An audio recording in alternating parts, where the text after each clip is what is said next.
There's no ratings here. No one cares. But enough of this palaver. Let's get the show on the road. Sure is a negative-sounding intro, but I like it. Well, just the last part. Yeah. No one cares. The rest of the intro made perfect sense to me. Of course it did. There's no ratings here. No one cares. Yeah, I don't even... Yeah.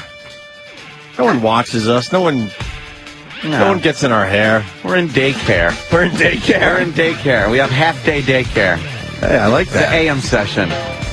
The AM session of daycare. Yeah. Good morning. It's the Opie and Anthony show. What is it, guest day? Apparently so. We got Jackie Martling calling. Yes. Jackie Martling wrote me last night. And this guy knows how to plug, Anthony, and I'll tell you why. Of course he does. Jackie Martling goes, hey, I got a gig in Dix Hills tonight. I wish I had the plug to give it a proper plug.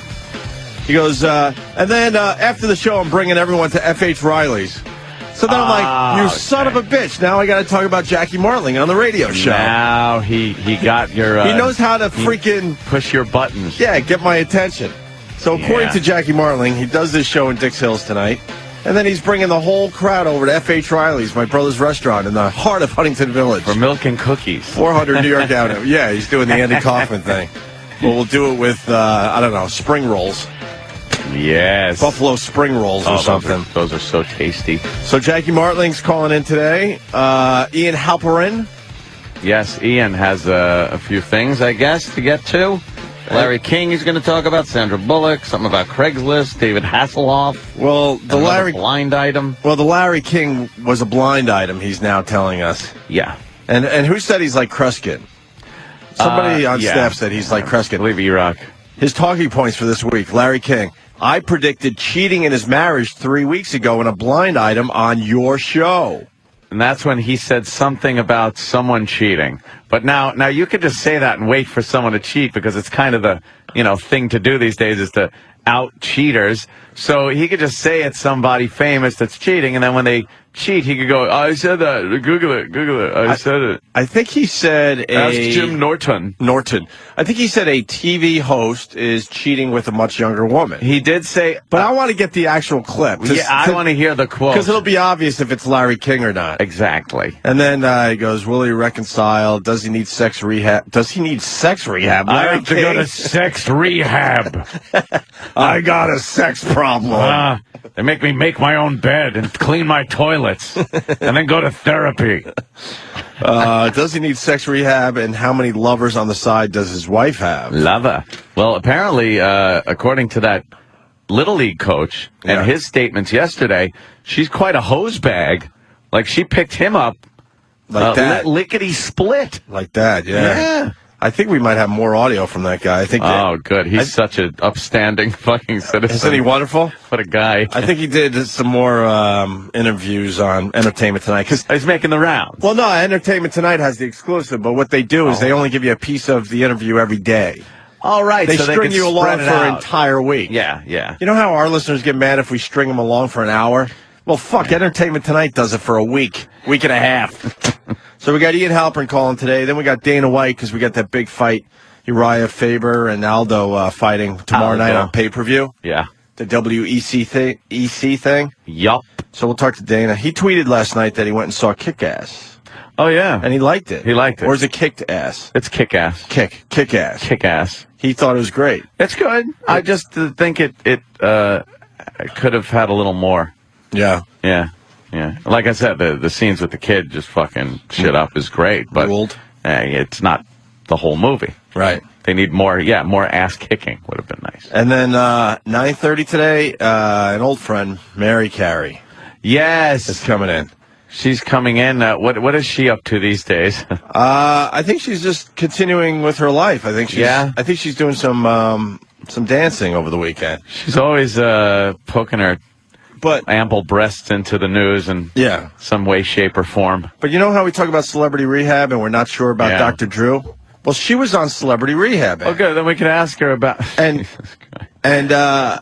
And Dr. Drew, got to some issues with her, and she wasn't going to be partying anymore. And and she liked ballet growing up. Oh, so she's got a ballerina body. Yeah. What? On Jupiter. Where's Sam? Because he saw this fucking Celebrity Rehab with Mary Carey. And it looked like she was changing her life, Anthony.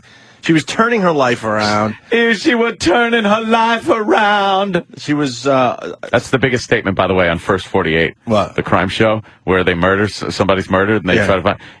the person that's murdered is always involved in some kind of drug dealing, and then when they go to the mama to talk, to inform her that the guy is dead, mama will always say, he was just turning his life around with his 8 kids and his baby mama. Yeah. And it's like, no, he wasn't. He was shot during a cocaine deal. Yeah. Okay. It's like, he was not turning his life around. He was talking about going to school. The timing is always awful, right? It's terrible. Just when they were turning their life around. What was he doing? They got caught in a big fucking drug bust. Wasn't selling as much cocaine. Right. He had good intentions. Of course he did. Where's Sam? Because he knows about Mary Carey. Sam. So she was trying to get off the drugs and the booze. Yeah. And she was going to leave the porn thing behind her. And she was going to maybe go back to her first love, which I think was ballet. And even on Celebrity Rehab and Sober House, they showed her kind of like... Oh, no, she wasn't. Kind of like dancing and stuff. No. And she was tormented, but she thought she could give it a good give it a good shot.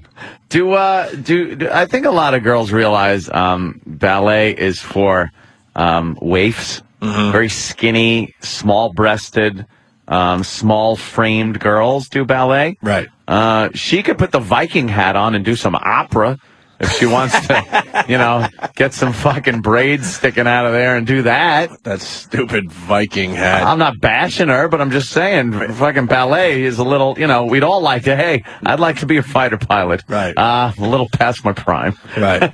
Well, I hope she opens up about the Celebrity Rehab and what it really is about, because it turns out, I can't find Sam because he knew a little more about this than me, but I guess after she left Celebrity Rehab and Sober House, she made a go of it for a couple weeks and then made a porn mocking Celebrity Rehab. What'd she call it? Right back to the well. Yeah.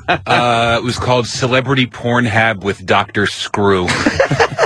Just totally mocking what Dr. Drew was trying to accomplish. Great title, by the way. Right. I must say, when you get the parody titles, that's pretty good. So we'll find out about her experience with Dr. Drew and Celebrity Rehab and fantastic. Where was that Jackie plug? I saw you popped it up there. Jackie. The Adventures of Jackie Martling, the Dix Hills Performing Arts Center, Five Towns College, Dix Hills, New York. No one's going to write down the phone number right now, but he's performing tonight, and then supposedly bringing everyone to F.H. Riley's. Yeah, I better give my brother the heads up. Yeah, you better. But every time a celebrity says they're going to F.H. Riley's, they never show. They don't show? No. What happened? What's her name? Victoria Gotti never showed. Oh, right. She said she was going. Well, maybe you don't want Spark Steakhouse East. You don't want the place to become notorious. That's true. Did you see the video that someone sent me and you last night? No, I did not see this. Sam, real fast. I guess just to wrap up the Mary Carey. Then we'll get to the video in a second. Yeah, I can't wait to see it. Sam, I'm all curious. Did I get all the info right on Mary Carey? She was on Celebrity Rehab. She was trying to turn her life around. Dr. Drew was getting to her. She was going to turn her life around and stop drinking and doing drugs. And no more drinking, no more pills. She was going to start learning, ballet because her real passion was always dancing from the time she was a girl. She was never good at it. Ballet doesn't usually have a pole. No. In the middle of the stage when they're doing, the Nutcracker. Wait, how do I do a spin without a pole? Yeah, what is that? How do I? But I'm dancing. Where's the pole? No, this is ballet. It's different dancing. Yes, it's ballet. And they showed her giving up the porno lifestyle, and she was wearing spandex dancing stuff, but it was sensible stuff, long tights and things that covered everything up. Is she going to go into the tuxedo-clad audience and do lap dances and try to get dollars put in her tutu? Is that what she's gunning for? I think at the time she was thinking she'd sober up and move away from that area altogether. Well, okay. Yeah. Sounds great. So what happened? Well, she was in Celebrity Rehab. I think she was in Sober House. She did Sober House, yes, I thought. And so, she did her graduation and everything. And she was a new Mary Dr. Drew Carey. has a graduation ceremony. And what does the graduation entail? If they could stand up and hold their diploma for 3 seconds? Well, graduation is fun because not that it's just for TV or anything, but that's when all the celebrity rehab people announce whether or not they'll be in the sober house. Oh, okay. Which means they continue their treatment. They get pushed on to another reality show. Right, okay. I get cameras. And see, unfortunately, you don't watch Celebrity Rehab and Sober House, but what you find out when they say, yes, I'll go to Sober House, that in between Celebrity Rehab, the filming of Celebrity Rehab and Sober House, just about all of them are back on drugs and alcohol. Of course. Or their sex addiction, whatever the hell they're Go into. figure, a reality show based rehab thing in front of the American public doesn't work. Wow. Yeah. And then I'm watching the latest season of Sober House. They're there for 3 weeks, Ant. 20 to 21 days. That's it. Yeah. In the Sober House. That's it. And then they move them on. Well, because, no one has time to film a reality show properly anymore. Get back out to Drunken House. Right. And then they move back into their regular houses with the drug dealers knocking on their doors, and they're back. Nothing gets accomplished with these shows. If you kept them in the Sober House longer than 3 weeks, then the camera crew wouldn't be prepared to film the next season of Celebrity Rehab. Right. So you have to end it. Yeah, they're just knocking these out. So we've discussed it on the show. I mean, we come from an era where reality shows took 6 months to film. Now they take 3 weeks, right? 4 weeks. You got to pump out some more seasons. Jersey Shore was a 6-week fucking show. Yeah. They call it summer at the Jersey Shore, but they were there for half a summer. Half a summer. Well, just enough to get some shenanigans. Yeah, just enough to get someone punched in the face. Right.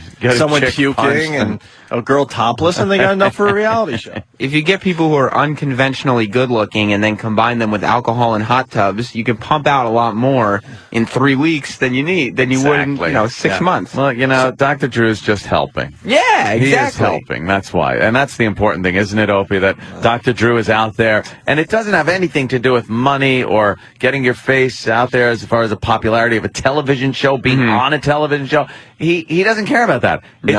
He would do this behind closed doors for no money. It's merely coincidental that he's all over the TV show. That it's just, it just happened that the show coincided with his helping of the people. He's sitting there in the office meetings where he's trying to help them. Oh, I guess I got to let the cameras in. It's only I'll fair. Let the cameras in, because this is really best for the people is to really fucking put them on TV and let everyone see. Well, what's great, they have the final episode of Sober House, and they did some previews in it. Yeah. Mike Starr is one of the guys. He is tormented. He's trying to get off heroin. He used to party with Lane Staley. Oh, okay. Well, and it didn't work out for Lane Staley, obviously. Yeah. And Mike Starr, if you don't know, was the bass player of Alice in Chains, right? Very angry. So he's been in Celebrity Rehab and now Sober House, and he's tormented. He is trying to get off all the shit, but he's having a really tough time, right?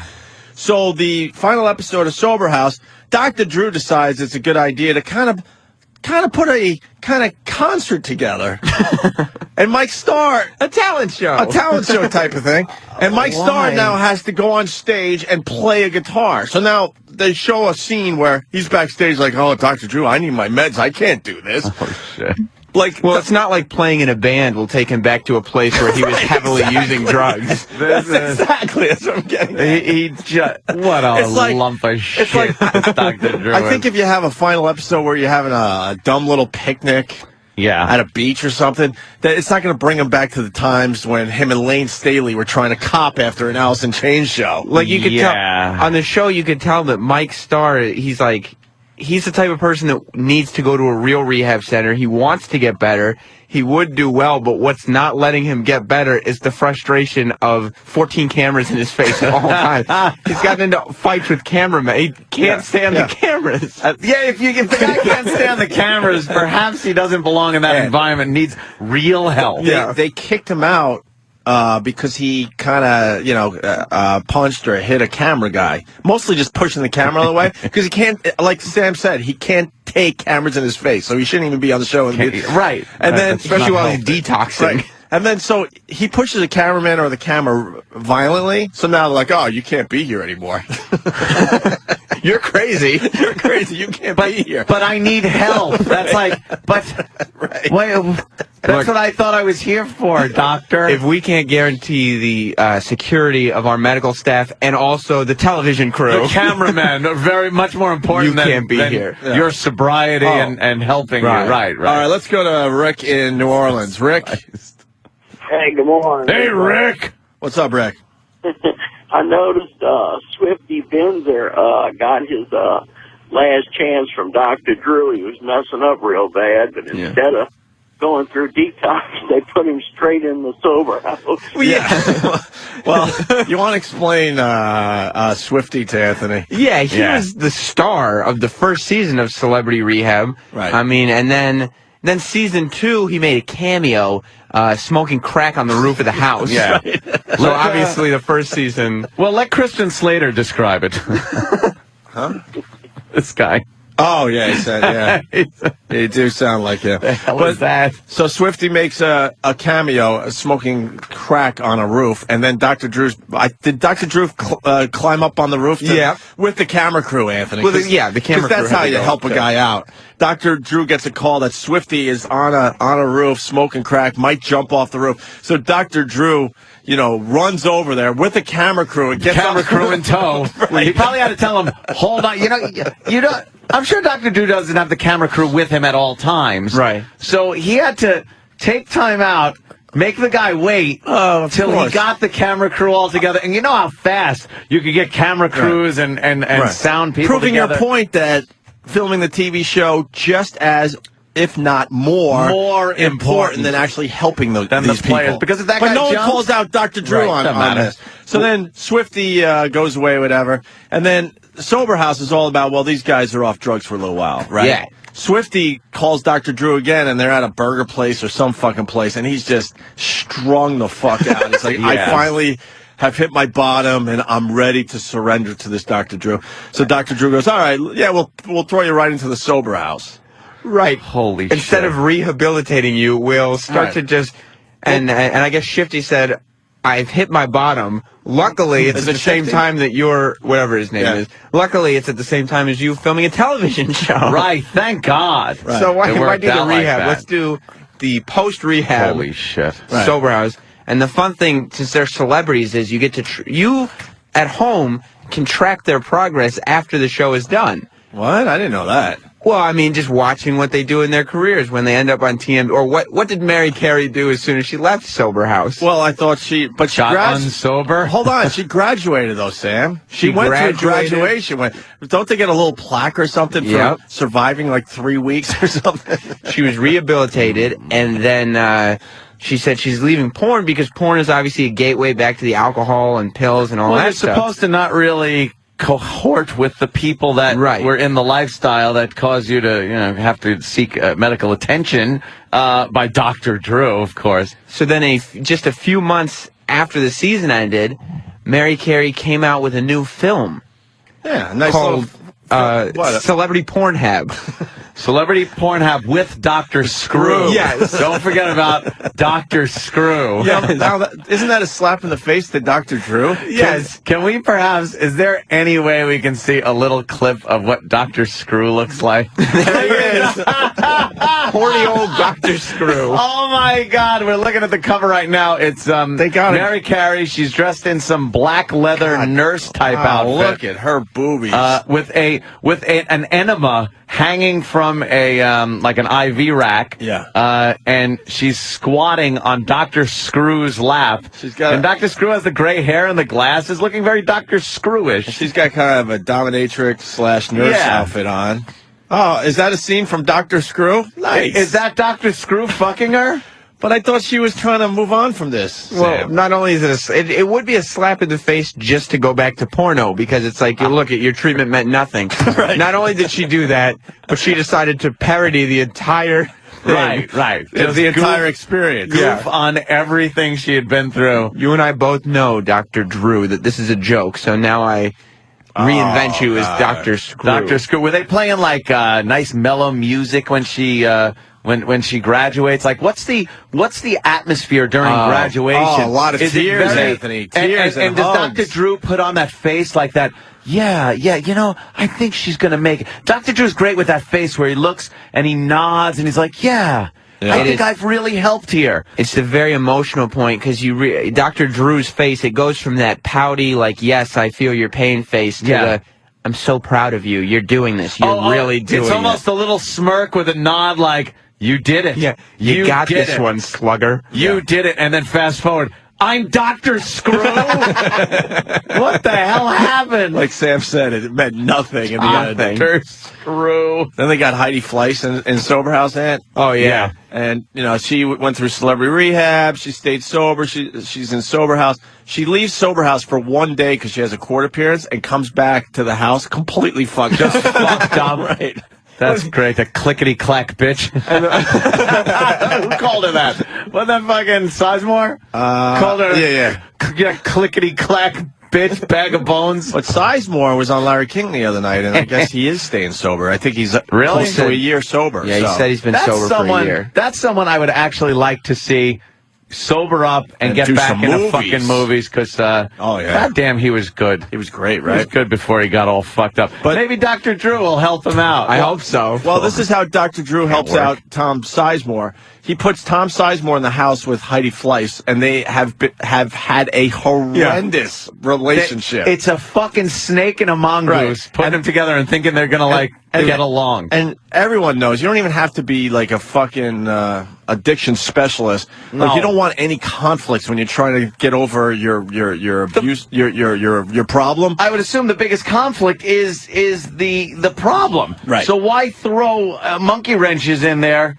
So like a person you hate. So she goes into the Sober House with Tom Sizemore. Yeah. There's fireworks immediately, Anthony, and they fucking hate each other, causing Tom Sizemore to completely freak out. And then Heidi Fleiss comes back from her court appearance all fucked up, and now that is terms for, getting kicked out of the Sober House. Removal. Oh, really? Right?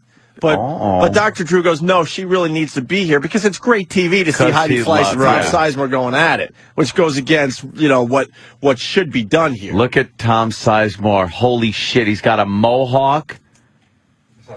Oh, my God, I thought it looks like him. No, that's Celebrity Pornhab starring Penny Flame, who you may remember from Dr. Drew's sex addiction show. Are you kidding? No. Really? Wait, so she did a parody too? Actually, she's on Sober House right now. Yes, she is. That's her. She's addicted to sex. Tom Sizemore. This, what's her name? Penny Flame? Penny Flame. Yeah, except you can't call her Penny Flame anymore. Why? What is she? I forget her real name, but she's not going by that anymore because she's not in porn. She's not a sex addict anymore. But we're looking at see her porn. get naked. Was this after the show? It must have been before. Well, but it's called Celebrity Pornhab. She's kind of hot, by the way. I just want to bring that up. She's really hot. I just want to bring that up. She's really fucking hot. But she's not like this anymore. She graduated. She did? But it says Celebrity Pornhab. What is that based on? Yeah, but if she graduated, this is made after, right? Must have been before. Looking at this scene right here, Anthony, it looks like she learned a lot from her sex rehab time with Dr. Drew. Holy fuck. Dr. Drew really helped her out, huh? This girl's great. She's on Sober House, and oh, wow, she's all right, man. You're not being conducive to her recovery. No, I guess I'm not, but let me holy shit. Did she learn that in sex rehab? Yeah. Sam? No, she learned that that's not the right way to get attention. Did she do that with her diploma in her mouth? Was she able to actually deep throat her diploma like she is that cock? Holy shit. But I need to know, was this made after her time with Dr. Drew or not? It has to be if it's called Celebrity Pornhab. It was definitely made after Mary Carey's season, but it might have been made. Before her season. So, yeah. But either way, she'll be making these movies in no time. Here's some dialogue. I think she's going through withdrawal right now. Oh, where's Dr. Screw right now? Well, this is a different film. Oh, okay. Dr. Screw should be in this too, though. They need help. Is this one of the steps? Yeah. There's really not supposed to be any sexual activity in the rehab rooms. I don't know why this is going on in Dr. Screw's rehab. Jesus Christ. She's a good egg. Wow. You'd think a nurse would hear that or something. Yeah. You'd think they wouldn't be able to do this, and they should be doing maybe chores. Yeah, chores. She's hotter than that. Yeah. She's even hotter than that. They're supposed to clean their room. You know that. Well, she's cleaning something else right now with her mouth. His dick. Amazingly. Yeah. All right. Oh, Jesus Christ. Oh, what? I could just watch this shit forever. I do, by the way. For you. I think I need to go to Dr. Drew and get some Sex porn rehab? That's nice. Wow. Or Dr. Screw. Dr. Screw. So Mary Carey will be in today. Yeah. That's how we. Yeah, bring Mary this back Carey around. is coming in. And hopefully she'll be honest about her time in Celebrity Rehab and Sober House and Dr. Drew. Is that There's Dr. Screw. What's he saying? Shut up and watch. Supposed to be doing this during rehab. Fuck this, Snippy. Not now. Not Ruin my train of thought. You know how long it's taking me to get him to focus on my pussy? Jesus Christ. Try to land it.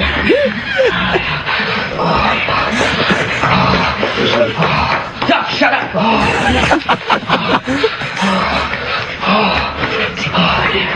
Money shot? Dr. Screw is just looking over them, writing on a chart. Leering. He's writing on a doctor's chart right next to them as they're fucking. I don't know. I feel like they're mocking Dr. Drew. I think they are when they say, shut up, Doc. This is different. They're saying that to Dr. Screw. Yeah, but we all know who that's supposed to represent. Oh. What is he writing down? I don't know. Oh, yeah, get him fucking. And Dr. Screw's getting right in there for the big money shot. Oh, well, there we go. Wow. Yep. Jesus Christ. God damn porno, huh? Yeah. Yeah, look at that.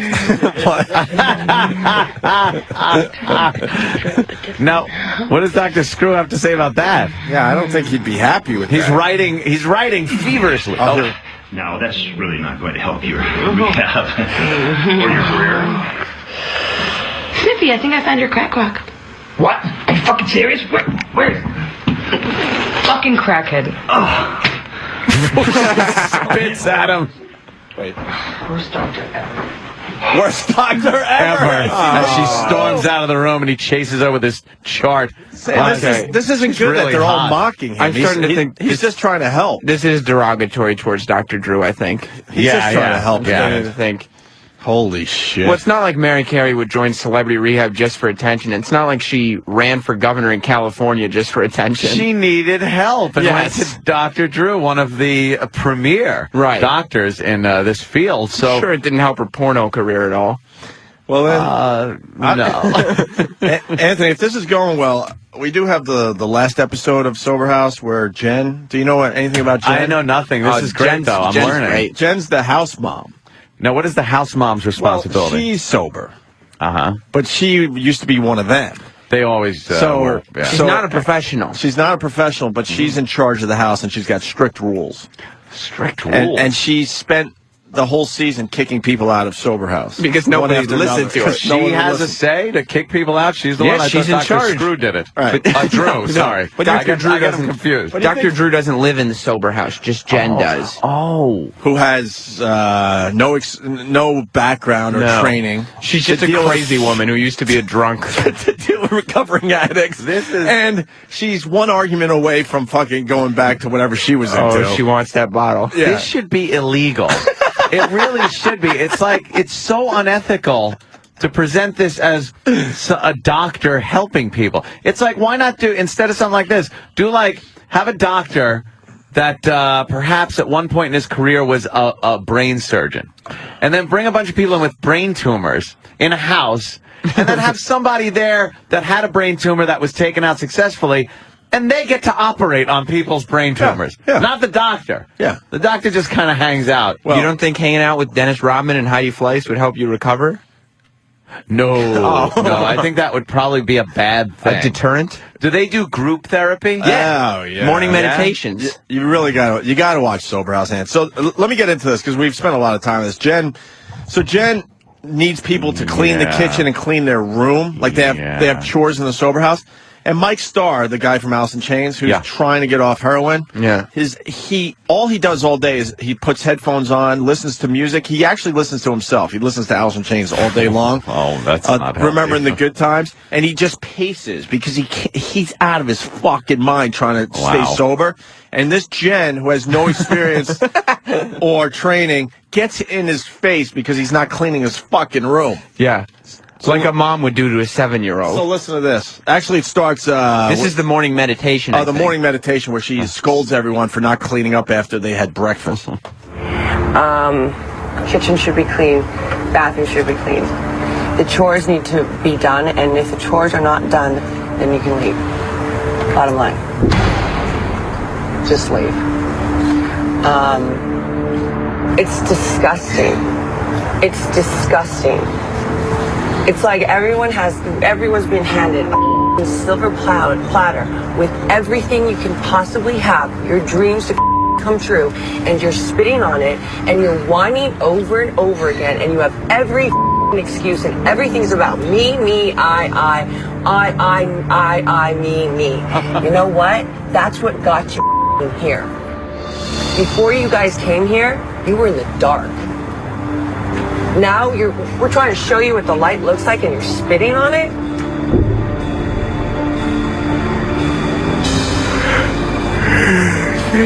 I'm sad for you guys. Pray for us. Pray for us. And she, all of a sudden, one of the sex addict girls goes, "Pray for us." That was Penny Flame. Penny Flame. That was Penny Flame saying, "Pray for us." Yeah, pray for us. Pray for us. Tom Sizemore was the prick who was yawning while she was right. And Jen, that was him yawning. Who cares? And the house mom Jen, who's sober, she spent the whole season going crazy. Yeah, really. Her eyes turned into cuckoo eyes by the end of the season. So then this is the confrontation with Mike Starr, who used to be in Alice in Chains, who's just fucking pacing. He's out of his fucking mind. All he's thinking about is heroin. What's there to do today? Did you clean your room? Mike, you gotta clean your room before you leave. I keep asking you, bro. You just won't do it. I'm gonna do it later. I don't feel good. No, Mike, you gotta do your chores. I did my chore already. Your chore is cleaning your room. Look, I just don't feel good right now. Mike, clean your room. You can't right now. No, yeah, you can. Mike, he's just not following direction. This is a sober house to learn to live and transition into the next role. If someone's doing something for them and like babying them, they're not going to learn anything. This is why it's horseshit, because even sober people don't clean their room. No. You know what I mean? No, why? Like, that has nothing to do with addiction. You know what I mean? I guess you're either one of these people that like to keep your room nice and clean and make your bed, or you don't. I guess it's a discipline thing that That's what they're trying to say. In true recovery has a part, not in televised fake recovery. So to just hound him in front of cameras to clean his room looks very silly. Right. And he knows that there are 4 cameras pointed at him, and some woman is just poking at him in the face saying, "Clean your room, clean your room." Taunting him because the cameras are rolling. Yeah. Well, that was just the beginning of the confrontation. I'm going to do my chore later on today. No, you have to clean your room, Mike. I can't do it this hour. Yes, you can. I'm asking you. I can't do it right now. Mike? I'm meditating right now. No, you're not, Mike. I need you. Mike, I'm not kidding with you. You little child. Go clean your room. Go clean your room. Go. Oh, see, and I forgot to tell you, she called him a fucking child, which I don't think you learned that if you had proper training. And also, she will not let it be. She's now following him all over the house, and this is what you're hearing now. Like, as opposed to saying, okay, take 10 minutes to cool off and then clean your room. Or call Dr. Drew, one of the real professionals. How do I handle this? No, she's decided that I will get to him eventually. She knows how to do this now. Go clean your room. Go clean your room. Shut up. You. Things are so ugly. That's okay. My face is ugly, but I'm sober and I can do the that I need to do. I know how to live life. Get out of my face. I know how to live life. I know how to live life. Get out of my face. I know how to live life. Go clean your room. Go clean your room. Look at your face. Go clean your room. Look at your face. Go clean your room. Look at your face. Clean your room. Go look at your face. Look at your face. Look at your face. Look at your face. Clean your room. Shut up, you dumb douchebag. Go clean your room. You. Go clean your room. You. Go clean your room. Go clean your room. Right on. Right Don't on. touch me. Give me a hug. You touch me, I'll call 911. I'm not even kidding with you. Go clean your room. Go clean your room. Now, Anthony, I know you don't have the proper training as far as dealing with addicts, but no. Do you think this approach is actually very positive and effective in the end? I got to tell you, not knowing anything about what it takes to have somebody in recovery and successfully recover from their addictions, I would say that is the worst method possible. You don't think standing nose to nose, saying clean your room, clean your room to a recovering heroin addict is a good idea? And then, with cameras rolling, of course, and then threatening him with 911. And that. No. And having no experience, just throw some former drunk in there. Right. No, I don't see that as being a good thing. It didn't end there. No. Where's Dr. Drew? Not around. You're a douchebag. I wouldn't clean my room. Go clean your room. Rude. That's her. Just because you're rude. Go clean your room. Kick me out. Kick me out. Pack your get out. Kick me out. Pack your get out. I'm out. kicking you out. Go. Go kick me out. Get out. Get out, Mike. Kick me out. No, I'm the someone that's kicking you out. Get out. It's Sure. over. Yeah, Sure it it is. is. Yeah, it is. Sure it is. Watch out. Out of Mike. the way. You're such a drama queen. You're a liar, Bitch, cheat, and a stupid. thief. Go get your get out. Go get your get out. Shut up. Enough with the abuse. Get away go from get me. your and get out. I never leave. Get your and get out, or go Shut clean your up. room now. Shut up. Go clean your room. I'm standing my ground with this whole house. I do not care who they are, or where they came from, or how much money they have. I don't care what they do. I just see them as addicts that are very sick and need help. See, she's the one that's pretty sick. She's a mental patient. Just because she's sober doesn't mean she's not fucking crazy. Holy shit. Isn't that amazing? That's just not how you handle the situation. And she You does live like a pig. You put it on the floor, pick it up. Oh, shut up. You're No, Mike, you. I mean, in the end, You're a fucking pig. in the end, like a pig. I know he's trying to get off heroin and he's an addict and all, but in the end, the guy traveled the world with Alice in Chains. Exactly. And you're telling the guy that he lives like a pig and he needs to clean his room? Fuck you. That's never going to resonate with him. Fuck you. You live like a pig. You put it on the floor, pick it up. Oh, shut up. You're No, Mike, you shut up. I'm so jerk. tired of your BS, baby, whining, complaining. Shut It's up. ridiculous. I've had it up to You're a here. drama. I'm not going to clean my room. No, while you're going to bitching. pack your I'm going to put everything in a Well, trash you- bag and I'll kick it out. Okay, do that. Mike, Do that. Do that. you don't want to lose Do this it. opportunity. You have Do a few it. more days and you have Do been it. so difficult. You Well, are I a have not. grown I've been man, great not for- a child. It's been 2 weeks and I've been great for a week. She's treating him So like don't a just say child. that. I've Mike, been great. now you're not great. So look, emotionally incapable. If you don't... Constitutionally If you don't- incapable of being honest with yourself and growing up and acting as if maybe you have potential to be a man and to cool. get better. You clean your room, Mike. Give me a reason to leave. Clean your room. Good. Then you're leaving, you can walk out. No, I'm going to go do something. No, go walk out, Mike. I'm going to go do If something. you're not cleaning your room, get the out of here. I'm going to go do something. Get out, go, shush. Hey, Jen, I'm going to go do something for a Go while. away. I'll be back in a little while. Go away. You give me a pro. Go you give me away, a Mike. I was trying to clean my room, but No, you you wouldn't let weren't me. trying to clean your room. You're complaining the whole time. Get the out. No, I was trying Get to out. clean my Go, room. go, go, go, go. Goodbye, you're out. Shut up. He's so fucking with her. He rules. She's like, get out. And he's like, all right, I'll be back in a little bit. Yeah, no, all right. you can't come back. Yeah, I'll be right back. Yeah, I gotta go do something. I'll be right back. He's just fucking with her. Dennis Rodman fucked with her pretty good, too. Yeah, she goes, At one point, he goes, I just want to see how mad you'll get. because she goes, now everybody has to give me their cell phones as punishment for missing your curfew. God, Ann hasn't seen any of this. And then Dennis Rodman One goes, guy- no. Dennis Rodman and one of the porn chicks or one of the sex It was Penny addicts- Flame. It was Penny Flame. They decide, part of their treatment, they need to go to an LA club. So they go to an right. LA club Yeah. while they're living at sober house, right? Of course. And their curfew was what, midnight? I think it was 1 a.m. 1 a.m. So they're mocking the curfew while they're still in the club, like 1 a.m. Yeah, right, whatever. So they show back up to the sober house, and there's Jen, this psycho bitch, right? Yeah. And all of a sudden, she goes, well, because these two were late, everyone loses their phone privileges, and now she's taking their cell phones. Can you imagine someone coming to you and going, Anthony, give me your cell phone? Because somebody else stayed out late. No, right. I wouldn't either. And the whole reason you become a rock star or a professional athlete or a celebrity is because you don't want somebody telling you what to do in your job.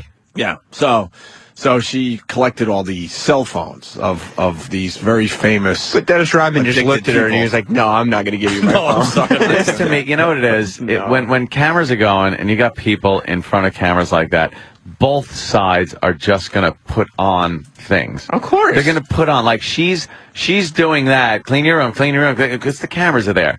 And he's fucking with her and being an asshole because the cameras are there. They have an So audience. it's called reality, but this isn't fucking reality. You ever have a woman named Jen tell you to clean your room? Certainly did. Got fucking rid of that lickety-split. Well, 9 years isn't quite lickety-split, but yes, I did. Now, that would have been a good reality show. It was, oh my God. Yeah, that would have been Vacuum a the great room. reality show. Vacuum the room. Vacuum the room. No, I'm going out. I'll vacuum the room. Take out the garbage. Take out the garbage. Me or her. Me or her. All right. That would be the end of the show, by the way. That would have been the end of the show. Finale. That would have been the Anthony's ultimatum, and what a surprise he picked that one. Are you saying Graduation day. That was graduation day. I graduated from the house. Are you saying that wasn't the right choice to give you? Not the, if anybody knows anything about good old Anthony here, it's that he does not enjoy the ultimatum and will 99% of the time choose the one you do not want me to choose because you have given me an ultimatum. This happens a lot. But on what planet would the me or her worked in her favor? Exactly. Especially how she was putting it to you. Know what it was? On the planet of a guy who would just go, all right. Right. Sure. All right. I don't want to go through a divorce. Sure. I don't want to go through this, that. So, yeah, the ultimatum was me or her. I couldn't have answered quickly enough.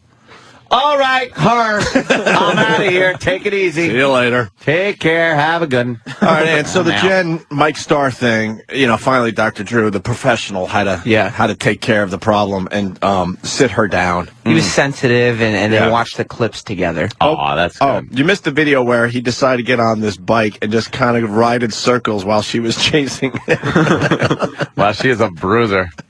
Yeah. Plus, her eyes start rolling in the back of her head when she gets crazy. Oh, yeah. She's got a lot of horrible bodies like Miss Ballbreaker and Porky's. Yeah. I look forward to her slip.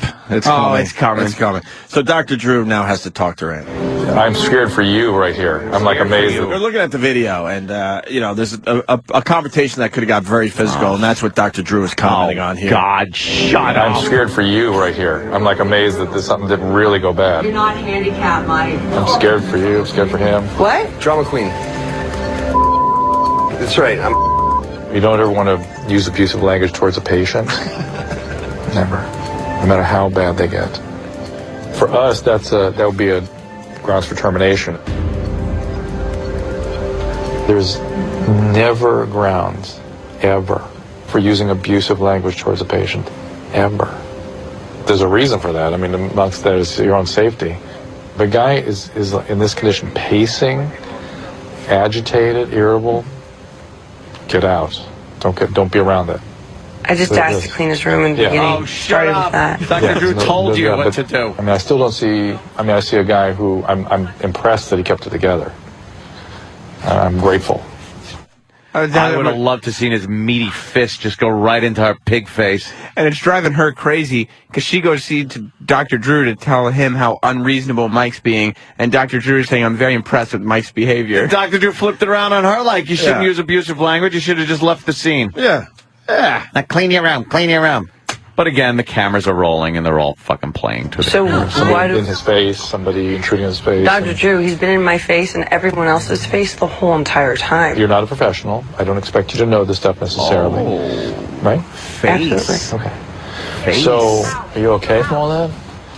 No. I'm not, and it's not this, I mean, everyone's buttons get pushed. It's been nonstop with Mike. Body face right now. It wears you down. Yeah, I mean, I asked him to clean his room kindly over and over. I've walked this guy through so much. Every time he's abused me, I can only take so much. Yeah. I understand that. It's a tough one. This is much more tough than the first time, by far. It's unrelenting. It's so much abuse. Grinding. It's so much abuse, and Yeah, I know you're involved a lot more and all this stuff, but this process is wearing on one's soul. Well, here's what I'd suggest. I'd like to bring more manpower to the house. Back you up. What do you think about that? They're bringing Luisha in, so you've got 2 of you in there.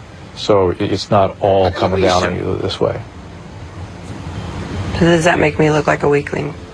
No. We're yes. adjusting to the needs of the community. Yes, it does. You Yes, it can't does, can't right. handle these fucking guys. Right. So they got to Yeah. bring some bouncers in. We need actual professionals. Yeah, maybe a to professional. handle you. Well, now that we've gotten great TV, we're going to bring in the actual professionals. Yeah, we And- only got a and week they- or 2 left. They had less than a week when they brought in the backup. So they had her in hell for 2.5 weeks to get good TV, and then they brought in the professionals to make sure no one punched anyone. So, we might have went a little long there, but that sober house is fucking. I can't get enough of it because it's all bullshit. It's all just exploitive shit on the part of Dr. Drew and whatever production company is putting this drivel together. But he wears a tie. He's got the gray hair. He's got the professional, glasses. then. He's a professional. And he's professional. He's got a stethoscope. Yeah, he wears a stethoscope. No, he doesn't. Yes, he does. Why? Because he's a doctor. But does he? Have you ever seen him tell somebody to breathe deep and put the stethoscope to them? I figure it must be going on off the air. He does not wear a stethoscope. Yes, he does. Why does he just wear those old-timey mirrors on his head? Why would he be like checking someone's heartbeat or breathing? In case he needs to do some of his doctoral duties. Holy fuck, man. 2 disclaimers. We have the same agent as him. Oops. And I met him once, and he couldn't have been nicer. Yeah, huh? Knows us, likes us. Well, you know what? We're what we are. We're pieces of shit, and we know it. When he was doing Love Lines with Adam Carolla, I was out in L.A. when we weren't doing radio, and Bob goes, "You want to go check out Love Lines?" I'm like, "Sure." And during a break, Adam Carolla walks out of the studio and goes, "What are you doing here?" And just walked past me to have a cigarette. That's all he said to me. And Dr. Drew stopped and said, "Oh, hey, it's nice to meet you. Finally heard a lot about you. All that Why don't you stuff." sit down and we can Yeah, talk no about that? Would you like to be on a reality show? Couldn't have been nicer, but Oh, well, that's just how we treat people. Sorry. but this, I don't know. These shows he's doing are very suspicious. Yeah. Maybe it's helping people out there. I don't know. Maybe they're. I don't know. I don't know. Is it? I don't know what the fuck to think of it anymore. All right. I think it's helping people. Yeah. I think it helped us get through an hour of radio. Exactly. So- You guys, And that's all we care about. That's on only got Friday. 3 hours Especially left on to go. Friday, motherfucker. That's right. Thank you, Dr. Drew. You've helped me. You know what's great about Fridays? When I got up at 5 this morning, I went, "Oh my God, 5.5 hours from right now, my weekend Is the starts." weekend. Oh, yeah. Hell yeah. That was my first thought today. that's not a good attitude to have No. going in. No. Isn't that a poor work ethic? It's and a very bad poor work- attitude, it is. especially for a comedically based talk show as we do. Why not wake up excited to say, I'm about to go do another show? Yeah. Yeah. All right, Anthony. That's what Scorch does. Now, And look what happened. now people are probably just tuning in, but we also talked about Ian Halpern because he's calling today. Yes. And one of the things he wants to talk about today, he says, Larry King, I predicted he was cheating in his marriage 3 weeks ago in a blind item on your show. Mm-hmm. Will he reconcile? All right, whatever. But basically, on our show a few weeks ago, he said there's a TV host cheating. Is that what he said? Well, we got the clip. All right, we got the clip. Let's see. Because now he's bragging that he knew this. He knew this, but he wasn't brave enough to tell us flat out, right. Larry King is cheating on his wife. He said it this way, and now he's claiming that he meant Larry King. So let's listen to the clip from about 2 or 3 weeks ago. A top TV host has been cheating on his wife with an actress at least 20 years younger than him. So Larry King was cheating on his wife's sister, right? It was cheating with his wife's sister. Right, okay. Is she an actress? Is she an actress? No. How do we know? Pop her name up. See if she's done anything. I don't think Or what her her fucking. I mean, if she's an forte actress. She's an aspiring actress. Okay. So she's probably done a few like, but when you indies think, or something. You think actress, you're thinking someone you would know. Well, I don't know. Who's a host? Interesting. I'm not gonna speculate. Any speculation? Wait. Now, a host cheating with someone 20 years younger. Damn. Just trying to think of a host who's 25. He nailed it. Yeah, right. Well, I don't know if we want to guess. Has this host had indiscretions in the past? Right. No. Does his name rhyme with Fetterman? I got to keep it blind. Again, I don't want to get us all sued because I know you guys don't have a pot to piss in. I'm going to have to pay all the legal fees. That's true. All right. Say that again. All right, so that's from 3 weeks ago. Wow. Did he nail it? I think he nailed it, Yeah, dude. but it doesn't do us any good unless he goes, hey, guys, got a big scoop for you that the whole world's going to talk about. Yeah. Larry King is cheating on his wife. Once the we news, get it that way. Once the news comes out, you can go and inform the media that you had the story sort of 3 weeks ago. Right. Thanks, Ian. You're really helping us out. But he said apparently maybe it wasn't really confirmed. Yeah, but his no one was going to be able to contacts figure out that was Larry King with that dumb blind item of his. His contacts had said, it probably was. Like, dude, he nailed it. He said a host. Yeah, but it didn't do us any good. Younger. Well, because if he said it on our show, holy shit, the fucking publicity we get. That's true. That would have been you. Well, you know what? We're going to have to. Instead, we get this, like, very vague run-around blind item thing. Well, I see right now he has a blind item right here today. And we're going to push him for more info on this blind item using the Larry King thing against him and say, look, it was true, so why didn't you fucking fess up? You wouldn't have gotten sued. It's true. All right. And now this one, I want to, we'll ask him about that. Apparently it involves a Yankee. That's right. Yankee. That's right. Great triple play last night by the Yankees, by the way. Yeah. Just exciting, right? Yep. Exciting. Very exciting. Oh, shut up. You don't watch. No, I don't. How'd the Habs do? The Habitants play tonight, right? Yeah, we played tonight. Oh, they were off? Yeah. I hope they do as well as the Devils. The Devils lost. Oh, shit. I'm sorry. Trap Dog, I'm sorry. That's just Travis, but it's all right. Anthony, Devils fans not happy. No. I think it's the third year in a row. Early exit in the playoffs. Yeah. They are not happy. You know what? Sorry. Didn't they have a fucking dynasty at one point? They did okay. Yeah, they were doing all right. Nice You go through your fucking, it's an ebbs and flows kind of a thing. I don't think Kevin Smith is happy today. He's a big Devils fan. Huge Devils fan. So don't call him huge. Just because they kick him off planes. I thought you meant... Okay, my mistake.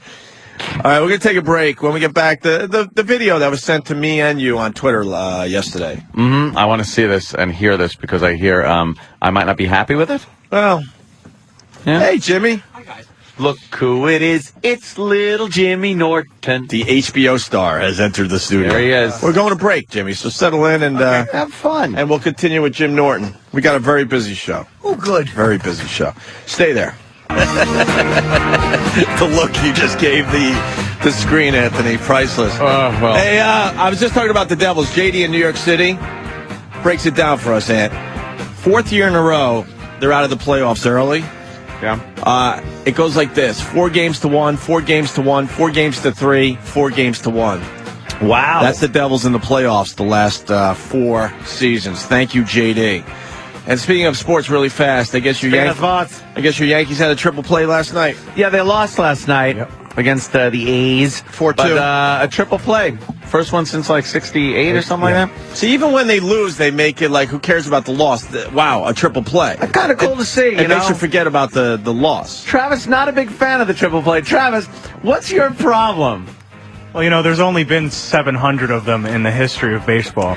Well, baseball's been around a long time. So how many triple plays do the Habs have? None. It's a different sport. Oh. So, we'll probably see a few more this year.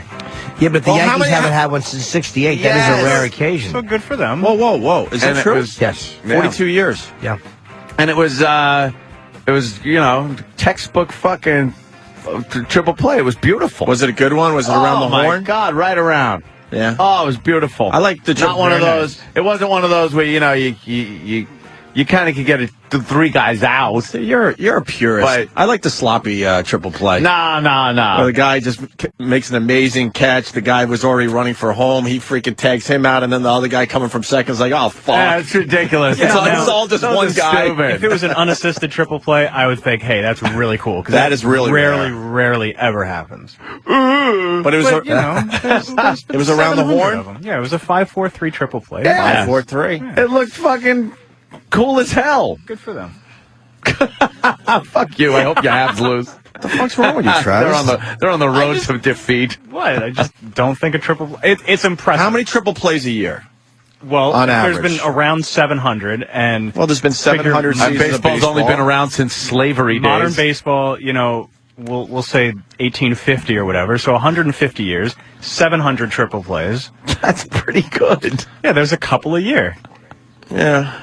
Yeah, but the Yankees haven't had one since 68. I know, good for the Yankees. That's a very rare. Using your math, it would be about 4 to 5 a year. Yeah, so right? Good for them. Somewhere Look around at there. this. Here we go. All right, let me take a Yeah, look. but how many games See are how there, impressive this is. All right, you Wham, got a little there you freaking... Boom.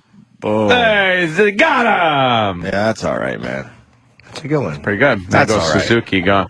Maybe if Suzuki ran a little faster. That guy hit into it. How annoying is it when you hit into a triple play? Oh, you're not going to be the guy that walks into the dugout cheering. There's no outs, 2 guys on, and fantastic, and you right? hit into a triple play. Yep. The guy who hit it actually had the 3-run homer that won the game for Oh, Oh, he did he? Yeah. I mean, like just desserts. Maybe later on he... All right, well. Boy, they must have given him a razzing in the clubhouse. Oh.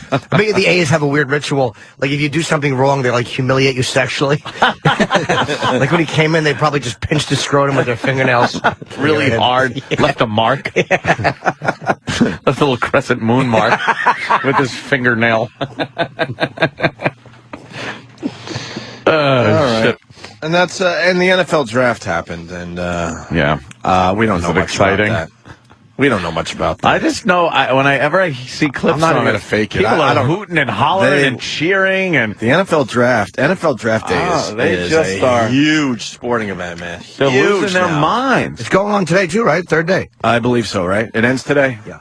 Yeah, but now they're into the No, weird... it ends tomorrow. Oh, sorry. Tomorrow? Yeah. Oh, it started yesterday. It started last night. I think last night was the first time they've ever done it in prime time. One of the headlines: Tim Tebow will be playing in the NFL because they were wondering if he could play in the NFL and if he was even going to be drafted.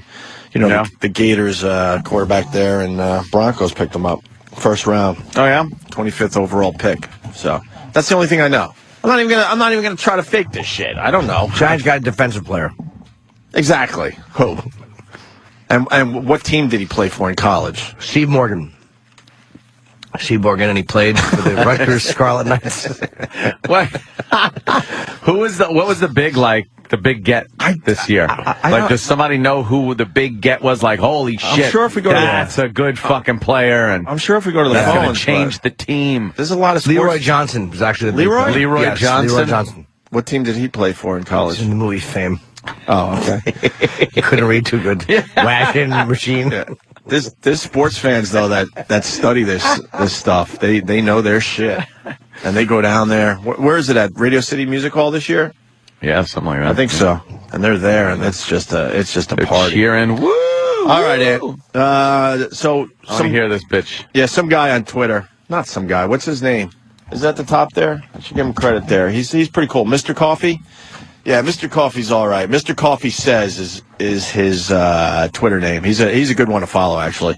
Sent this video to you and I, and basically he sent it to me to make sure you see it, because he thinks that this would bother you a little bit, Anthony. It probably will. It's a lot of the things you have said about Obama and the people that support Obama. Oh, okay. So let's take a listen to this. Hello, this is Colander, not your mother, a bomber. And guess what, people? I love President Obama. Yes, I do. I love President Obama. And guess what? I voted for him. Do you want to know why I voted for him? Do you want to know why? Do you want to know why? Because he black. He black, he black, he black. He black, he black, he black. Yes, I said it. I said it again. I voted for him because he was black. Yes, I did. And guess what? I'm gonna get me some health care. Showed up. I don't know why you looking at me. You need to be at work so you can pay for my health care. I love it. I-L-O-V-E-I-T. Yes, I do. I'm getting health care. I ain't got no job. I love America. I love me some America. Me and my 7 children, all 7 of my children gonna get some health care now. Sure enough, sign the bill, honey. Sign the bill. So, anywho, that's all I gotta say about it. And if you don't like President Barack Obama, if you don't like him, then you is a racist. Yes, I said it. You is a racist. Yeah, you are. Because you know what? President Obama is doing good by me. Now, yes, I can get sick now. So y'all keep going to work, making all that money, because your taxes is helping me and my chillins. All right, over and out. Thank you. I love America. America. Obviously, she's mocking people like you, Anthony. Yeah. No. Obviously, she's putting it on and kind of mocking the people that think that just because Obama's in office, they're going to get all that stuff. She's mocking a lot of I didn't see 1 ounce of parody. I think that you think she's sincere? Yeah, right. The thing is, I have gone to certain websites, let's just say, and looked at videos that are real, like that. Well, bring one to same the show. ideology. Well, bring one to the show. Yeah, should I? What site's that? It's a site that it's the N-word, right? And then it's followed by mania. The N-word mania.com. Yeah. So you have to write N-word mania. See, every other N-W-O-R-D mania. Every other day, I go to that site. And then on the off days, I go to the black sites, various black militant sites, which the names of those just slip my mind right now, but they are in my favorites. Well, if you see videos like this for real, you got to bring them to the show. She's obviously mocking a lot of different people there in her video. There is a woman with, right now, I think it's 13 children. And she is living in a hotel room or a motel room, a real shithole. And they had a whole article on her about how she feels that she's not being helped. Her husband, by the way, not husband, boyfriend, the father of 10 of the children, which I guess she considers the father because he sired the most of these fucking burdens. He's in prison. Probably false charges. It happens. I know. And she's saying, what am I supposed to do? I need money, I need a car, and I need a place to live. And she was abso-fucking-lutely serious. So they're ready to give her like this, it's kind of a shelter for her to go into because the motel isn't going to let her stay there for nothing. And she was very leery of the whole thing. Like, well, yeah, how long is this going to last? I need a house.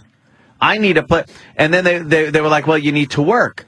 And she goes, I have a job. It's taking care of my kids, taking care of my children. I need help.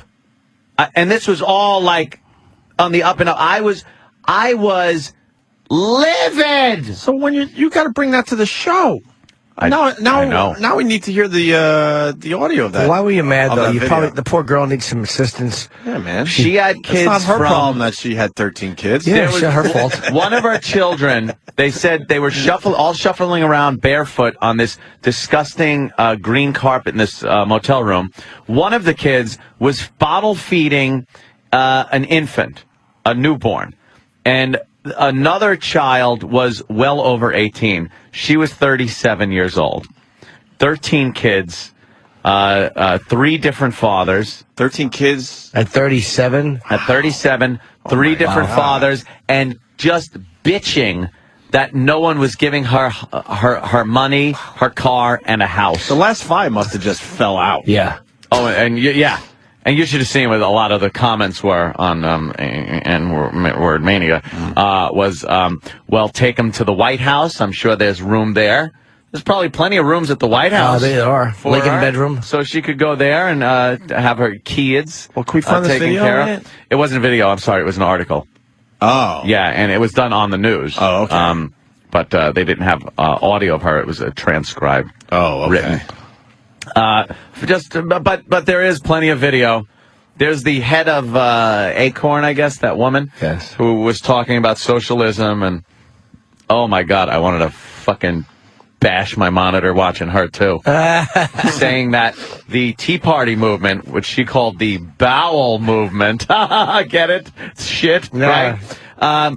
The Tea Party movement is just a masked organization of racism. Just pulled out the race card because it's basically middle-class Americans that don't want to be taxed up the ass to pay for the likes of the 13 fucking kid bitch that's in the hotel.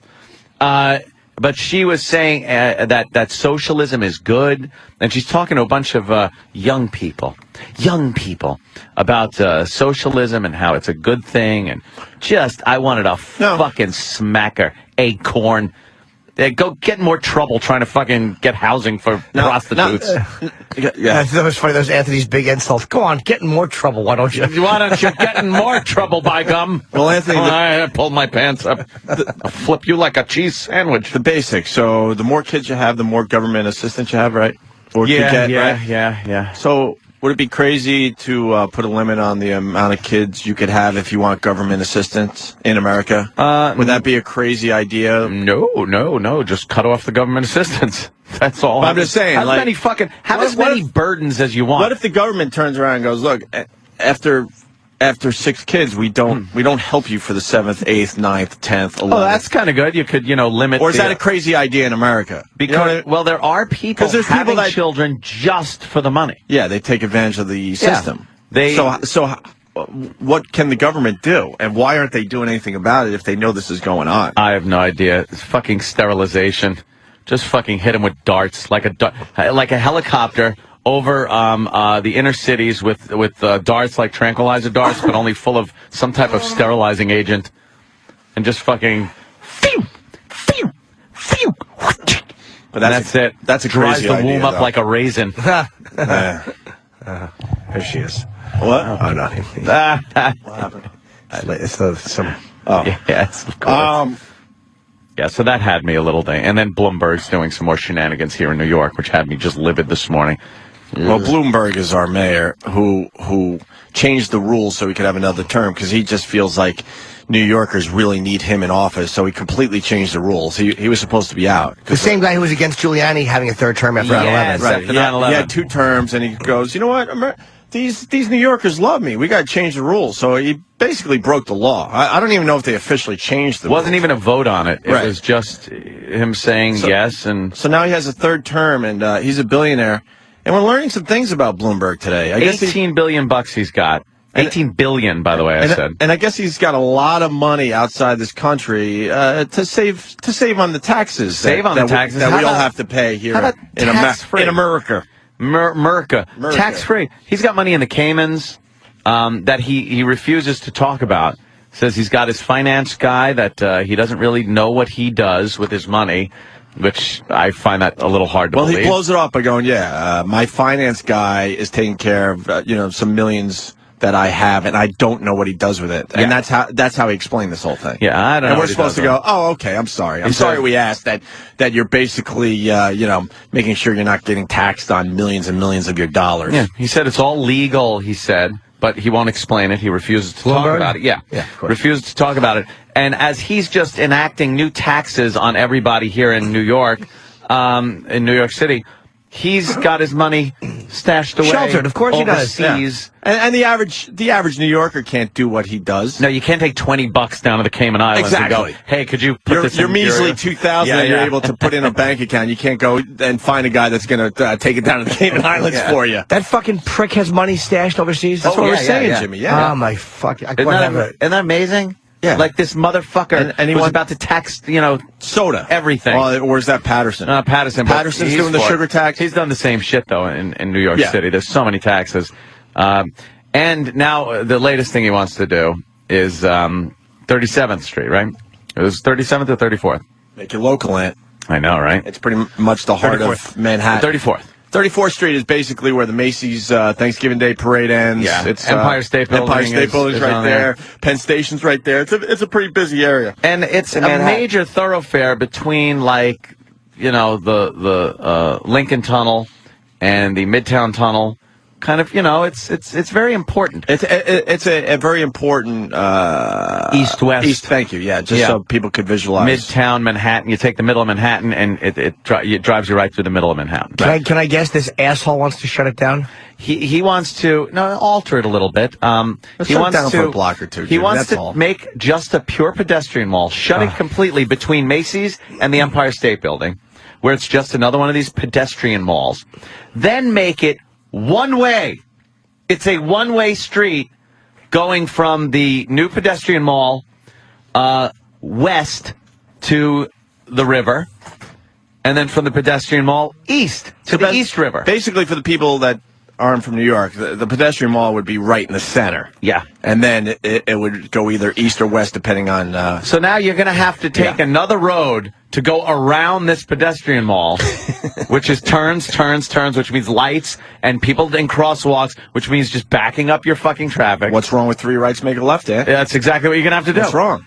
And your mother-in-law was onto something. Bloomberg agrees. 3 rights make a left. This $18 billion asshole... By the way, this is going to cost $30 million to do. Also. Why are we wasting that fucking money? And why, exactly. Why does it take $30 million to close a block of a street in Manhattan? You know what the unions are going to charge to change signs and road paint and fucking make the mall and stuff? $30 million.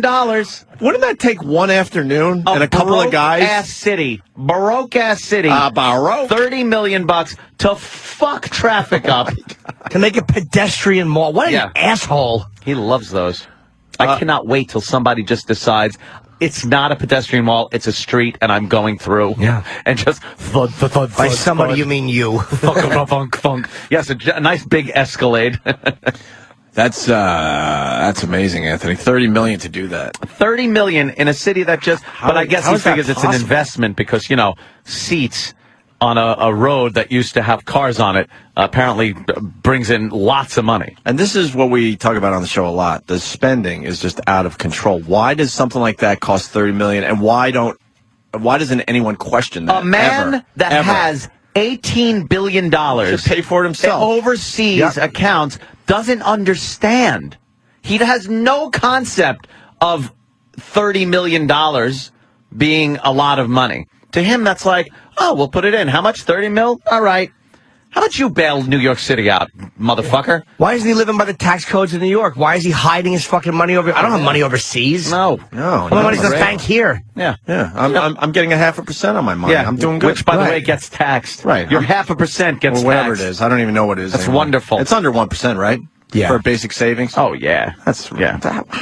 What is going on? And in he's this world? stashing money away that isn't even seeing the IRS. And, making us pay $30 million to inconvenience our driving. $30 million. He's an ass. Spending is out of control. The That's fact where that they he got can reelected. save. That's where they could save real money. Not taxing Don't soda. do that. Not Just don't taxing do it. soda pop. Anthony, Bloomberg is playing a billionaire's version of SimCity. Yeah, that's what he's doing. Let's close that down. And then there was me with a big exclamation point over my head. All mad like the game. That was Pat from Menaki, by the way. Was it? Yeah. Yeah. It's true, though. It's true. Mike in Virginia. Mikey. Hey, basically the government's easiest way that they can cut budgets is put drug testing on, anybody that needs government assistance, for one. And then you should also, anybody that's on government assistance, like welfare or any of that garbage, should be forced to have like a depot shot or whatever to make them sterile. And they should have time limits. That gets into all kinds of shit, though. When you want to start sterilizing people, believe me, because you know what would happen. The majority of the people would be from a certain ethnic background, and they would be crying all kinds of fucking shit about sterilizing more people of one race than another. All right. Absolutely. Well, it's only temporary sterilization, right? Not permanent. Temporary. They have, like, the implants. Mm-hmm. That's what I'm saying. Like, the depot shot, it's a 6-month sterile thing for women, you know? Or fucking just slit their throats. That also works, you know? Can you imagine if someone proposed that now as a bill? We say that if you have more kids while you're on public assistance, that the government slits your throat. This is all just going to end bad. We're going to be our own downfall, man. Dude, we are We really are going to be our own downfall. We are appeasing and just coddling and placating people that don't contribute, that are detrimental and burdens to our society. And this administration and the political correctness that's going on these days just grabs them and holds them and says it's okay. It's okay. And then if you say anything about it negatively, if you're a member of the Tea Party movement, you are labeled a racist. That's why the term racist to me has no fucking meaning anymore. It has no meaning. That's why people call me racist. I could give a fuck. I love it. Call me one. Because I will just speak my fucking mind. I got called a racist on Twitter by this girl. Right. Jimmy, a racist. By the way, Jimmy's probably one of the least racist people I know. I'm talking Ginzo. Right. I prefer greasy wop. No, but it was one of those. It was the old rant I did. It was a goof, obviously. On it was the racist promo for a gig. You know, hello Jews and niggers and spits. Right. You know, it was obviously a fucking sarcastic. Just nonsense. Yeah, idiocy. Obviously. Completely. But you know, this girl, she's like 20 on Twitter. Man. You're a racist, or she called me. So I smashed people back when they attacked me on Twitter. Just forward it to me and say you've sent this to the wrong person from the show. Exactly. And so I bashed her back a little bit, and the fucking fans jumped on her, and it tapped into something. It's not just about somebody badmouthed Jim. I mean they don't really care that much about that, but it's just being called a racist for a racial joke, and they have been fucking killing this girl. Yeah. And she actually keeps twittering back, just make it stop. I'm sorry. Oh, man. I wanted to stop. Shit. But then she says things that annoy. Like, I never asked anybody to bother her. But then she'll say something that will annoy the other people.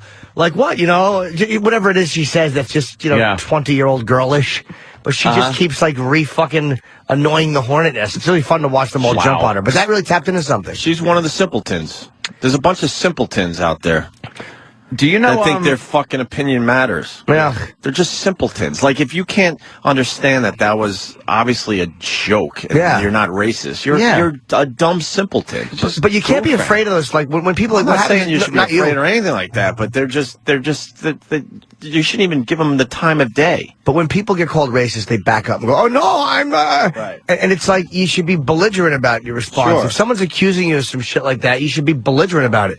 And that was to me where I'm as fucked up when he went on Sharpton's show, and he was nice to him. And Sharpton brought his dumb daughter out. I know. Is that the same daughter? I don't know if it is. Who got pulled over for yelling at the cop? Oh, right, yeah. I the same remember that enchantress. episode. Yeah. There's just this atmosphere going on now that it's. And it's complete separatism too, but it's only one way. Like, there's something going on at McDonald's that is just ridiculous. If you've noticed over the years, McDonald's has really set their sights on black people. Yes. They have completely changed gears, and I'd say 90% of McDonald's commercials right now are completely targeted at black people. They have a website now that McDonald's sponsors that is just dedicated to black people and how they can get how they can advance and how McDonald's Corporation can help them and how there's diversity programs within McDonald's. Like there's this whole thing going on behind the scenes at McDonald's that goes beyond the commercials. That is like it's called 360 Black, I think, 360black.com. I think that's because they don't want like 1 month a year dedicated to black history and blacks and things like that. They wanted 360 days a year.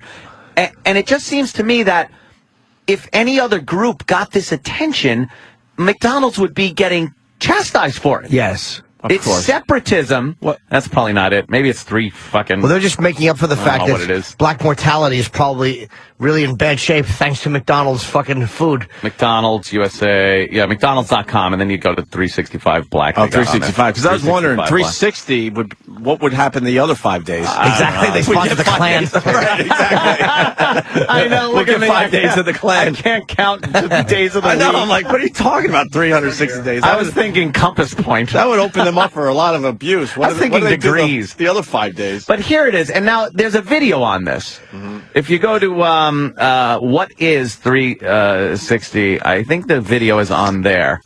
If you scroll down. No, maybe it's one of the other subjects. Opportunities.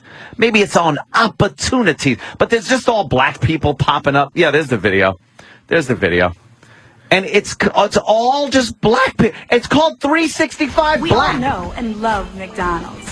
That's where we get some of our Listen to the favorite music. Jazzy music, like yeah. hamburgers, premium chicken, Mhm. the griddles, and of course the fries. Yeah.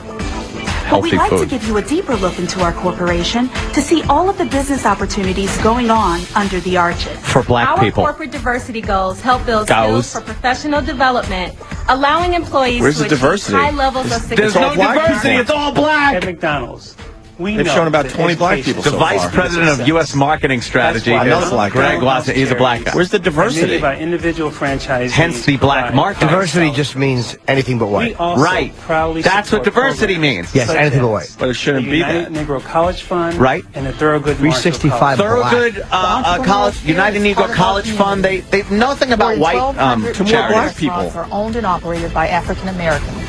Jackie and I Well, that was a little light, belong though, to the but still National black. Black McDonald's Operators Association. There's a national black McDonald's operators fucking organization. Every year in our McDonald's restaurants. Speaking of dollars, McDonald's also spends hundreds Speaking of of dollars, millions give me with yours. African All American right, suppliers. they're getting almost white, though. My name is Erin Johnson, and I work for Baldwin. They're getting lighter as this She's goes black. on. We have been a supplier of ice cream toppings and dipping sauces. And now the to McDonald's suppliers since 1998. to McDonald's, they search for black-owned companies to supply McDonald's. And value the differences that make So McDonald's is a black company? Differences? There's no difference. No. And our restaurants reflect the people we serve. Ray Kroc is spinning. So you see why we No, this is smart marketing. that McDonald's is deeply rooted This, in the I'm telling you, this type of shit, 365 days as much as it's annoying, it really, all it's saying is, hey, look, you're still considered the underclass in this country. When that's tolerated, like, the people who are doing well will tolerate that, and that type of fucking double standard. Because we don't need that. You do. Exactly. And that's McDonald's, because the bottom line is a lot of McDonald's in black neighborhoods. White people are not, I'm sure they eat McDonald's, but I think white people have probably moved more away from McDonald's. They have. For Why? health reasons. Why? Then why can't black people move away from McDonald's for health reasons too? Well, it's probably more affordable. But also. Is it? It costs an arm and a leg to eat at fucking McDonald's. You can eat pretty cheap at McDonald's, and they get a lot of criticism because, like, you go into a black neighborhood and all you find is Popeyes, McDonald's, all these shitty foods. Like, there are no fucking places that open up there. Like, if Starbucks opens up, I think they do well. But a lot of these places don't open up. So I think McDonald's is trying to make it look like they're just not these predators who are just throwing this fucking shit into black neighborhoods. Like, look, see, we're a friend of the black community. We're not just pumping you full of Big Macs and shitty fries, and the entire country is trying to lose weight, and here we are shoving food in your fucking face. It's fattening. It's like bullshit. Yeah, it's a way. That's a great little take on that. It's almost like when you go down. When I go down to Brazil and get hookers, I'm going down and get Brazilian whores. If I started to help the Brazilian Men Foundation, because on some level I realize that I'm down here fucking your women for money. To be harsh, that's a bunch of Uncle Toms, basically. And, No, and I mean it's really truly a big time white company, but they're pushing some black people forward to say, look, no, we're doing a lot more than just giving you the shitty food, and I mean shitty as far as healthy goes. Yeah, I wouldn't say that it's the black delicious. people We all know that, but shitty as far as health goes. I wouldn't say they're Uncle Toms, because it's not like they're Not siding. Uncle Toms, but I mean but they're pushing the black forward, even though the company probably isn't run by a majority of black people. I think they did. I like his take on this. Perhaps Anthony. a CEO, I think, is now a black guy. I'm not sure, but you saw the vice president of marketing, for the U.S. is a black guy, and the marketing that they're doing is absolutely aimed at black people. Yes. McDonald's has completely changed their marketing strategy from many years ago when it was Ronald McDonald and, a lot of white people and, just fucking whatever. Well, I remember going to McDonald's as a kid, and it wasn't predominantly black or white. It was just the place you went. Now they're really targeting just black people. But Jimmy really did explain that. Yeah, I know. Minorities are still eating unhealthy in general. Well, white people have choices. Honestly, part of it is. I'm sorry. Part of it is. Patrice has gone down this road. Part with of us it really is times. affordability. Like when you go to an airport, picture an ice cream all the time. Just want something ice healthy, cream, right? you scream. We all scream. For ice cream. I used to get that next time I say ice cream, you scream. We all scream for cum. But it's like I yell all the time. Me and Kenny are in the airport. I'm like, this is why we're a country of fat fucks. Because I want to eat something healthy, and there's nothing. there. There's a McDonald's open, and there's a couple of other places. Yeah.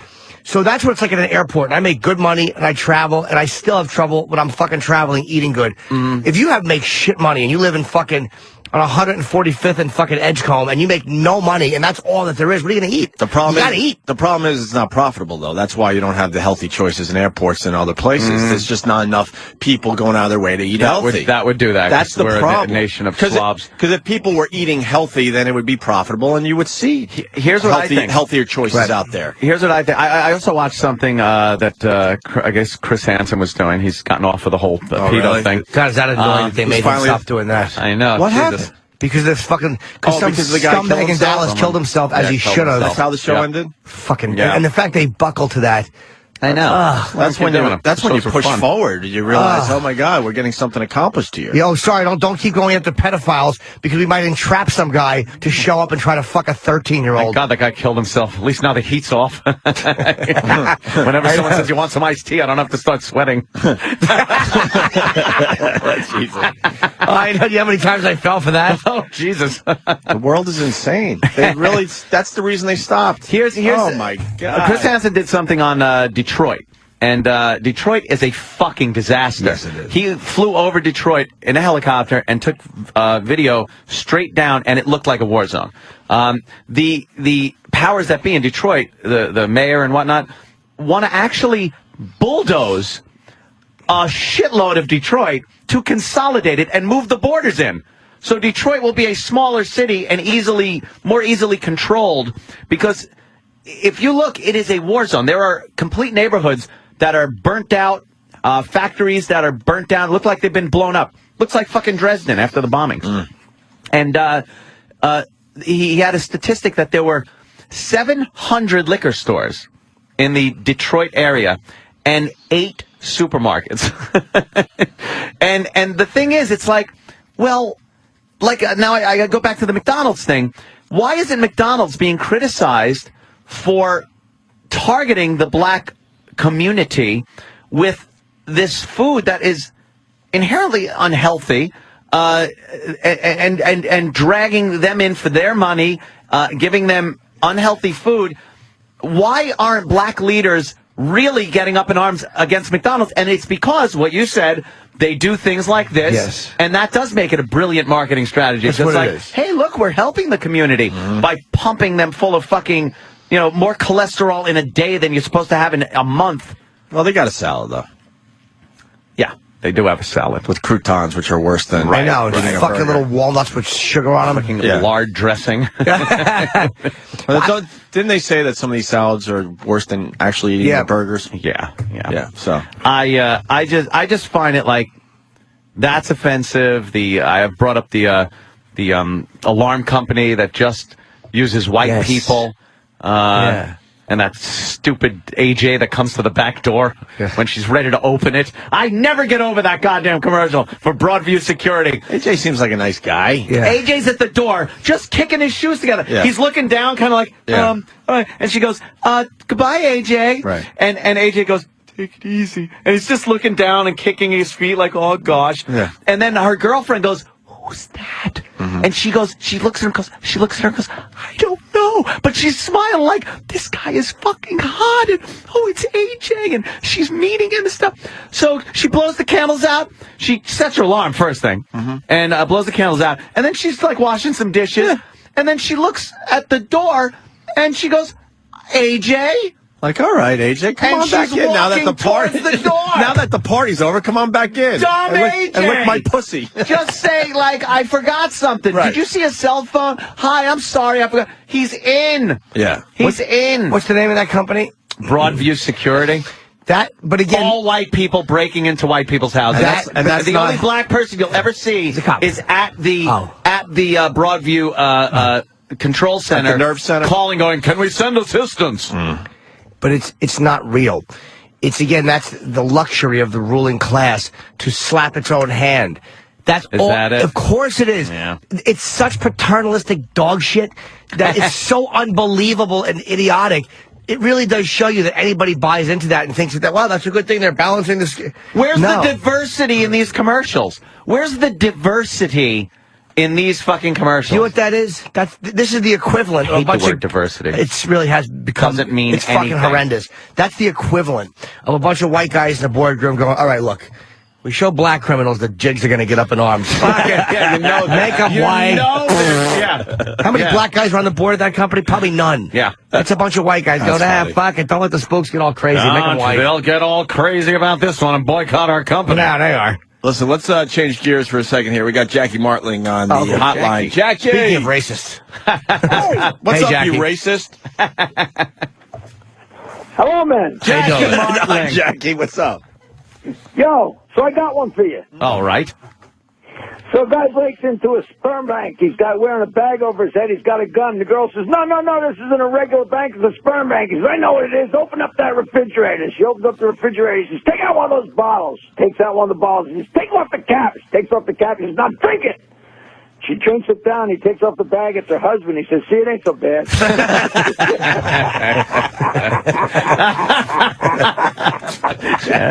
Good one. Hey, right on, man. Howie! How are we? Hey, buddy. Good, Jackie. Goddamn. We're good. I got your email last night. And I told Anthony, you really know how to plug a gig, because I'm reading your email, and then you go, after my gig on Friday night or tonight, I'm going to take the whole crowd to F.H. Riley's, your brother's restaurant. I'm like, fuck yeah, we got to get Jackie Martling on the phone. Now, I got to tell you the absolute truth. Yeah. Is it worked backwards, because my sister Katie emailed me and said, we're all coming to the show tonight, and all my friends are up my ass about, are we going out afterwards like last time? And I said, yeah, and that place in Huntington again. And I said, Jesus Christ, it never even dawned on me to call Opie and Anthony, give me a promotion, a plug. Right. So it was actually a karmatic thing, you know what I'm saying? It's all good. You call our show anytime, It Jackie. all works. Actually, my brother played at that place down there at Five Towns, and it's really a great venue. Was it called something else? It's just like an old high school, but it's a great auditorium, and now they call it the Performing Arts Center, and it's great, Dix Hills Performing Arts Center, Five Towns College, Dix Hills, New York, tonight with Jackie the Joke Man at 7:30, right? Yeah, and it's 7:30, which is very early, I like that. I like the 7:30 start time. Still gives you time to go out and get tanked later. That's right. You have plenty of time to get to your brother's place and spend a lot of money. Yeah, before the kitchen closes. Because I think last time Jackie came around, the kitchen was closed. He shows up at 1 a.m. Don't open up the kitchen for Jackie? Come on. The guy went home already. Jesus. Yeah, and Jesus Christ, I don't drink. The only thing I got in my whole life is a few chicken wings, and the son of a bitch isn't even there. Right, he was gone. You would still drink. It's just you reached your limit at 30. You know what's great is I got a special guest tonight because he's in town. Is my buddy Richie Minervini. Who, Rich, sure. We actually started comedy in Huntington at Cinnamon, at a little restaurant 31 years ago. And, when comics are just starting out, everybody tells lies to each other because they want to, up themselves and feel better. And due to him telling me a lie is how I got to hang out with Rodney Dangerfield. He told me that he had met Rodney, and Rodney loved him, so I typed out a bunch of jokes, and then I said, here, hand these to Rodney, and he said, I'm full of shit, I didn't meet Rodney. So then I just mailed the jokes to Rodney, and Rodney called me up. And Richie's been kicking himself for 30 years. It's great. Richie's good. It's Norton. Tell him I said hi, man. Richie, didn't he used to book East Side? I think he had me booked at East Side, and I got there and the fucking padlocks. He owned the place. Okay. Right up until they put that big lock lock on the front door. Dude, I was booked there that weekend, and literally I got there, and literally there was a fucking There's lock a on the door. sheriff's lock on the door. I had never seen anything like it. So tell me it owes me $500. Richie showed up at the club, and they were carrying the cash registers and the chairs and tables out. It looked like the bar that was closing up in Goodfellas. They're just like... Exactly. Yeah, just taking shit out of it. Oh, my God. He's a great guy. Minervini's a great character. Yeah, we saw him, we saw him kind of recently backstage somewhere. I forgot where that was. Maybe Westbury. Kevin James. Yeah. He's a good character. And of all things, I'm going to Los Angeles tomorrow, and I'm going to be at this a THC convention. Oh. They're actually having a THC convention at the Los Angeles Convention Center. Pot is a big deal now. Yeah, especially in California. Are you still partaking in a little bit of weed there, Jackie? May I take a... Well, I got a new CD out, and the CD has my theme song. And in my theme song, I'm smoking pot, I got my dick out, and they flipped over the song. So I'm going to be sitting there, from 7 o'clock to 9 o'clock tomorrow night. Tomorrow night, I'm going to be sitting there blasting a song and selling the CD. And I don't know if it's going to be medical marijuana, people walking around, or whether I'm going to be sitting in the middle of Jamaica. You know what I mean? But it's going to be wacky, Yeah, we're going to be... I think we're going to legalize pot soon, man. Yeah, it's looking that way. We're moving quickly to that direction. State by state. I'm sure some states aren't. But. Oh, sure, yeah. The states seem to be leapfrogging each other, and somebody told me that now in Colorado, you can actually sell pot and make money, and, that it's beyond medical marijuana that's taken even a leap forward from that. So it looks like it's actually happening, And I've heard that the people that are against legalizing pot are the fucking guys that grow pot illegally because they put them shit out of luck. Prices. Yep. Of course. It's going to be controlled. Yeah, exactly. Their business is going to go down. God damn. And I don't know what I'm going to do because I don't drink and drive anymore. And if they legalize pot, I got to find something brand new. I need a new water break. Yeah, you need a vice. Everyone needs a vice. We talk about the drinking and driving thing. When we were growing up, it was, people don't want to hear this. It was kind of a sport, and everyone understood the sport of drinking and driving. Yeah. The cops understood. They pull you over and go, have you been drinking? And you tell them, yeah, and then all of a sudden they take your keys and make you sit on the side of the road for like 4 or 5 hours, and they come back and give you your keys back and you go rounds. home. Yeah. They do their When I rounds. was a kid, they pull us over and say, Jesus Christ, you think you can get this thing home, We used to play bumper cars. Like bumper bowling, you're driving home and all of a sudden you smash into the curb and it wakes you up. That's what curbs were for, I thought. Obviously a very serious topic, but the times were different 20 years ago. It just had a different flavor. I mean, back in those days, death didn't hurt as bad. Jesus. You know what it was? We were stupid is what it was. Why don't you say it out loud? Nobody knew any better. Yeah. We were idiots. Yeah, if you were drinking, if you were hammered and couldn't even stand up, that might be an issue. But if you were just drinking a few beers where you would be legally drunk today, the cop would usually go, all right, get home. Right. just take Sometimes they would follow you home. Yeah. Sometimes they just made you sit it out on the side of the road. Andy Griffith kind of Barney Fife thing that they would do for you. Oh, yeah. But the rule is kind of, you can find your car, you're all right to drive. There you go. See, I found my car, right? You ever have a friend that didn't drink be the decoy when you were leaving the bar?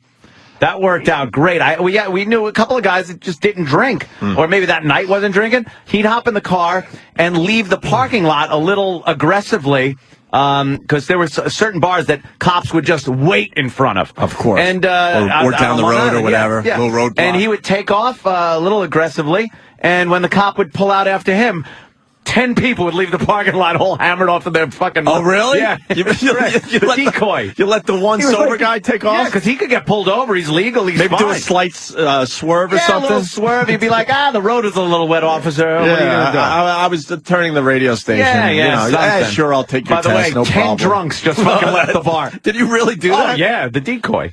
Jackie, they shut down...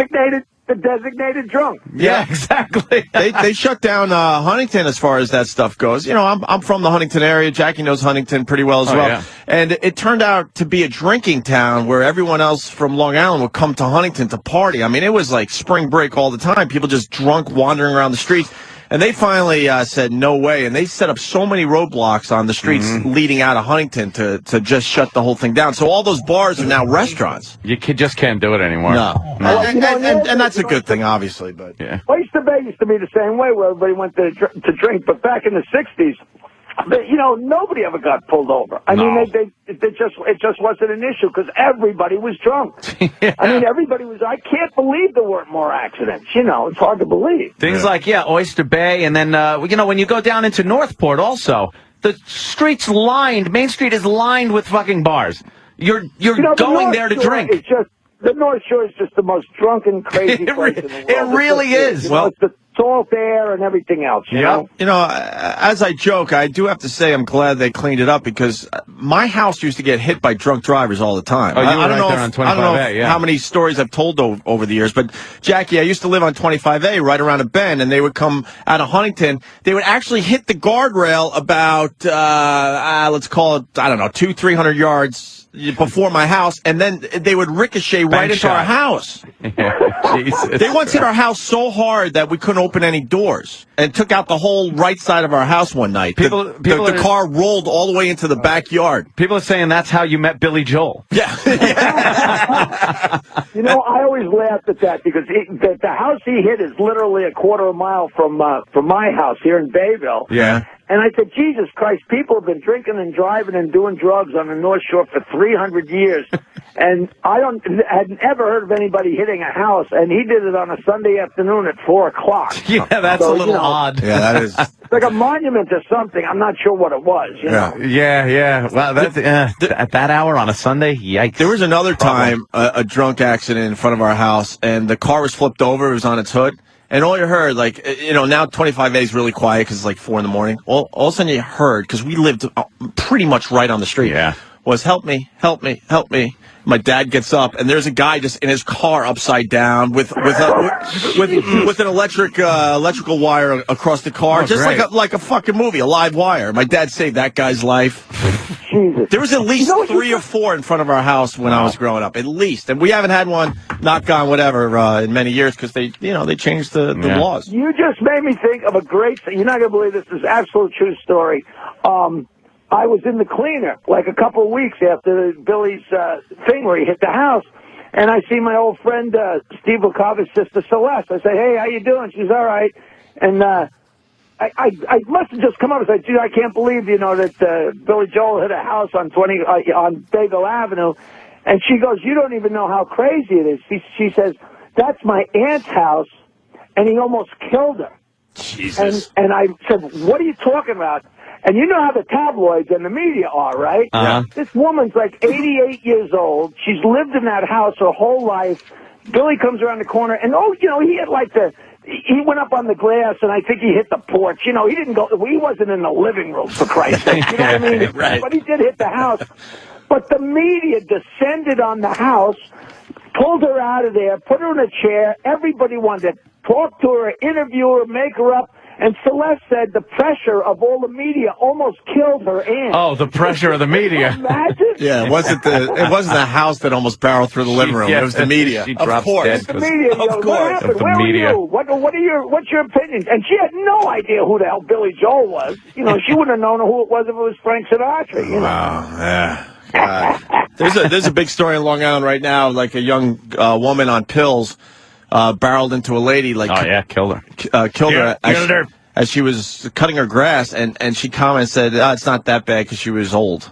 Oh, yeah, and the media is just having a field day with her. She didn't say that. Yeah, something like that. I'm paraphrasing, but basically said, it's not that bad because she was old. That's not good. Yeah. Yeah. So it's not like it was a woman with a baby carriage. Yeah, exactly. Yeah, don't worry. That's how she was justified. Now that was like that was literally in the house. Like that van or car, whatever it was. Yeah, the van. Yeah, that plowed. Yeah, she was going. She was on some drugs, apparently. Well, she plowed the woman cutting the grass, and then ended up in the house. In the house. Yeah. Ow. Ouch. Unbelievable. Why don't we say where Jackie's going to be? We got to take a break. 7:30. Jackie's going to be at the Dix Hills Performing Arts Center, Five Towns College, Dix Hills, New York, 7:30. It's a great show, man. Jackie's been just doing this forever, and man, he knows how to make you laugh. I'm telling you. I really appreciate it. Yeah, I'm running to drop off my car. I got the THC convention tomorrow night, and my new CD. I'm going to send you guys a case of CDs. I don't know if you want to give them out or sell them. Yeah, we'll give them out. We'll play a couple tracks. We'll steal some. And of course, jokeland.com. And are you really coming to F.H. Riley's tonight? Because I'll make sure my brother does keep the kitchen open. I'm absolutely going to announce on the stage that we're all going over there. So tell them to save me some chicken wings. Okay. And we'll have a great old time. Listen, I'm really sorry I couldn't come in there and live, but I want to come in there again. I had so much fun with you guys. I can't believe how many people heard it. Like, the whole world told me they heard me on your show. We'll do it again. Yep. And it's the buffalo chicken spring rolls you really want to try. Those are really good. They're ridiculous. And you got to show up, Jackie, because... It's bad enough that we're plugging the place, but I don't think we should be plugging the individual menu items. Well, I do have to say this. Victoria Gotti said she was going to go to F.H. Riley's, and, she never showed. So you better show tonight, Jackie. Listen, let me give you a goodbye joke. Yeah, go ahead. Hit it. The kid says, Ma, how come I'm black and you're white? She says, listen, the way I remember that party, you're lucky you don't fucking bark. And with that, you guys, I really appreciate it, man. All right. No problem. Thank you, Jackie. See you, man. Tell Steve thanks. Tell your producer. He gets no credit. Steve, thank you. Of course. Why would he? Exactly. And also, fuck him. All right, there you go. That's more accurate. Thank you. Jackie, the joke man, Jackie Martling, will be on Long Island tonight at 7:30. Dix Hills Performing Arts Center. A quick break, and we'll continue. We got, who's next? We got a lot of guests today. Ian Halpern will be on at 8:30 today. Google it. We got some things to talk out with him, that's for sure. Stay there.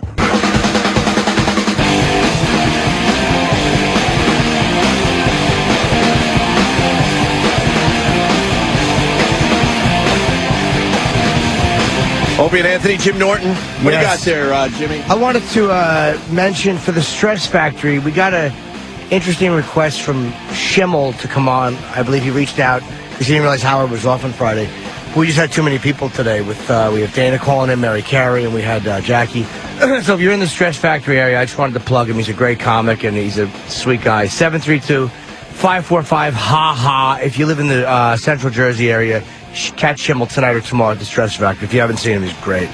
I understand he's not doing too well. You want to try to squeeze him in somewhere? I honestly don't even know if he's in the building or where he is, or if he reached out, or maybe Vinny just called. I really don't know. I didn't know he was local. I actually am tempted to go see him. Well, Steve, find out where he is, and I don't know. We'll get a call from Australia. Robert's in Australia. Yes. Let's try to squeeze him in. We just have a lot of people on the show today, and we want to do some stuff just us three. So, speaking of which, the Best Cry Ever thing is now auto-tuned.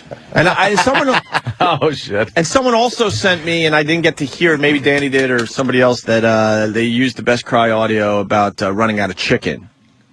I haven't. It's somewhere on my Twitter. It's gonna be pretty tough to find on my Twitter, but maybe it's out there on YouTube. Take a listen, see if it's worth playing. But you remember the whole, running out of chicken thing? They remixed Best Cry Ever into that piece. God damn. Okay, that's. I mean, it sounds like it has potential to be really funny. Definitely. Or it could be a bust. So. Nothing with that fucking cry is a bust, by the way. Everything works. It is great. Well, here it is. Fast food chain Popeyes became a victim of its own advertising today. So many customers lined up for a big special. Some locations, including one in Penfield and the city, ran out of chicken.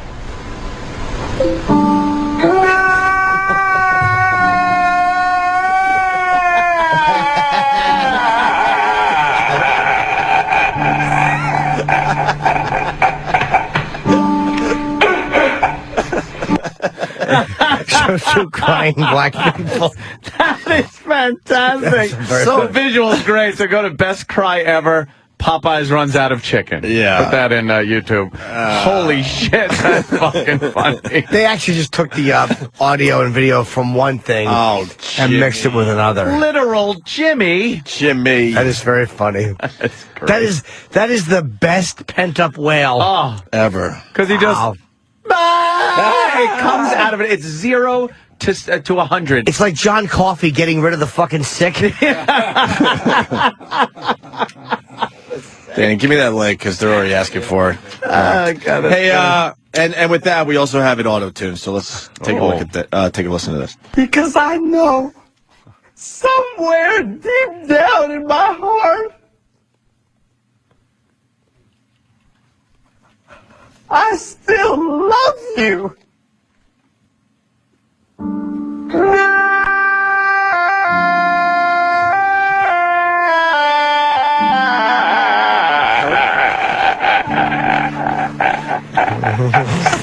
Like the, like this. Oh, more.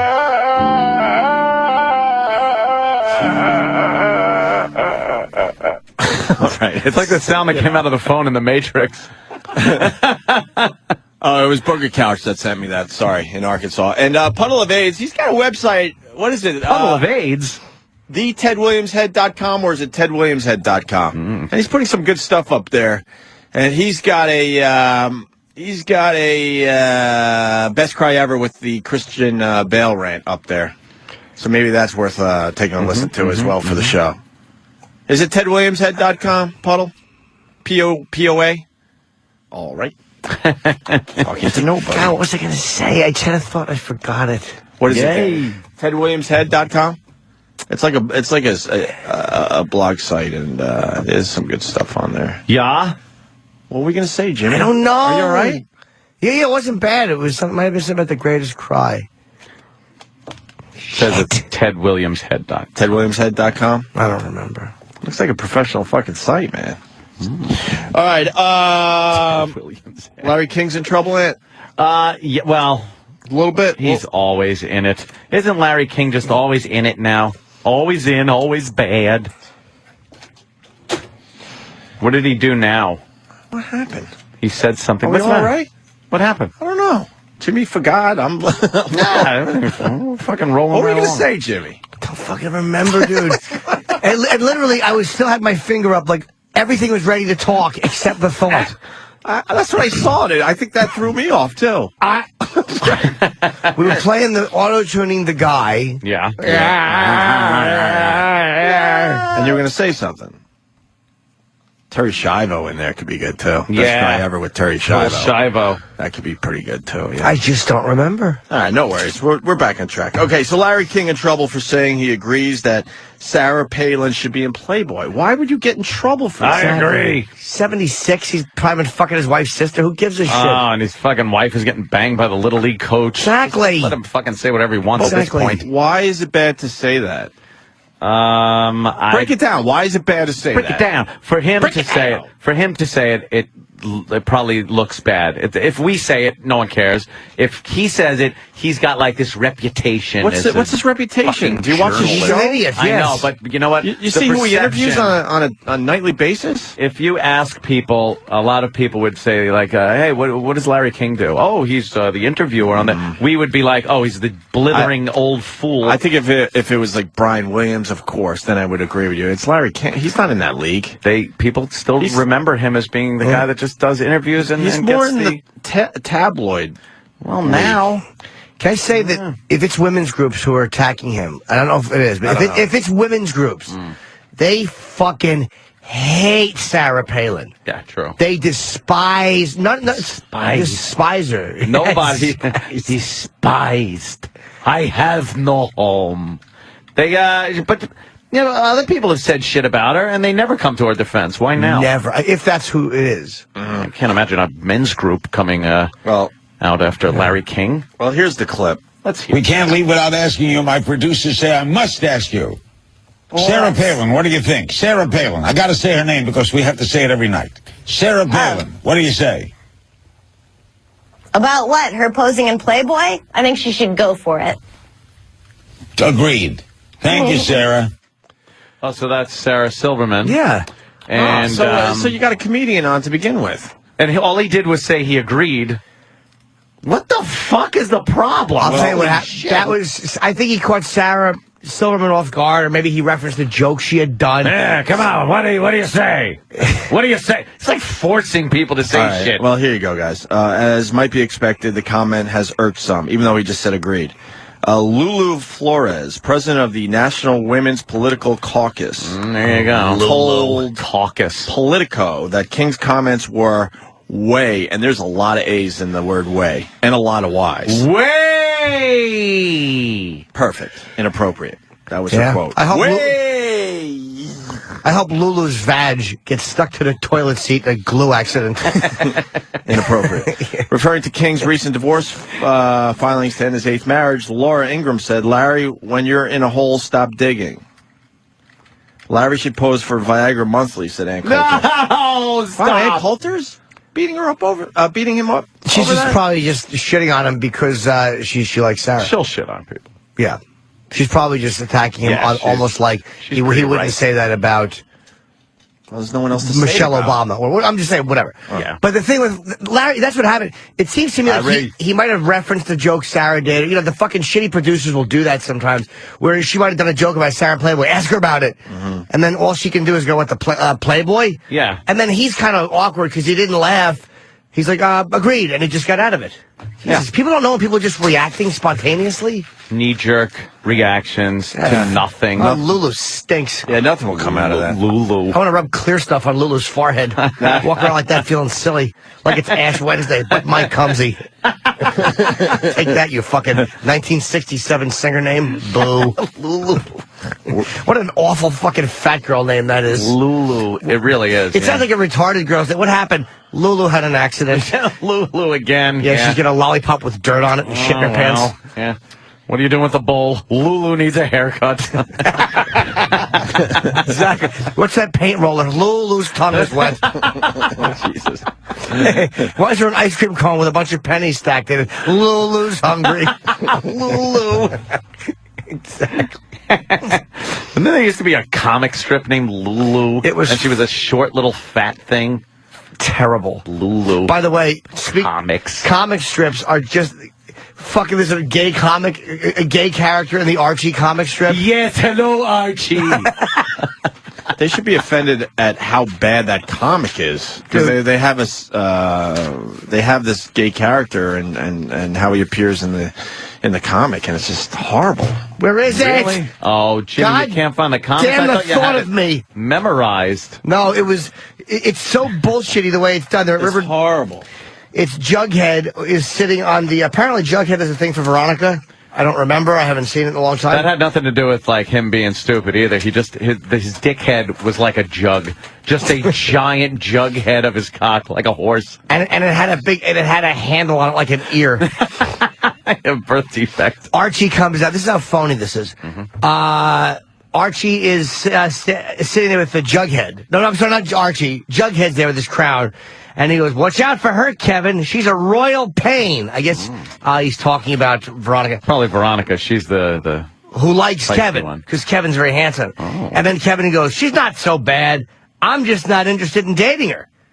And Jughead says, Veronica's not going to let that stop her. Mm-hmm. And Kevin says, it's nothing against her. I'm gay. I guess I should just be upfront. And then Jughead's got the devious look on his face, and he says, maybe. But what he's thinking is, or maybe I can have some fun seeing how long it takes Veronica to figure it out for herself. Oh, boy. That'll teach her to make a fool of me. First of all, that's not the way people in high school come out. You don't just tell a guy with a fucking spiky hat, I'm gay. And Jughead would have said, maybe. And Jughead says, so am I. And then Yes. Go onto the porch. And then Jughead says, why don't you let Big Ethel strap it on and fuck you in the shipmaker? Or Jughead says, I hope Veronica doesn't fuck him. She might get AIDS and give it to me. Or it would have been great if he said, why don't you let Big Moose hang your head over the side of the bed and throat fuck you? Remember Moose? Big Moose. I don't remember Moose in that strip. Oh, you remember Big Dumb Moose? I don't remember. Fucking Moose. Was he just Moose was like the football player. He was the jock? Guy. Yeah. He was the jock in the high school. Why is anybody reading Archies? Dude, no one reads those comics Fucking anymore. horrendous. I miss your comic bit, by the way. It's so dated. Well, this is a comic book. No, I know, but they don't read comic books, and they don't read fucking strips in the newspaper anymore. It's such an And now someone's going to call and say, I Yes. do, but in general, no one's reading that shit. They're not funny. They're not irreverent. They're not anything. They're just waste of paper at this point. Who's reading the fucking comics in 2010? These guys are the most prolific comic makers, too, or because they have Archie Archie's Place, all these fucking weird Archie's Life with Archie, all these fucking little digest, Archie's Digest, Veronica's Digest, fucking, Betty does a scat video digest, fucking Moose's prostate itch digest. Could you read a comic today, maybe? I know. Monday I'll do it because it hurts my throat. And he's got lines. Oh, I have a lot of acting to do today. Lines. A lot. Mr. Fabersham. I hope I don't call Ted by mistake. Oh, no. Well, Ted. God. You got lines with Ted Danson? I do, yes. That's pretty cool. Yeah, you know how it is. He's as psyched as I am. Of course, I bet. I'm sure he is. Hey, we got more info on the South Park Mohammed episode. Remember someone called and said the rerun of that episode was bleeped to shit at the end? Yep. Yeah. Really bad, where it was like 3 words you could hear and the rest of it was bleeped for a long, extended period of time. And we were thinking, wow, that might have been Matt and Trey and a way of getting around the controversy. Them fucking around. And really making fun of censorship and over stuff. Over the top. Yeah, make it over the top. Well, guess what? It was Comedy Central, and it wasn't Matt and Trey. Unbelievable. And they thought that was completely acceptable to completely bleep out that whole section being of held the episode. Hostage. Yeah. Being held hostage by a religion and threats that they have made come true in the past because of comic strips and all kinds of other shit.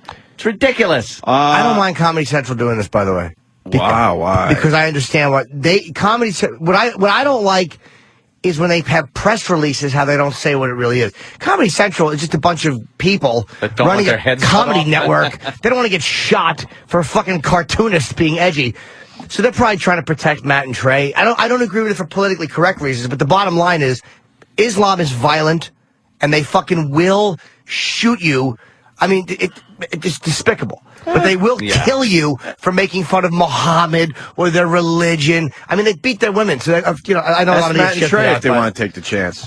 But the bottom line is, they're in hiding, by the way. Are they? Pretty much. No one can locate them. Well, now Comedy Central's doing this. They should just come out and say, Islamic radicals behave violently, and we don't want our heads chopped off. Just don't release a polite statement about it. There was a website, apparently, run by these Muslims. Yes. And it was a threat. Let's be real here. It was a threat. They brought up the guy that Van Gogh that was killed. Dutch filmmaker, obviously. And when you bring that up and you say that this is unacceptable and there are consequences, it's a fucking threat. And the website also had... It was revolutionmuslim.com. I just want to add this in, and the site has since been shut down after this whole thing. Oh, has it? Yeah. By who? I don't know. But that is a fact. The site, but that is a fact. That is a You fact. have a microphone in front of you. I never disputed it. But, apparently it was on the website, and the website also printed out where they lived, their houses, where they work. I didn't know. They had Matt and Trey's addresses on there and everything. A lovely group, a lovely religion. Amazing. Boy, that's how we handle everything. We're going to drive a knife into your chest. Yep. Lovely group. How about another thing closely related to this? The Saudis, apparently, a 12-year-old girl just won a divorce from her arranged 80-year-old husband in Saudi Arabia because under this Islamic laws and rules. See, apparently Muhammad, this great Muhammad, took a 9-year-old wife.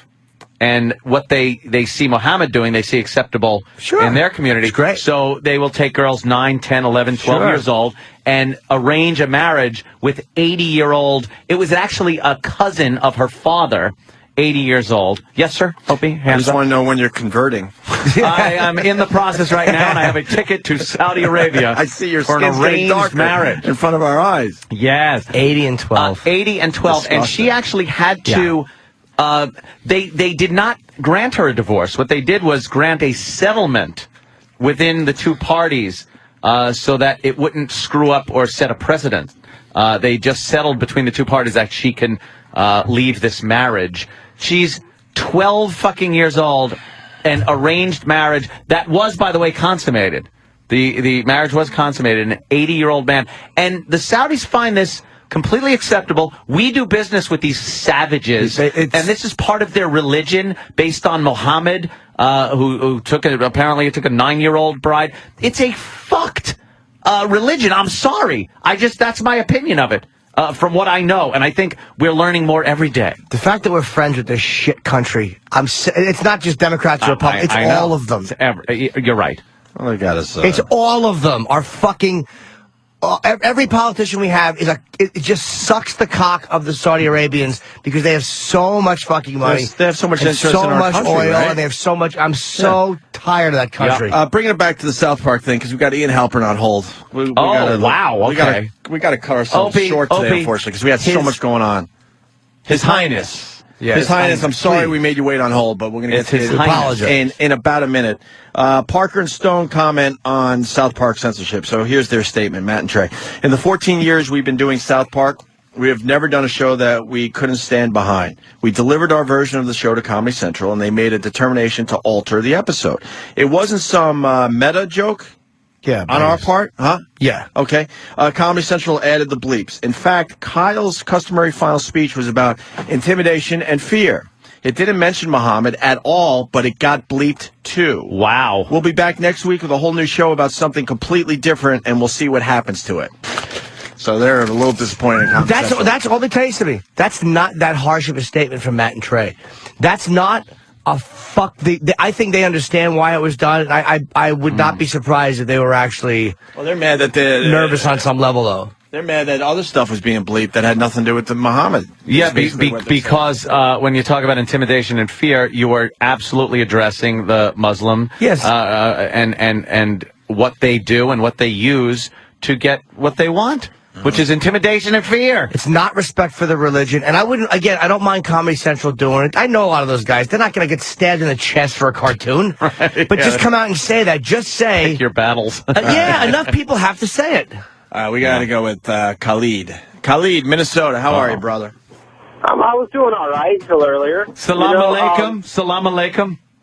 Yeah, whatever. I like your show, and I think you guys are funny, but I think a lot of times you guys are just a bunch of dumb fucking rednecks. We're really not, rednecks. Kyle. I'm from New York. I can't be a redneck. Why are we a redneck? This ridiculous fucking concept of that any religion or any group that does not fit your fucking white American view is some evil entity that's going to stab you for saying something. They did stab hold on, buddy. They did stab Van Gogh, and there was a threat made referencing the stabbing, so I think we were fair to say that. They said it, not us, buddy. To generalize an entire group of people. There are millions of Muslims in this country. Yes. There are billions of Muslims That's in why the there should be a world. little more outcry right now about Muslim extremists by all these Muslims in this country. But we don't hear that. The silent acceptance is deafening, my friend. That is completely untrue. Oh, is it? Look what you're doing. Look what you're doing. You're a Muslim guy, and you're calling a radio show complaining about people complaining about that. Instead of the outrage you should feel that these guys have married themselves to your religion and said, we're Islamic and this is what we're going to do. No, this is a huge problem for all Muslims to have extremists making these claims or whatever, but this is the vast minority. It's like saying all Catholics fuck little boys. You know Jesus is the real Lord. But enough Catholics, you know what, buddy? Enough fucking priests do fuck little boys where it became an issue. The majority of priests don't fuck little boys. But you know what? Enough of them did. And they deserve the rap they got. They deserve it. So don't cry, because Islam has that rap. And a lot of Catholics came out against that, believe it or not, and were very vocal about that. Unlike Islamic religion, the Islamic religion, where you don't hear in the right places. I'm not hearing any fucking outrage about I hear terrorism. it daily. Oh, you do? Look what you're calling about. Yeah, look what you're calling about. You're mad that we said something. Hold on. Wait. How about you accept that we are stupid, we are retarded, and the reason that we are so biased is because there are extremists that are fucking crazy. Of course there are. I'm not disputing that fact, but what I'm saying is that you make the assumption, or the claim, I should say, that all Muslims embrace this attitude. No, we don't. No, I didn't. I just said Muslims are saying that you said the silent acceptance. Yes. There is not a silent acceptance every day. I'm not the most religious guy either, okay? But if I go to the mosque I tell you, half of, like there's any sermon or whatever, the service, whatever you want to call it. Yeah.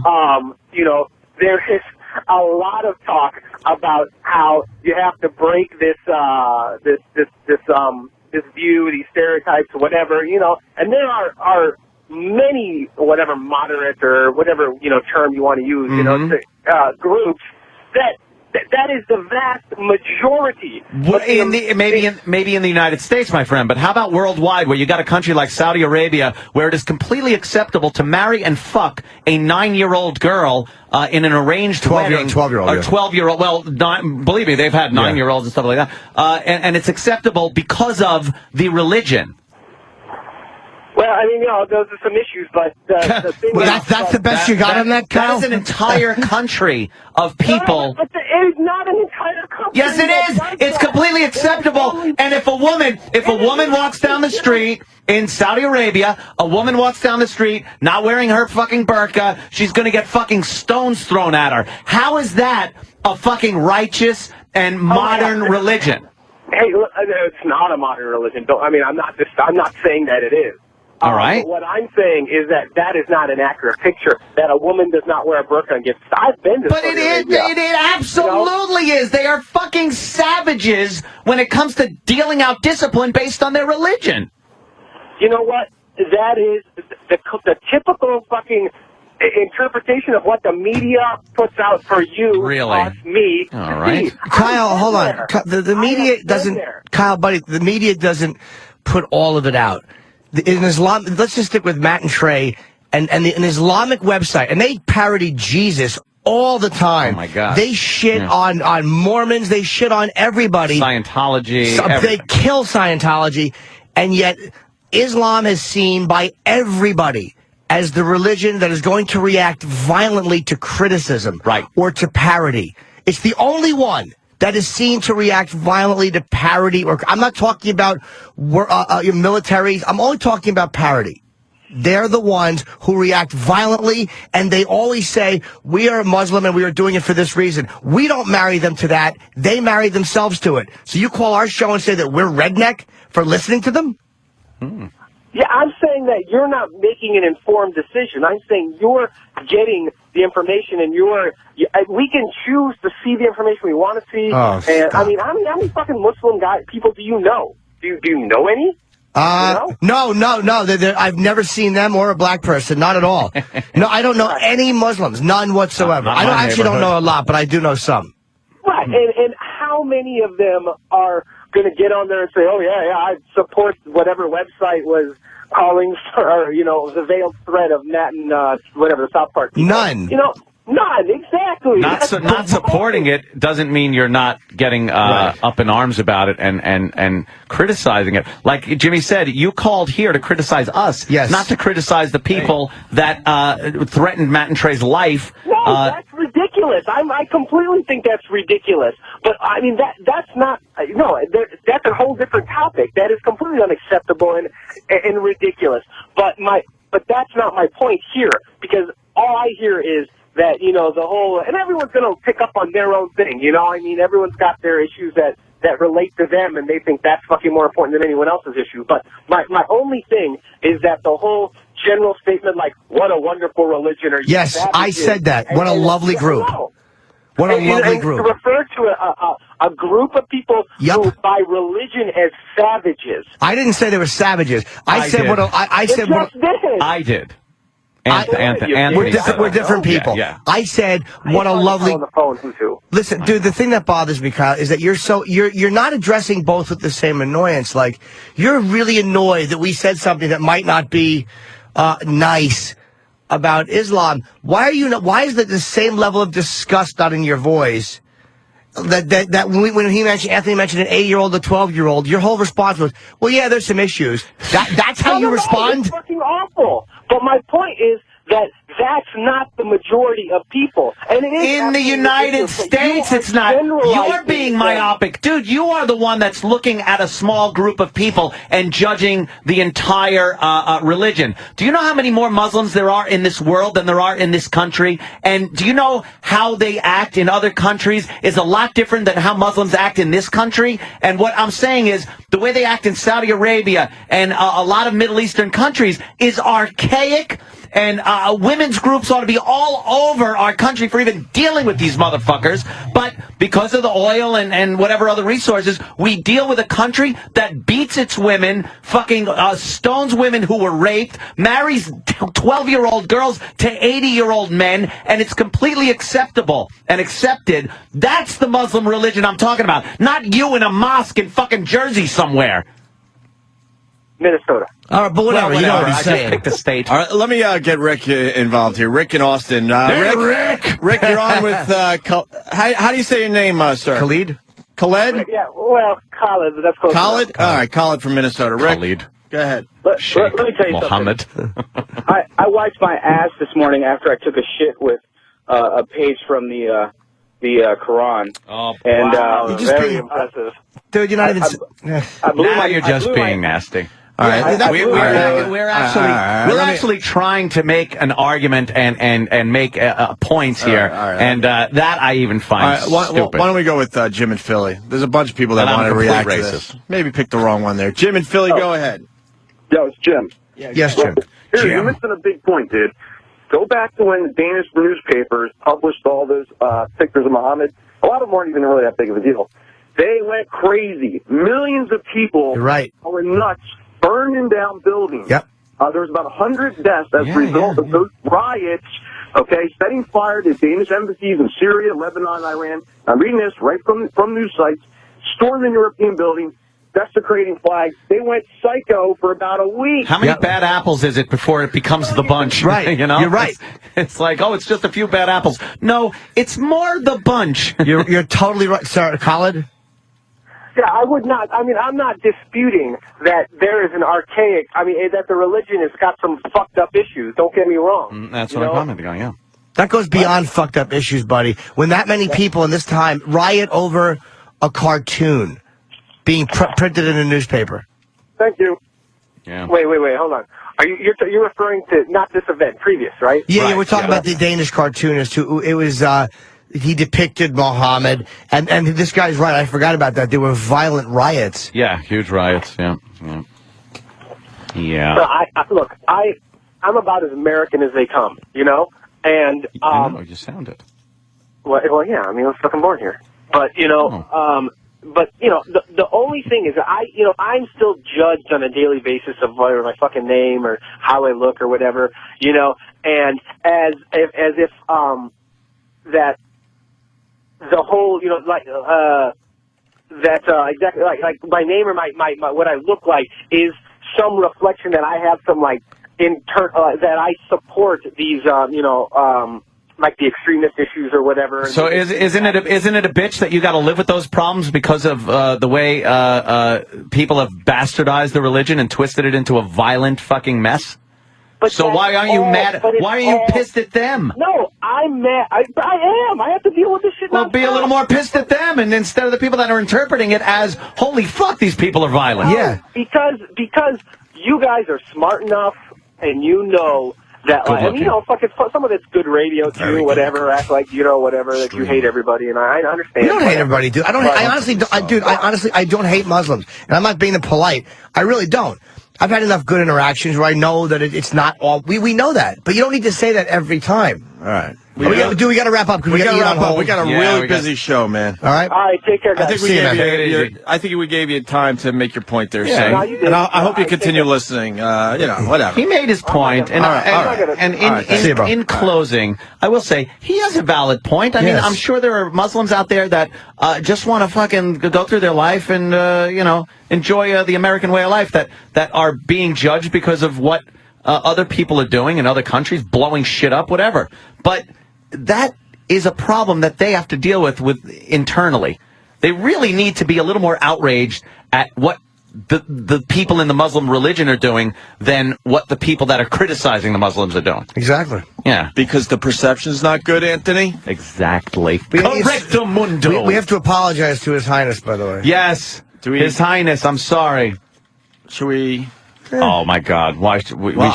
We should just go to His All right, Highness. we should go to His Highness. His Highness, we apologize. His Highness. Hi, Your Highness. I'm really Your Highness, sorry we for apologize. the delay today on the phones. We're very busy, and I hope you accept our apology. Humble apologies. Our humble apologies, sir. Aloha kake hayaka.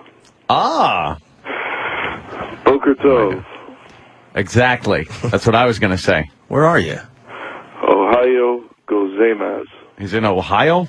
You're in Ohio. Ohio gozaimasu. I have no idea. Cleveland? Where? Akron? What? What's he speaking? He's speaking in tongues. He got hit on the head. Oh, he's fucking De Niro at the end of Cape Fear. Little Highness, little. Salamat Paji. Yes, he's speaking Arabic, I believe. Oh, yeah. Okay. Or Hebrew. Sounds like Hebrew, yeah. You know a little bit about the Arabic countries? Ia ora na. Oh. Hey. Una Dominica. We get this version of him today. I know. On the day that we got to keep everything quick. Look at this. Hey, Ian. Yes. We saw your we saw your claim here that your blind item was indeed about Larry King when you came on our show and said that a TV host was having an affair with a younger woman, perhaps an actress, and that was Larry King? Yeah, look, today there's a headline today, Anthony. They're calling me Hollywood's Nostradamus. Look, this wasn't difficult to see. Everyone knew King's wife was banging half of Hollywood on the side, and King himself, man, he's the king of Viagra. That's all he is. I mean, this guy, you put His Highness and King on the same show together, I'll knock this guy out in a heartbeat. He wouldn't have a job. Really? He couldn't compare with me. But, you know, the fact is, look, this guy, he should be in rehab right now with sex rehab with Jesse James, Tiger Woods. And the skank he's married to, man, I wouldn't even pay $5 for her if she was the only fucking hooker left in Times Square. Wow. That's how, you know. Wow. Neither would Norton, and I assure you, Norton you know, he'll pay for anything almost, but I'm sure if that chick was in Times Square, Norton would just walk by her. You'd be surprised, Ian. I paid for a lot worse. You'd be surprised. You give me too much credit. You know, let me ask I know you're a big fan of Norton, but he certainly has a weakness. Yes, Norton is garbage. Right, he does have a weakness. Yeah. And I want to ask your female demographic out there, right. If King was the last guy alive on the universe, would they jump on him and ride him? I would have to speak for them right now by saying no. Yeah. Because he's really old and doddering. I think it's time King hangs it up. We put him in Madame Tussauds. You'll see no difference. I mean, this guy... Whoa. I have no idea how this guy... He's boring. His ratings are terrible, man. Yep. His ratings are a fraction of what you guys get, you know, on the 10 o'clock slot on your show. Well, CNN is... they got to figure out something because the ratings are atrocious at this point. shitter. Yeah, they were really bad for the first quarter of this year. So I'm sure behind the scenes they're trying to figure it all out. You know, soon we're going to hear that survive if Nancy Grace are having a dalliance. I mean, that's how that station works. I've been on that station many times, and I keep telling them when they call me, don't call me, I'll call you. I mean, when I go on there... Wow, you come up with that? You know, when I go on your show, for instance... Yes. People recognize me. They recognize my voice at bowling alleys. I go on CNN. I've been on many times. Nancy Grace, Jane Velez, Headline News, all the news shows. I mean, I can walk out of the building, walk right down Broadway, and nobody knows who the hell I am. It's a waste of my time. And I sell 2 books. Yeah, exactly. See?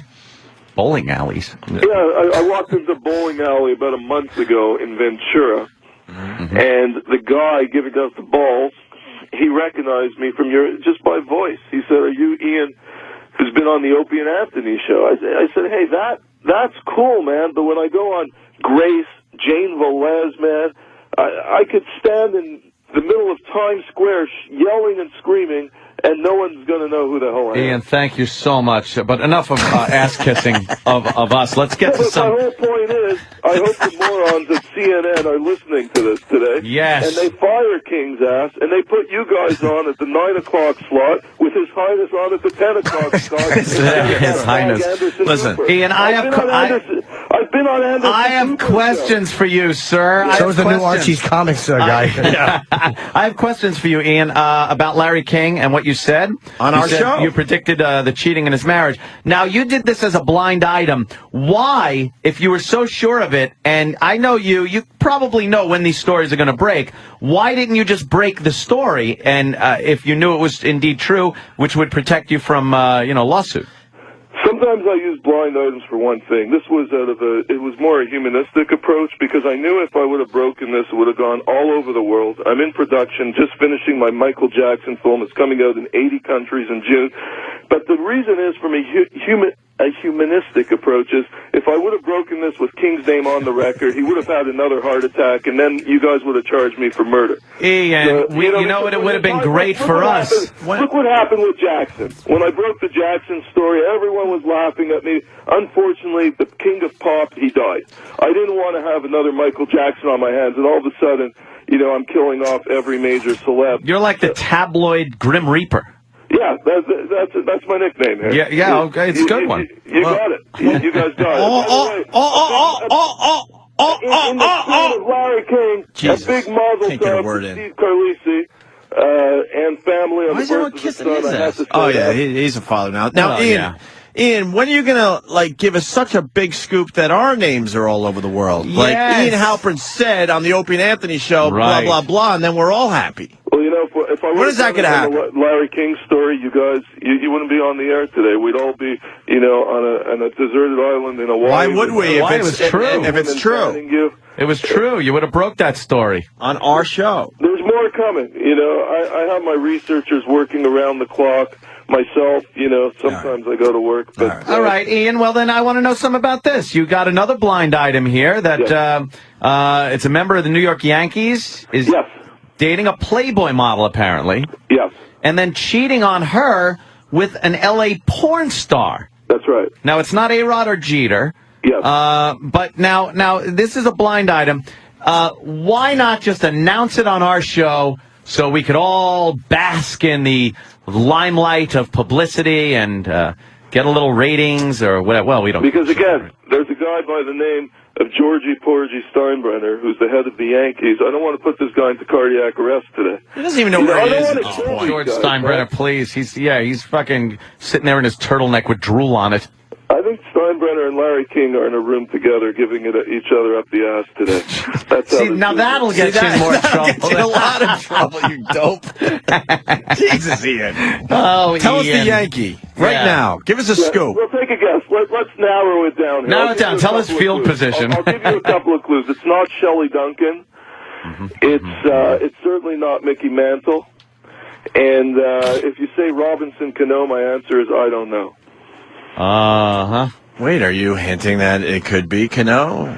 Cano, you don't know? Cano! What do you know? What do you know on Cano? Yeah, I call him Robinson Canoe because up in Canada, that's all we do. We just ride canoes. He just goes.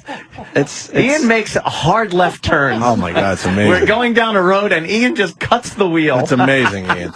Okay, I'll give you a clue. It's not Cano. All right, It's not Cano. Is he a starter? Is he a starter? Yeah, is it a current Yankee who's starts? starting? Does He's he on the pitch? field every night. There's a lot of pitchers, so you could even say if he's a pitcher. That's what I was going to say. He's on the field every night. Oh, I see. See, I was trying to get it. So very he's good. on the field every night. Yes. All right. So Well, then he's it's on the field. I mean, I'm not saying he's in the starting nine. See. see. That's another he's left on turn. the field, and obviously, he's texting the Playboy model and the LA porn star at the same time.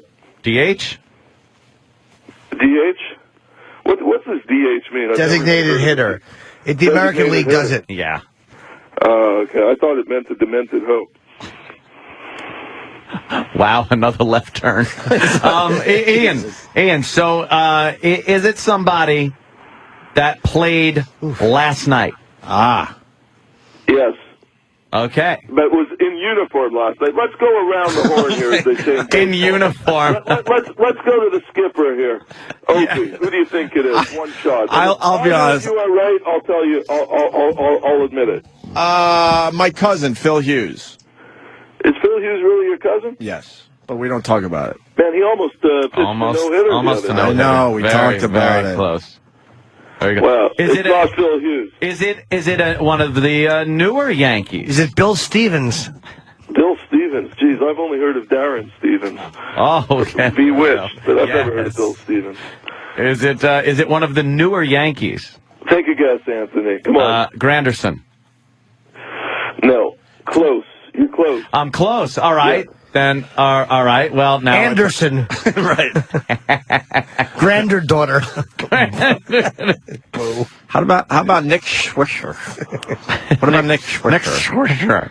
What about So if we're Swisher? close, does that mean it's close You in guys are field? close, but you all took a stab at it. No one was right. But the Yankees, man, We're no they got a closer than we problem on were that team. before this phone call, This man. guy's double dating, and it's going to be distraction. What are they now? 12-3 or something? The Yankees. They lost last night. They lost. So they're what? 12-4. Yeah. This guy could bring them down. I mean, he's going to, if he keeps going on the way he is, he's dating a Playboy model, an L.A. porn star. Somebody's going to find out about this soon and serve the whole team. As long as he doesn't hide her in a closet. Never mind. That was my left turn. Hey, Ian. Yeah. Why don't you just tell us? Because it's a blind item. Yeah, but it doesn't have to be. But you're making it a blind item. It doesn't have to be. Yeah, come on. This is my segment. It's called His Highness Blind Item. And, I hate the blind item. Otherwise, I'm going to give it away every week. But you'll see, guys. You'll see. Norton's going to be, he'll be in Times Square with a megaphone in 3 weeks saying His Highness was right again. He'll be yelling at the Is it an outfielder? Jimmy, go buy that megaphone. No, we've gone. We're soon going to be going back to the 56 squad. You're going to. Well, you know what? We've gone through the whole team right This is now. a very frustrating. Part of Murderer's Row? Exactly. This is There's 4 extremely guys left. frustrating every freaking week. Yes. Is it Lou Gehrig? Lou Gehrig. Yeah, what's Gehrig doing this morning? Is he staring at wood? Yeah, in a way, yeah. Or satin. Not to you, Jimmy. No, I know. Okay. And I'm not going to. If you ask me if it's Joe Girardi, Yeah. I won't comment. Oh, well, he's married. Yeah, and he also said that about Canoe or whatever he wants to call him. Hey, Ian, we got to cut it short today, but before we let you go, the Sandra Bullock thing. Now, photographed without the wedding ring this week. I guess that was a big deal in the tabloid world. Yes. What do you got on that? She's positioning. I mean, when she was with James, I said clearly she was positioning day in and day out. But now that she's without him, she's still positioning to get rid of this guy in a proper way. Because, look, and let me ask this to Norton. If you were married to the female equivalent of Jesse James, would you just be able to ditch him like that? He's a scary dude. What would you do, Norton? I don't know. I mean, I don't know. Like, it depends on what the person knows. I don't know. I'm different than her in that she has a much different image to maintain than I do, so I don't really care. Like, if somebody goes out and blabs about what a perv I am, everybody knows I'm a perv. Are so you it's saying like my stuff is not a big deal? Are you Hers saying? is. Are you saying it's dangerous for her to leave him outright? Yes. In what way? That he might have something on her, like these alleged videos? I think it works both ways. There's two things here. He's scared of her, and also she's scared what he's going to say. Geez, I have somebody here who's giggling in bed right now. Oh, can we hear the giggle? Put him on the phone. Fucking funny. Love that old gag. Funny every time. She doesn't want to say hi. Of course. We didn't think she would. How about just a noise to prove that she's a female? You don't believe me? Can you give a noise to prove it? Hello. All right. Oh, There this you go. fucking Ian is a player, man. There you go. I don't know what it is. What the fuck, Ian? Ian, Footer wants in. You frustrate a lot of people every week. Footer, you're on with Ian Halperin. Wow. Hey, this is an honor, Your Highness. You are the man. What you've done here today is unbelievable. You're actually telling us that there's a successful Major League Baseball player banging 2 hot girls? Oh, my God. Guys, quality. This is big shit. This is shit. Footer, we understand how big this news is, and we're on it with the AP right now. Yep. We're typing up a little story for the Your point's well well taken. I agree with you. Your point's well taken. Man type story. And when this goes to Breed Bart, my voice is probably going to be part of the clip that they play. Yes, of course it Love is. you, Mom. All right, guys, punch it out. Yeah, this is a Breed Bart moment, isn't it, Ed? I think so. Well, Ian, anything else before we let you go, sir? Yeah, again, Opie, when's the baby due? Any day. Any day. It's Teixeira or Nick Johnson, by the way. Why? Because Teixeira apparently was texting two girls. Uh-huh. And Johnson is close to Granderson because he's one of the newer Yankees that are out there. So man, Johnson's not even hitting his weight. I don't even think he's hitting his shoe size. They got to get rid of this guy. And let me tell you, Johnson, after his first stint with the Yankees, he came to the Montreal Expos, the old team where I'm from, my hometown. Yeah. The guy was hitting like $150. I have no idea why he's back in the Yankees fold. Come on, there's got to be someone out there that this team can afford that could do better than It's ridiculous. He's going to be. He could be the guy that brings down this. Since we're going to talk sports, why do you think that Anderson Silva did what he did? Oh, fuck. I have no idea. Oh, sorry, wrong line. Yeah, now we got we go line 10. All right, Ian. Now we got to move on. We got Dana White on the phone as well. Now we're backed up today. I'm sorry, Your Highness. Hey, peace out, guys. And again, everyone, have a great day. And I'll be thinking of all of you today while I'm at work here. Goodbye, Your Highness. Nick Swisher? Swisher? That's what Eastside Dave is saying. Yeah. Peace out. Oh, he's not answering. And did we learn anything today? No. Are we closer to any real fucking gossip here It today? was fantastic. I think one of Ian's better appearances, the breaking news that came out of that call, Opie, it just should be around the world by 10 o'clock this morning. We're actually going to have to just listen to the tape over and over again to just kind of dissect everything he said, because there was so much info there about so many celebrities. Unbelievable. Dana White is on the phone, of course, the main man at the UFC there. Dana, I've been following your Twitter. I love following you on Twitter, and you get excited over like childish things, and I appreciate that about you. Yesterday you were tweeting that you went and saw Kick-Ass, and you also tweeted that you're in Sacramento and you found out that they have a Pinkberry, and that just made you so happy. Yeah, I had a rough week this week, so when I got here, I went to Pinkberry, and I also found out. Do you know who the mayor of this city is? Oh, where are Kevin you? Johnson of Sacramento. Wait, who? Sacramento. Kevin Johnson. Do you remember KJ? Used to play for the Phoenix. Wait, yes, of course I remember. When you tweeted that last time, I'm like, so the guy's name's Kevin Johnson. It's the Kevin Johnson that used to be in the NBA. That's exactly what happened to me. My PR team, when I landed, said, hey, the mayor, Kevin Johnson, is going to be at the press conference. And I'm like, oh, that's cool. The mayor's going to come. Yeah. It's Kevin Johnson. The Kevin Johnson from the Phoenix Suns. What were his qualifications to become mayor? He was an NBA star. Actually, he couldn't be a cooler guy either. I'm sure he is. Very cool. Just a little strange, though. Hey, did you like Kick-Ass? Only in California, you got Kevin Johnson, Arnold Schwarzenegger, Sonny Bono. Right. Clint Eastwood you had for Carmel. Yeah. And you wonder why the state is broke. Yeah, exactly. Jesus. You just explained it perfectly. Kick-Ass, did you like it, Dana? Yeah, it was really good. I liked it a lot. Anthony thought it could have been a little better, but he did enjoy it. I did enjoy it. I thought it was quite novel. I liked of course, anytime kids curse and do horrible things, it's hysterically funny. I love that shit. But yeah, I think there were parts of it where I could use a little more action. Hit Girl made the movie. Hit Girl was the best. Yeah, that was just fucking hysterical. Just kicking ass. Literally. How annoying would it be if we were one of those radio shows? So, Dana, do you promote that type of behavior from children? Don't you think it's a bad influence on the channel? Shut up. That's a dumb question to ask me. Yeah, exactly. And finally, what do you get at Pinkberry? Because I got a Pinkberry in my neighborhood. Jimmy goes too, I believe. I certainly do. Yeah. What do you get at Pinkberry? The original with Fruity Pebbles. Oh, my God. Jesus. You need a fucking tougher answer than that. Fruity Pebbles. I think we need to hang up right now. Yes. I like a Care Bear and some Fruity Pebbles, please. With some gummy bears. I like gummy bears and Fruity Pebbles. Wow, was I not expecting that? No, not at all. It's funny, too, on Jesus. I love, too, on Twitter that they smashed the fucking media for not, liking something you said. You're like, well, then don't fucking follow me. I love that. Yeah, that's perfect. Yeah, well, You know what? Yeah, actually, when I was in Abu Dhabi, when I was all pissed off about the Anderson Silva thing, the media was starting to write stuff about what I was saying on Twitter.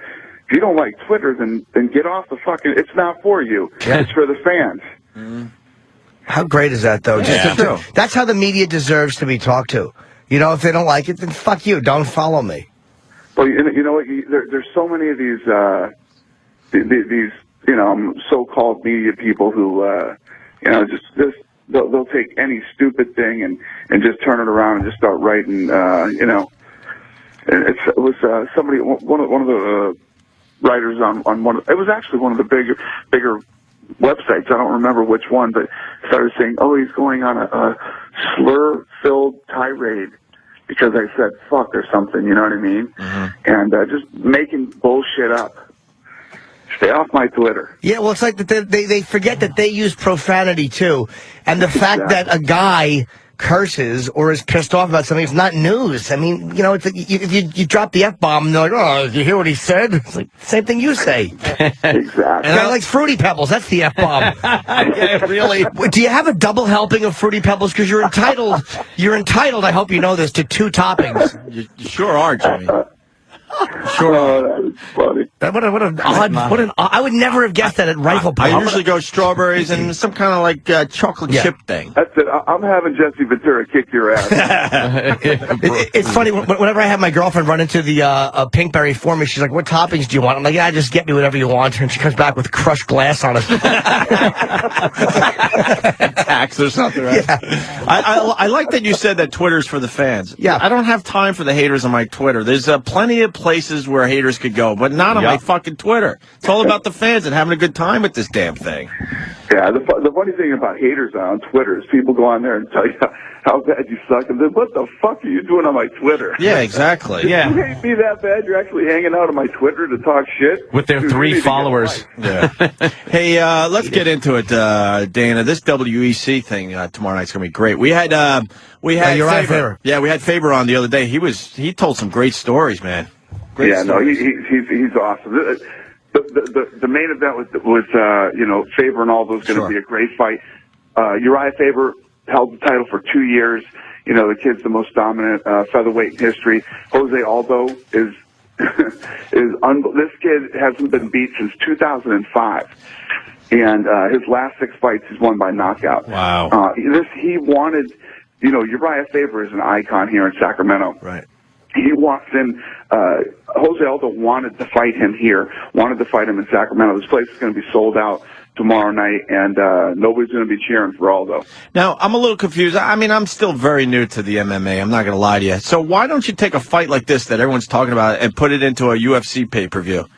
Yeah, no, people ask that all the time. Bottom line is when we bought the UFC, there's 155 up to heavyweight. But when we first bought this company, the 155-pound didn't exist either then. We created a title for it back in the day, and there's so many more weight classes that we could have brought in, too. We bought the WC. These guys had the best lighter fighters in the world, and we put this thing on Versus, got a TV deal, and it's pretty much the way that it worked out. People keep asking us, when are you going to mold it into the UFC? But we've got a great deal with Comcast and Versus, so I don't see it happening anytime soon. Okay. Would you allow the guys to go back and forth? Like, say Penn wanted to, I guess the weight class, he did have to go to UFC, but if Penn wanted to fight Faber at, say, 155, I guess they'd have to fight the UFC. But what if Penn wanted to go down in weight and fight him there? Would he fight him in the WEC? It's happened. Jens Pulver moved down a weight and went down to the WEC. Right. Manny Gambarian, who's fighting on Saturday, was on The Ultimate Fighter. He's in the WEC. It also, there's too many, I guess if you have every weight class, there's too many decent fighters that it's almost like you couldn't get everybody in. Yeah, it's almost smart to have 2 leagues. It could. It's just, the other thing is, too, there's still weight classes that we don't even have yet. So you could do it, and I'm not saying that it couldn't happen in the future, but as for now, we're happy where we're at. Why is Chuck not fighting Tito? This season of The Ultimate Fighter, some stuff happened during the show, and that's a big question. You got to watch the show. Okay. Oh, it hasn't come out yet. Yeah, he obviously knows, but it's better to not say anything because it's going to be revealed in the Ultimate Fighter. They had to promote the. I'm assuming the pay-per-view, right? Right, and we give the edge to Faber because he told a story on our show 2 days ago where he took on a whole town. Yeah, when he fought Indonesia. And he went to Indonesia and he ended up fighting the entire town. So I'm thinking he's going to beat Aldo now. Advantage Faber. It's going to be a good. One of the things that I love about this fight too, when you talk about these guys, that neither one of these guys are a safety first fighter. And to be honest with you guys, after what happened in Abu Dhabi, I'm miserable for 2 weeks over that whole thing. Yeah, you were. So I'm actually glad that we have this fight right now because our next fight is until May 8th, the Shogun Machida fight up in Montreal. So I'm happy to be getting this fight because listen, the last thing I want to do is oversell anything right now. And I'll tell you, I'm confident this is going to be a great fight tomorrow night. When during the Silva fight did you get extraordinarily aggravated? I wasn't happy in the second round. Right. I wasn't happy. But then by the time it got to the fourth round, I literally got up, walked over to his manager, handed him the belt and said, "You can put it on him. I'm not doing it," and then left the arena. Walked out. What is he doing? I don't understand what he's doing. We still don't understand. We've discussed it with a bunch of people. What is Silva doing? Is he mad at you for something? Like he feels you're not giving him the level of competition? Or what is the guy's problem? Yeah, I'm with you. I wish I could, sit here on your show today and give you a full explanation of why that happened and what he was doing. I have no idea. I got mad that night. We did the press conference together. Then we went to my room and we talked for 45 minutes. And I literally got nothing out of him other than he said he was sorry and it won't happen again. No. And have you threatened? I've heard you threaten to fire him if that happens again. If you feel like he doesn't perform, you'd fire him. Yeah, listen, the big difference between if he doesn't perform, there's times where fighters go out and, you have extremely talented guys who go out and it's just not their night. Right, I don't mean that. They can't get off, they can't pull the trigger. He was acting like a lunatic that night. Yeah. Doing the things that he was doing, going down on one knee, slapping the canvas, telling, screaming at Damian Maia to fight, but then would run away from him when Damian Maia started the fight. It was just so jumping behind the referee. I mean, just crazy shit. Yeah. All right. We'll see what happens as we move forward. Hey, off my Twitter, Graham Cracker 4. What's your thoughts on the Strike Force brawl the other night? It's not good. It's not good for the sport, and I think that a big reason it happened is from the top down. You would never see that happen in the UFC because we control who goes into the octagon before and after the fight. Right. You don't just let fighters that want to go running in there because they want to jump on TV. You don't let it happen. First of all, Jay Shields, the odds for this kid to win that fight, it was like a Rocky story. If you asked 1,000 people, 1,000 people would have told you, yeah, Dan Henderson beats Jay Shields. Jay Shields, not only that, Strikeforce is so stupid. These guys let his contract expire, and he was their champion. Jesus. They basically bet that Henderson was going to beat him. Then even the commercials that these guys put on were only of Dan Henderson, not of their champion, Jake Shields. So Jake Shields goes in there and dominates the guy, right? Right. Then is having his moment on CBS to do his interview. And, you got Mayhem Miller running in there. Hey, give me my rematch. And he pushes him, and then, a big fight starts.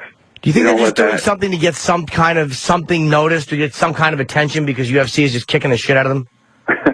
No, I don't think they did that. You believe it was real? They're Bush League. Yeah. They're a Bush League. First of all, these guys don't belong on CBS. Everybody knows that. They're a small Bush League show, and that's the kind of stuff that happens.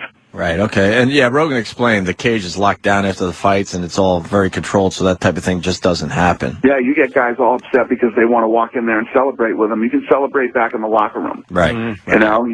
You don't need 50 guys in the aisle. You get that many guys, and plus, most of these camps consist of a bunch of other fighters. And like I said, the Diaz brothers have taken a lot of heat for that fight. But to be honest, Melendez and Shields were the first ones. I mean, Jay Shields is the one that pushed them, and then a big fight starts off. And let me tell you what, fight breaks out next to the Diaz brothers. I don't think there's any secret in what's going to happen. those guys are getting in it. So you think that might have hurt Strikeforce more than helped it? Oh, yeah. You know what? I don't think, as far as Strikeforce goes, listen, been in this thing for 10 years, man. Me and my partners bought this company when nobody cared about this thing. It was dead. It was going out of business. We believed in it. We bought it. My partners pumped in millions and millions and millions of dollars to get this thing going with no guarantee that this was going to work, right? Do you think when we're trying to get sanctioned in New York and Ontario and places like this, you think CBS, Strikeforce, or Showtime care whether we get New York? Right. Do you think they've spent $1 or one dime to help us get into New York, Ontario, Germany, or any of these other places? They could care less. Mm-hmm. You know, these guys are the Me Too's just trying to jump in this thing because they think there's money in it. When bad stuff like that happens, we're the ones that are going to have to spend the time, energy, and money to fix it. Right, trying to repair it. Yeah. All right, buddy, we got to, let's give the big plug. This is a fight that I'm really, really psyched about. I'm buying. Yeah, I'm actually off tomorrow, so I'm going to see it. I think Jimmy and I are watching together. We're gonna check it out, yeah. Romantic. Yeah, I don't know. Aldo, come on, I want Faber, but I am not convinced he's going to win. Aldo is very, very dangerous. And we'll get some Pigberry, Jimmy. Yes. Jesus, Dana, man up on your freaking toppings, will you? I swear to God. Oh, my God, man up a little bit. Have a steak, would you? Sounds delicious. Yeah. Oh, my Fruity God. Pebbles does sound great. It does sound good. It's just the name that's a little bit, a little awkward. Yeah, it's like, what do you do? Well, the cast of Will and Grace and I like to feed each other Pinkberry. Just nobody would expect that out of you. Got to man up just a bit. Just a bit. Jesus. So 10 o'clock tomorrow. It's in Sacramento. It's Uriah Faber's hometown against Jose Aldo. And is it a 10 o'clock buy on the East Coast? Yeah. Same as the regular UFC pay-per-views. Yeah, okay. Good. All right, well, we're looking Thanks for forward the to it, support man. as usual, guys. I appreciate it. We'll see you soon, Dana. Thank you, Dana. Take care. Bye. Dana's the man. Yep, he's honest. He fucking always tells the truth about if his fighters were annoying him, he says it. And you know what? I have military friends in Abu Dhabi, and I actually texted Dana personally, and he set up the whole ticket thing for these guys. He's unbelievable. He didn't have to do that. I would. He could have passed it on to somebody else. He said he took care of the whole fucking thing and put them. Their seats were right behind Dana. Right behind Dana at the fucking venue. I wouldn't know. I can't text Dana. He doesn't give me his number. Problem is they were the enemy. Al Qaeda. Imagine. A couple of my friends. Imagine. He's all confused, scratching his head, like, wait a minute, what the fuck's going on with this guy? All right, we got to take a break. Mary Carey, I'm sure, is here by now. And Robert Schimmel might stop by. I didn't know he was in the building. Yeah, we got a fucking busy show. Jesus, busy show. And we got to talk about the sun. We have to talk about the sun sometimes today. S-U-N. S-U-N, of course. It's up there in the sky. It's scary as shit when you think about it. So hot. I tell you one thing. All right, let's go to break. Throw ice cubes at that thing. Opie and Anthony. Morning, 6 to 11 Eastern on the Virus. Sirius XM.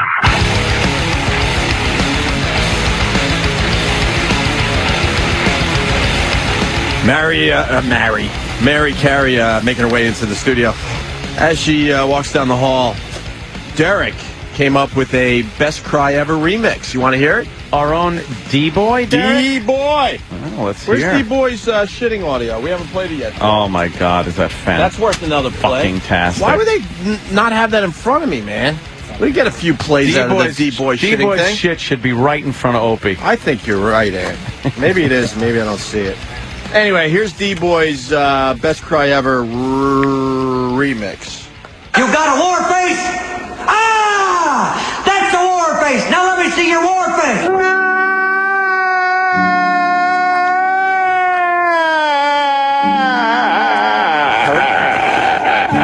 You don't scare me! Work on it! Yeah. See how simple this dumb thing is? That's great. And then, of course... yes, Daddy. You got D-Boy's poopies? Yes, I got it.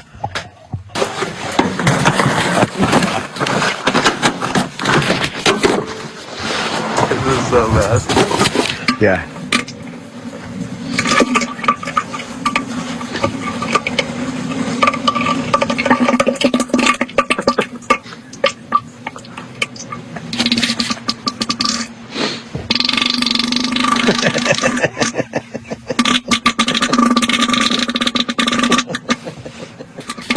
Funny every time. Fucking children.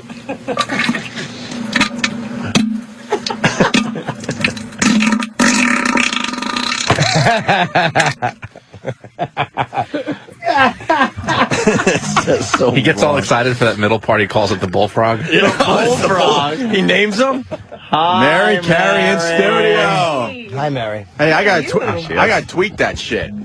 You're on Twitter, I right? tried to find you guys on Twitter. What You is can't it? find us? Hold on. I got to get a nice shot of that cleavage for everybody. easily One, found. two. Look at that. I looked up Opie and Anthony, and I didn't see Opie it. Radio we're separate. and Anthony Cumia. We'll write it down for you. Because I'm following Steve. Yes. A lot of gay bars following. God damn it, you're looking good. Thank you. We haven't seen you in a while. I know, it's been been a a while. couple of years. Well, last time I was supposed to come, rehab obviously hadn't worked at that point, and I drank too much, and I overslept and didn't make it here. Now I'm sober. Oh, that's right. Oh, are you sober? Yes. 'Cause we want to get into that a little bit because we watched Celebrity Rehab and now Sober House as well, and you were a part of both of those shows, right? Yes. Luckily, my season wasn't as crazy as the new season. I don't know. Your season was pretty good too, because you guys were all worried about Seth. Yeah, Seth. Our little crackhead. He was doing crack on the roof. Yeah. And, Dr. Drew had to show up with a camera and get him off the roof. Of course. But you had to make sure the camera was there. Of course. We're confused by the show. We really are. We don't know if Dr. Drew is exploiting you guys for good TV. Is he helping and exploiting? Like, what's your take on this whole thing? I think especially with I was the first season of Celebrity Rehab. So I definitely feel he helped us because he didn't know it was going to be a hit. He didn't know the outcome. So after we filmed the show, he actually still met with us. Every Thursday, we could all get together and talk. He was available. He'd call his office. He always called me back. But I think as the show went on to be a success, the producers started wanting a lot more, drama. Like, I'm convinced that the producers of that show would love it if someone, died of withdrawals or OD. I mean, they brought Jeff Conway back because he was so great. I remember when he had his seizure on our first season, the producers were high-fiving each other. Oh my God. Yeah. So, I think that now it's turned into more exploitative. Mm-hmm. And Dr. Drew's not a psychiatrist, and he's an internal medicine doctor. He is, right? Is he really? Yeah, he's not. He actually used to work. I don't know if he still does it. He did rounds. I didn't even know that. A friend of mine was her ER doctor at Huntington Memorial. Oh, really? Yeah. So because he has a stethoscope. What does the stethoscope have to do with addicts? And he gets so into the psychiatric part of it now, and he's not supposed to do that. He actually has a psychiatrist he brings on, Dr. Sophie, who I actually still see now weekly, and he's amazing. I mean, he's an amazing psychiatrist, Right. and he doesn't always agree with everything Dr. Drew does. We were talking about you a lot the first hour of the show because Celebrity Rehab and Sober House, you were conflicted. You were trying to get out of porn. You were trying to get sober. And then we noticed that you went back into porn after Celebrity Rehab for a little while. Yeah, I did one movie, and it was really... It was hilarious because we were looking at it. The guy looks like Dr. Drew. He does. Yes, Celebrity Pornhub with Dr. Screw. You mean? Right, Dr. Screw. How lucky they found a doctor with a name like Drew. Screw. Mike Horner, he did a good job. But, it was kind of... When I did Celebrity Rehab, I stopped doing, at the time, my website, I stopped doing everything because VH1, was like, keep staying, keep doing the right thing. We'll give you more shows. And I wasn't sure how I felt about porn anymore at that time. I was 27 and I started when I was 21. So I was kind of like, maybe it's time to change. Mm-hmm. But then after a couple of years, VH1 does pay you to do the shows. But I was like, I need money. This isn't enough, just because I'm not doing porn, doesn't mean all the mainstream opportunities come. The porn thing is still there. And it is a bad stigma to a lot of mainstream people. Yeah. And, I decided to do the movie. I only did a girl scene, which, in porn world, that's not much of anything. Wait, you didn't do a scene with the guy who looked like Dr. Drew? No. No, Dr. Screw. Dr. Screw is just kind of a creep, almost like a cuckold. He kind of watches the action, and he has a chart and a clipboard and a pen. He writes on the chart and tells them, "I don't think this is good for your rehabilitation." The girls go, "Shut up, doc," and they You're keep the worst getting fucked. You're the worst doctor ever. So wait, now, are you married or do you have a fiance or what? I actually got married last July. We knew each other for 7 weeks, and we got married. That's cool. At least you thought it out. Yeah. Is it working out, though? It is going. It's actually going really well. He's really great. He's here. You guys should say hi to him. I just want to back up. We hate boyfriends and husbands. We don't know what to say. Now, we'll have him in a little bit. Yeah, but he's did sweet. Dr. Drew see your porno? I know that he said some comments to TMZ about it. That he should approve. Was he mad? But, his wife was way worse. His wife went on Twitter saying, like, because of me, her kids are going to need psychiatric help. Oh, please. Mrs. Screw? I don't know. And then she said, what else did she say? She said that she was the one who fought so hard for me to get on the shows, and if it wasn't for her, they wouldn't have had me on the shows. And right. You're great because you could speak. And I cry a lot on the shows, so that's always good. It leads to one more question about it, and then we could obviously move on to other things. I don't mind talking about it. Huh? I know, but we got other stuff we want to cover. Okay. Like, I mean, when you were going through the celebrity rehab and the sober house, you were obviously. I go back to the first thing I said to you. You're conflicted about what you do next because you don't want to do porn forever. No. And it seems like. What's that, you guys? I'm looking at. I hadn't seen this. You have a little hat on. Oh, I was a nurse for a dominatrix. I don't want to look at my vagina. Why? It's applause-worthy. We do. Who's that you're with? Lexi Tyler. Wow, she's really hot. Yeah, she's really. She's had a finger pop, huh? Yeah. We were friends, and we kept laughing though, because we were really good friends for years. And we hadn't had sex with each other ever. Really? It's always actually easier to work with someone you're not friends with. Sure. Because when you're friends, you kind of laugh. Yeah, I know. Me and Jim suck each other off. We just giggling like girls. Yeah. His balls smelled like onions. I'm like, Laugh. But what I want to say, most porn stars, there's nothing else for them after porn. I think you're an exception to that. Thank you. No, I really do. Because Yeah. you got such a great personality. And where do you see yourself going? Well, it's funny because for a while, especially on Sober, they didn't show it, but they gave us all opportunities to figure out what we wanted to do. And for a while, I thought I wanted to get into stand-up comedy because I'd done a show on Playboy TV, but then I realized that was an improv show, and that stand-up's maybe not the route I want to go. But I definitely want to do something with comedy.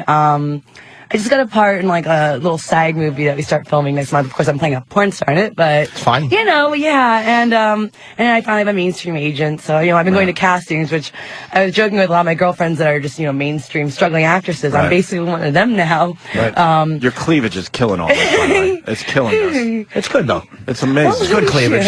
It's amazing. So wait, you're doing You're in a movie, a SAG movie. Yeah, it starts filming end of May. It's called Hollywood Method. I don't know much about it because they haven't fully casted it. I got lucky when I went for the casting. Danny, you could turn this. I'm talking to Mary, and I love watching her eat pussy. It's not that not that it's bad, but it's like...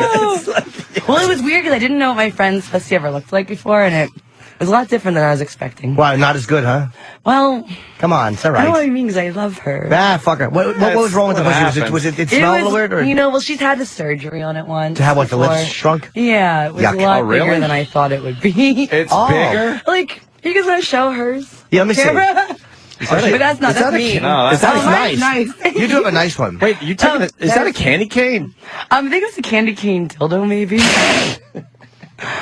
She didn't want to use any of the toys either, so it's kind of... all right, so she was a terrible fuck, basically. She's a friend. Good friend. She's a nice girl. Fuck. Yeah, exactly. So her pussy was really big. I hate vag reduction. I like it big. Really? That looks like a vag that's been fucking worked on. It bugs Yeah, that's hers. She's got a big clit, too. So, yeah. Why would you fuck with that? Like a weenie. I didn't know it was good because the rest of her looked so good. I didn't know when I took the underwear off. No, but I like that. Why would you shrink that? Oh, you it's want awful. It's like taking the ears off a Dumbo. I guess I'll be at the website where you can see what it looked like. You please, Henry? Oh, wow. Jimmy likes, as he said, very big, sloppy lips. I like the type of pussy that she actually has to zipper her pants, like with her ass arched out, so she doesn't zip it up. I don't know. Look at that, though, dude. That looks like Rocky's eye before Mickey cut look it. at that. That's pretty... Yeah, but oh, my God, that's a horrible shot. I hate vag surgery. I hate... I think instead of abortion doctors, that's who should be shot. The guys that shrink vaginas. I like it big, for real. I don't even know how they do that surgery. I don't either. It's just terrible weed whacker. There's no reason for it. I don't know. That's good. She just had a baby, so I wonder what happened now. Wow, and she had a baby? No, she just did like 2 months ago. Oh, that vagina's just a mess.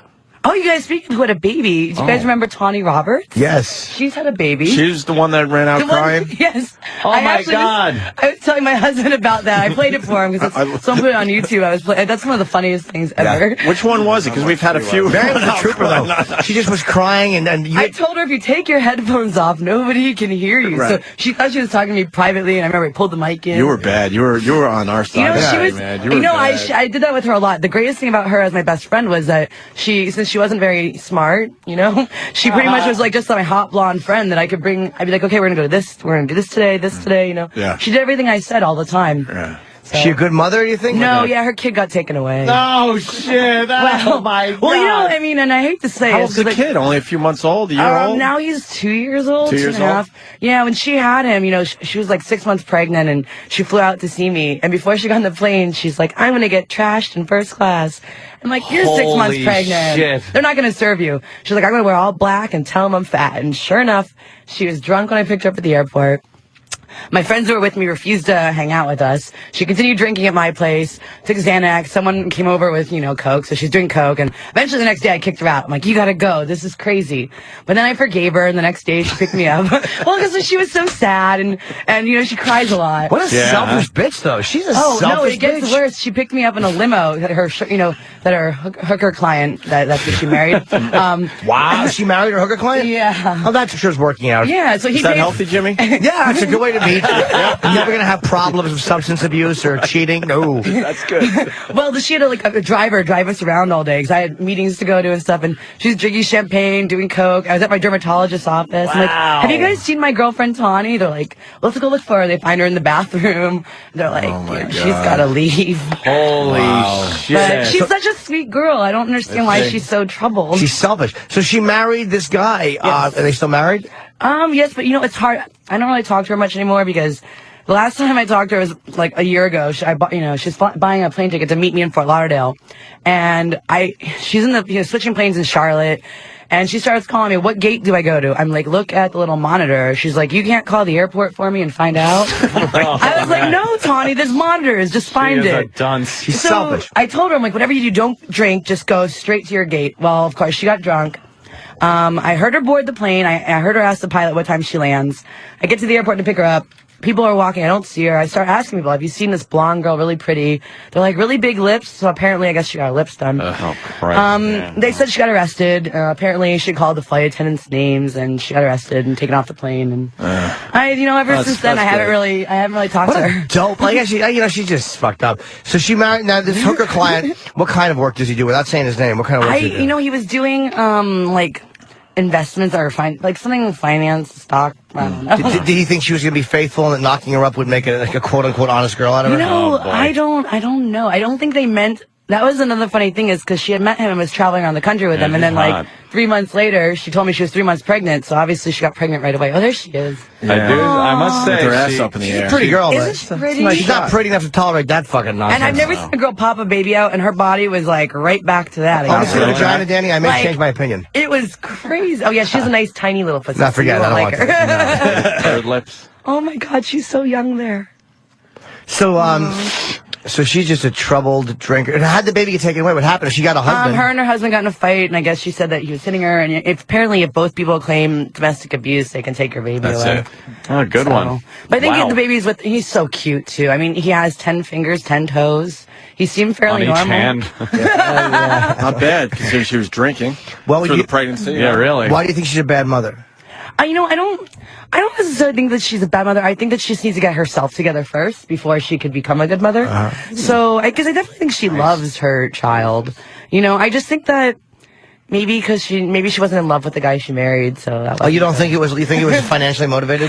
I think possibly, yes. At least we know it wasn't us, really. See, I don't want to say anything too bad because whenever I say anything about her, she gets mad. Yeah, it's just fucked up. A lot of people were mad at us that she ran out crying, but I mean, freaking Mary Carey was a trooper. She was an instigator, man. That was a great day. But Mary knows she's a bit of a nut. As far as radio goes, that was a great day. Oh, it was so great. I tell everyone about that story. I'm just doing what's going to happen though is one of her fans always hears me when I do interviews, and they're going to tell her, and then she's going to call me drunk later and be like, you, and she's going to start, leaving me messages. Why doesn't she stop drinking?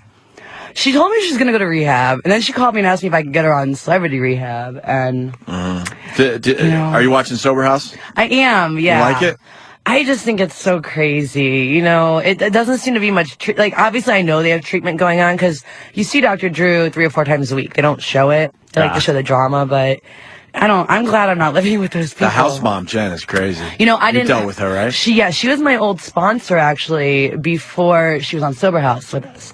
And, she's a really nice girl. She's definitely got her own issues, too. I don't know if she necessarily should be running the house, but... Yeah, we played some of her audio this morning. Oh, you did? What kind of audio do you have? Well, is it funny? It was pretty So I funny. didn't see the last episode because I was No, flying. you probably saw the episode with Mike Starr, the guy from Alice in Chains. Yes, I mean, one thing. And she was following him Why was she over and over following him? and That going, was clean so- your room, clean your room, clean. That's what we played. But for what do you mean she Anthony. has her own issues? Is she like a, is she a fucking She's recovering addict. Well, she's recovering. Yeah. How long though? I think she's got 3 years now of sobriety, but Yeah. she did a long time in rehab, but you know, Are you she's sober for? I'm sorry to interrupt you, Mary. Oh, Are I'm you not sober for real? I mean, I'm sober now. Okay, I'll be like 2 or 3 months sober, then I drink. I went to Peoria a couple weeks ago to host a party. I decided to drink with my husband. That's a no. Yeah. That's a no. We drank and it turned out really bad. The next day I was throwing up my whole plane ride home. I couldn't even get the bag. The plane started taking off. I couldn't even get the little bag out, and I threw up on myself. And Oh, shit. It was horrible. So you're And considering a presidential run when you're 35. I would like to run for president. It's hard to stay sober, huh? Don't you think that there's enough things that they can pull up for the campaign that you might not need to add anymore? Hey, she's white. Got my vote. Why don't you just get sober? What are you doing? No, I am, and that's the thing. And after I drank last time, I was kind of like, because they always say insanity is doing the same thing over and over again, expecting a different result. And that is what happens to me. I was hosting the party, so I've gotten to where I can do my feature dance bookings, which I'm in town for now. I can do those sober because I'm busy doing the show and stuff. But hosting parties, when I'm just sitting there, and I was in Peoria, they're like, "Come on, Mary, drink." And I thought, you know what? I guess I can have just a couple, but a bottle and a half of the stuff called Nuvo or whatever it was. Couple of bottles. Yeah, I was very sick, so, and it turned out very bad. My husband and I ended up having a fight. Apparently, police came. I woke up in another hotel, not the one with him. He woke up like, "Where are you?" Wait, did you wake up with a guy? No, I was by myself in my hotel room, but, we were both kind of like, he's like, "Where are you?" We had to, that's what happens when we drink, so. Does he want you sober or? Yes, and he actually is staying sober too. I mean, when he drinks, he gets mad at me, so. Well, that's good, though, that the two of you have each other. Yes. To both collapse at the exact same moment, because they say that two negatives always make a positive in a sober relationship. So that's scary. Wow. Boy, you're in trouble. Yeah, it's good. But Mary, how bad is it to throw up? I don't want to get sick on a plane. How bad is it because you're taking off in the altitude? Oh my God, I don't normally ever throw up either, and I threw up, I just eaten 2 yogurts and a bag of Doritos and threw that up. Oh wow, that had to Those are look great for a hangover too. I would think that those would be very good in your stomach. Yeah. While flying. I kept throwing up. Then I was good the rest of the plane ride. I had a ginger ale. As we were landing, I had to jump up and I threw up again. Right. Then I'm like, okay, I'm all good on my connecting flight. I'm going to have a veggie burger. Sure enough, I landed in the next city. I threw up the veggie burger. So that's what happens when I drink. Wait, from Peoria, that's Illinois, back to L.A.? Yeah, they had me fly from Peoria to Vegas to L.A. You're a big star. Hey, they Big were. star. They let me fly. I like to fly American. I got to fly American there on the way back now. Non-stop. Let's go. Non-stop for Mary Kay. Yeah, I agree. Mary doesn't fuck around. Why were the police called? I guess we were loud. That We've had 6 months before that we decided to drink, and he got mad at me and he threw a burrito at me. So I guess the cops called. I think I called. Is that what they call fucking these days? Yeah, throw the old burrito at me. I'm gonna throw a burrito at you. Well, Lay the funniest down. thing is when the cops question him, they're like, "Was it a frozen burrito?" And he's like, I guess "No." that's the difference. Yeah, I guess frozen burrito. Yeah, one is harder. One's a misdemeanor. The other one's But do you prefer felony. sour cream with you? They were just hungry. Neither one of us remember the fight, so Couldn't hold up in court because somebody ate the evidence. So you wait, you guys, you don't remember what you were fighting about? Nope. All we know is that we took the ride. They gave us back to the, back to the hotel. I was mad at him, didn't get out of the car. I went back to the club where I hosted the party. Apparently, just ran back in there and found, the owner. I drank some more, and then I guess I took a taxi all by myself. I don't even think I went with anyone. Back to my hotel. I don't know how I got, how I knew where my hotel was. And then we had a fight, apparently. Apparently. So I was told. You're a blackout Exactly. drinker then. Oh yeah, when I drink, that was that. That was one of the reasons I knew I needed to go to rehab. And that's why when I got offered celebrity rehab, I was really happy. Do you flirt with guys and stuff like that? Is he a performer? No. So He's does he a normal electrician in the union. So does he get jealous about your sexual history? I don't think so. Once he obviously doesn't want to look at the DVDs, or if I start talking about, oh, she's hot. Who is that? Sorry. Don't distract me. Blondes with big boobs always distract me. Yeah, he doesn't obviously want to watch any of my movies. If I bring up like guys I've like slept with, or sometimes I'll be a just annoying bratty girl, and if there's someone on TV that I had hooked up with, I'll say something. Guys don't want to hear. Do you that. talk about now? Again, the threatening part of a porn girl is the fact that she's fucked guys with a lot bigger dicks who do it for a living. Like, you know what though? Porn sex isn't that good. I don't think. Why not? I don't know. I mean, it's kind of like not comfortable positions. Right. Like if you're on top, you can't like really grind. You have to go up and down, which I don't like as much. And if the guy's on top, you have to like keep one leg open and. But that's positioning. The guys themselves, if you were just alone with them, would be able to fuck you a lot better than they could on film. I mean, the one thing is, and the sex just goes way too long when you're shooting a movie. I'm just always like, I feel like I'm like doing a marathon, like trying to like you gotta keep yourself sounding like you're into it when really you're just like, I'm so tired, but like once in a while I remember I'd like zone out and I'd be like, wait, I gotta make noises, so because it's just too long. Have you had those discussions where you're like, where he's like, where he's just quiet after sex and he's like, do you, like where he's like starts like, talking about porn dicks or like, you know what I mean, like worried about it? No, he has a really big dick though. Oh, really? Okay, yeah. Good. Yeah, it's really big. That's good. It's very helpful. Because we had when we met, we kind of had sex within like first couple hours of meeting each other. He was really aggressive. Wow. And yeah, like it's called a rape. Yeah. Well, it was funny because I was like Brittany Sky introduced us, and when he came over, like the night before Brittany Sky and I we were in Vegas, and at 3 a.m. when I was drunk, I was like, I'm horny. Doesn't your boyfriend in LA have any guys we can call for me?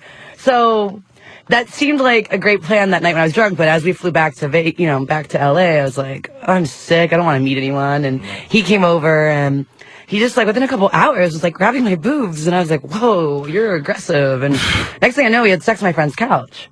You're really aggressive. Hey. Yes, and the next day, he kind of was just very aggressive. The next day, I remember I told his friend and my girlfriend, I'm like, he's really aggressive. I don't know about this guy. And then we went on a date the next day, and then I really liked him. Okay. Where'd you go on a date? We went to actually Saddle Ranch, just like bar in LA to watch the Laker game at the time. Aww. And he had never heard anything about me, so he thought it was really weird when people wanted to take pictures of me in public. Yeah. Oh, hey.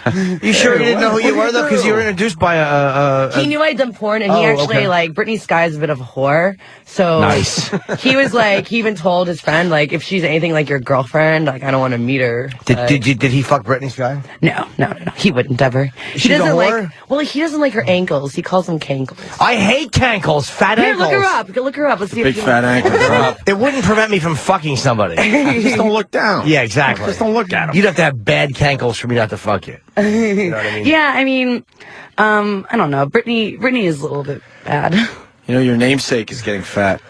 What? Oh, Mariah? Mariah's pushing 200 pounds. No way. Came out today, yep. Is she really? Yep. Poor Nick Cannon. She drinks a lot, though. And alcohol, I mean, for me, when I was drinking a lot, I gained weight. And when you stop drinking, you lose weight. Nick Cannon must be miserable. He marries Mariah Carey. She fucking you don't see her ankles. That's a couple years old. They're saying she's gained 57 pounds since being married to Nick Cannon. I don't. Wow. I don't. That's what they're saying. I mean, the picture looks like she's definitely. We see the picture after we see this fat ankles. It's over there. Well, she's really tall. She's my height. How tall are you? 5'9". I'm almost 5'9".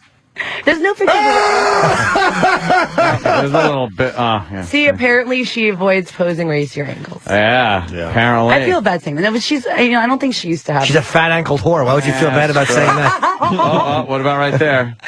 Might have something going on. Let me see. Kind of see there's not much cat. That's still like a really old picture of her. She looks really good there. Was she an ex-fatty? Did she used to be a fat girl? No. Big fat cankles. She's very pretty when she showed me her pictures when she was a little girl. She has cankles. There's nothing worse than fat ankles on a woman. See, she's covered them there now. Maybe Mariah Carey got fat from eating M&Ms. I get it? Because she fucked him. Did she? Of course. She did. Yeah. he allegedly pissed on her. He was the first celebrity to ever like track me down, and when I talked to him on the phone, Eminem. Yeah, it was actually after the 2003 AVN Award, 2004 AVN Awards. I had lost Best New Starlet, so I was crying. And I was crying, and one of the ladies from News Sensations came over to me, and she's like, "I'll cheer you up." And I was like, "Nothing will cheer me up." And she's like, "Do you know who Marshall Mathers is? He wants to meet you." And I was like, "I don't believe you. Get him on the phone." And he got on the phone with me, and I was like crying. I was like, "Why do you like me?" And he's like, "Because you look like my ex-wife and Mariah Carey combined." So, I don't know if that's a compliment though, but I was very excited. Oh my! Did you ever? Holy shit! What's your name, Fat Body? Clive's name is Mariah Carey, sir. Oh wow! Holy mackerel! April 15th of this year. Oh, what a fucking But you know what I will moose. say? She looks really young. She looks way younger than 42. Yeah, because her skin is stretched. There's no wrinkles. That's the secret. Stretches the wrinkles out. Yeah. She looks very young. She looks like she's only 29. Here's what's dangerous. She's packed into this dress, and she has like that in between the upper panties and this. She has like middle chest fat. Ooh, wow, that doesn't even look like her. rib cage It doesn't. fat. I don't believe it. I She's had a tough denial. so look, see. Oh yeah, she's I'll take a close look here. So wow. I want to see this Britney Sky's fat ankle. I think that's great. Oh, is that Mariah recently? Whoa. Yeah, she's. Aw, poor Mariah. She's still sexy. I mean, I still fuck you know her, what? but- I think that she's gonna. I think that she's gonna lose it again. She always goes up and down, so I do too. Poor Nick I don't go Cannon. that up, but I've definitely gone up and down. Poor Nick Cannon. Come on, you marry Mariah Carey and she puts on 57 pounds? What's that whole thing about? I think it's just because she drinks champagne all day, honestly. What is she drinking out of a fucking chocolate-covered strawberry? What a fatso. No, but maybe if she drinks like 5 bottles a day. See, her ankles look good there. Let me see her That's ankles. before she got all the tattoos on them. Oh, she got tattoos of things like her buildings there's to make them smaller. No, her ankles are covered in the tattoos. Of course they are. Just to cover. She's just trying to cover it up. I'm gonna have like 2 angry former porn stars when this thing's over. Tony Robbins and Britney Sky are gonna get together and come after me. Wait, Tony doesn't do porn anymore? No. She's still married? Yes, I think so. I don't know. Are they L.A.? They're in New Jersey. You guys should have her on, actually. I didn't know we're in Jersey. She would love to come on. Yeah, she hated us, Tony Roberts. She won't remember she hated you. She won't remember. She would call me up sometimes so mad at me over something because I'd say something on an interview or something. And then like 3 weeks later, call me up loving me. And then, she hates me. Then she loves me. Do you think, but now I know you don't know, but do you think that she would have sex with people outside of her marriage? Yeah. Well, her husband had told me that she had, so. What, was he mad? Yeah, I think he was. Yeah, a little mad. Do you think that she would do it for, For you guys? compensation? Definitely. Good girl. Definitely. Okay, that's getting there. Yeah. Okay. But it doesn't look bad though. They don't look that bad. I don't know. You guys gonna ask? They do look ask my bad. husband. He was Their one of ankles, they're terrible. Those aren't bad ones though. They look like fucking don't Vic know. Tayback's fucking wrists. But maybe that was before she had her babies. You want to talk to Mary Carey's husband? Yeah, let's talk to her husband. I love Mary. It makes you all nervous. It's funny to me. Are they? Yeah. Why? He's a union guy. Yeah. He never did any of this stuff, and like the guys at work. Union him, guys like, scare the Hollywood. fuck out of me. Hi, Mario. What's up, brother? He broke his arm. How'd you break your arm? He doesn't know. Is that night I woke up throwing up the next day? I'm just kidding. On the job. Which mic you got on him there? You look cute, Mario. Oh, thank you. I tell him about Bernice Guy's Mary's in love. Big. She has really big. We're trying to find a picture. We can see that they're a little fat, but she seems to hide it well in It's photos. like she has 4 knees. Yeah. Oh, wait, let's show Mariah. Hey, Mario, look. Yeah, Mariah. This will be me when I'm 42. Oh wow. Oh my God. Yeah, isn't that Not good, right? Holy shit. That's She looks like a Joy Behar. Yeah. Wow, she fucking does. Yes, that's it. No, she's Yeah, still she does. married. She does. Nah. Well, Joy's pretty, but she's a little, Oh, yeah. a little heavier. A little older, a little heavier. So you knew Mary did adult films, but you had never really seen her work and stuff when you guys hooked up. Well, my buddy called me. He said his girlfriend, Britney Sky, had a friend for me to meet, and I told him, I said, I'm good. Your friend's a little bit on the dirty side. Your girlfriend. Yeah, or your girlfriend is on the dirty side. I'd rather have, I'm good. He called me again. He said, my girlfriend won't see me unless you come over. To meet me, I guess. to I didn't meet know her. that happened. I didn't know she said Why that. do I not get these calls? Look, I need you to play wingman with a porn star. So I told him, Once in my life look I at her. had that. So I looked her up online, and she looked good. So I went and saw her, and then she was really aggressive. No, you were the you were the aggressive one. You know. He claims that I kept like saying, "Pull out your dick," but I don't. No, think she was sitting on my lap outside, and she says, "Do you have a big dick?" And I said, "Of course." And I then, don't you know, remember saying these things. Oh, of course That's not. pretty confident, though, to say that to a girl that does porn. Wow, yeah. I would say, well, you know, like, it's probably better than you expect, but compared to what you're used to. No. So you're not threatened by like, do you ever compare yourself, like, fuck, like, she slept with this guy, that guy, and, you know, it's hard not to. Not really, because, I mean, yeah, I have confidence, you know? Yeah. I mean, I have to please her. If I don't please her, she's going to go somewhere else, so... I have to force him to have sex sometimes, though, because I'm like, I like to have sex all the time, and he's like, I'm tired, I have to go to work in a couple hours. I'm like, you just lay there, you know, and... Well, at 5 in the... I work at 5 in the morning. At 2 in the morning, she wakes me up. I want your dick. I'm fucking sleeping, baby. I love you, but I got to be up in 2 hours. And so then I throw a temper tantrum. So just lay there, yeah, lay back and let them do the work. Yeah, I try to do, but then, you know, I had to turn around. I had a little fun. You know, even last night, he's like, we have to get up in a couple hours. I'm like, I don't care. He's like, fine, whatever. And then once you get started, you're like, why was I even arguing this Yes. point? I want his side of the Peoria story. Yes. What happened in Peoria? With the blackout and the cops and separate hotel rooms. And We don't know. We drank 3 bottles of this weird Together, drink. yeah, bottle and a half each, basically. So, all I remember is we left, and He she wanted to have doesn't sex, and I was wasted. I wanted to sleep. So I woke up, and the cops were knocking on the door. That's all he And remembers. they said, hey, you guys are being too loud. And they took her outside and took me inside. They talked to us, and...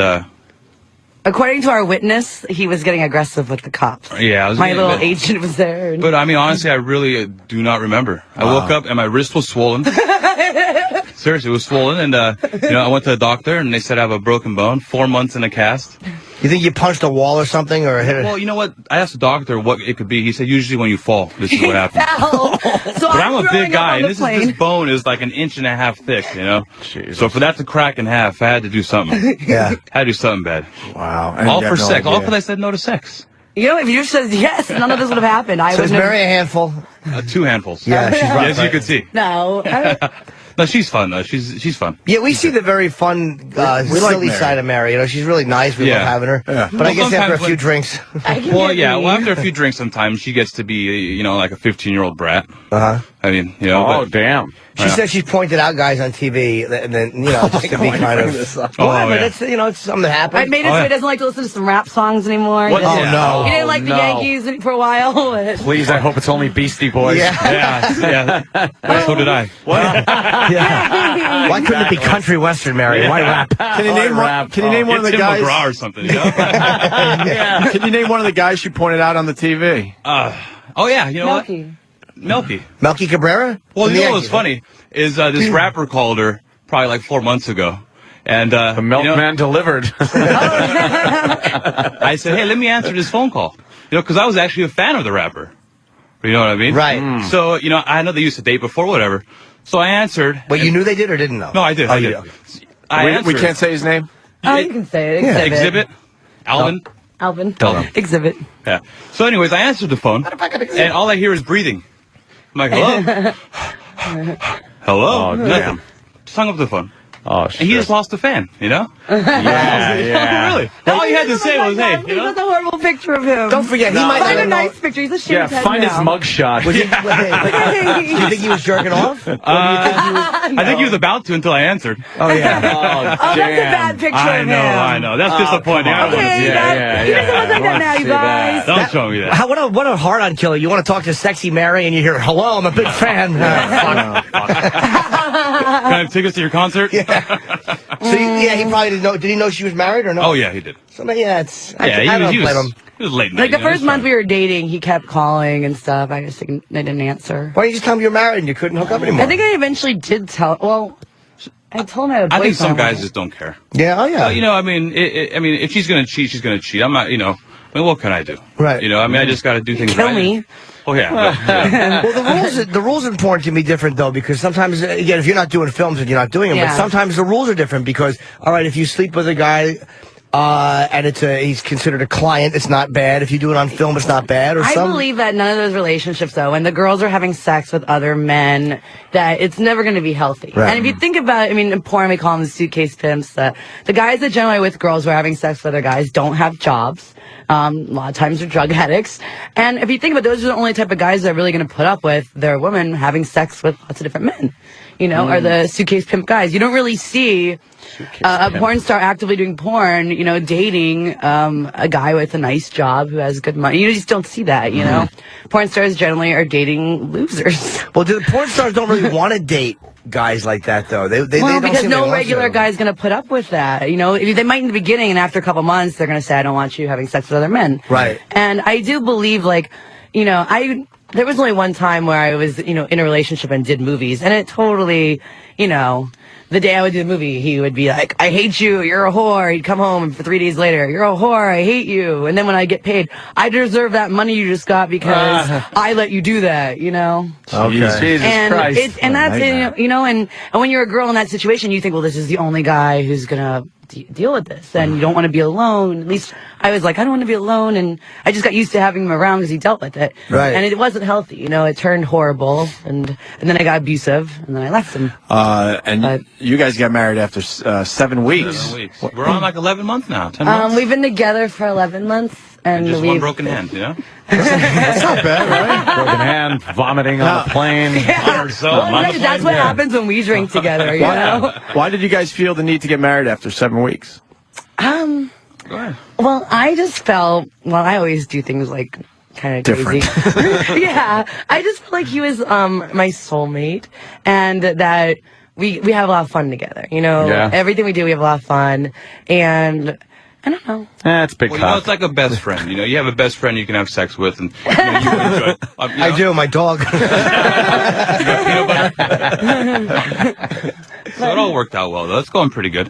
Your friends must think it's pretty cool, though, because your friends are mostly like just union guys, right? Yeah, all electricians. Yeah. Well, the guys at work. It's so fun. You know, I went to the union Mario, dinner. how's the wife doing? Yeah. You know, and you have any pictures today? Let me see your phone real quick. You know, I show them one titty picture, and they all pop a boner. I get overtime. You know, it works out well. Well, do they ever like? Because you know they had to go probably watch your stuff after they know you. You know, They just have. human nature. I'm sure they've jacked. But you don't care, right?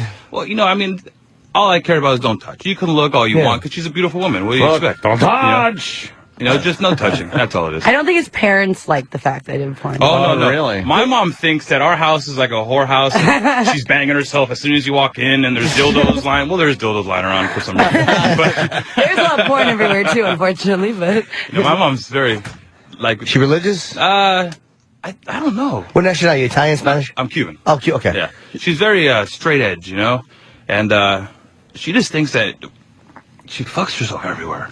You know that. Marriage is having sex everywhere she goes, and you know, she told we're going to Hawaii in so July, funny. and she goes, you know, Mario, this is a child hotel. You can't be in the jacuzzi at night. I'm like, really, I don't know Mom? what she Thanks. thinks. Wow. yeah, they you know, we invited his little brother to my friend Kendra's house for like a Thanksgiving party, and his mom was like, are there going to be girls running around naked at this party? What kind of party is this? You should have told her, look, according to Dr. Screw, I'm doing very well. Yeah. So does she know you're not really doing films, though, right? Yeah, I think they're happy about that, you know. Look, your son's a big success. He married a porn star. That was a good impersonation. I like his Cuban mom.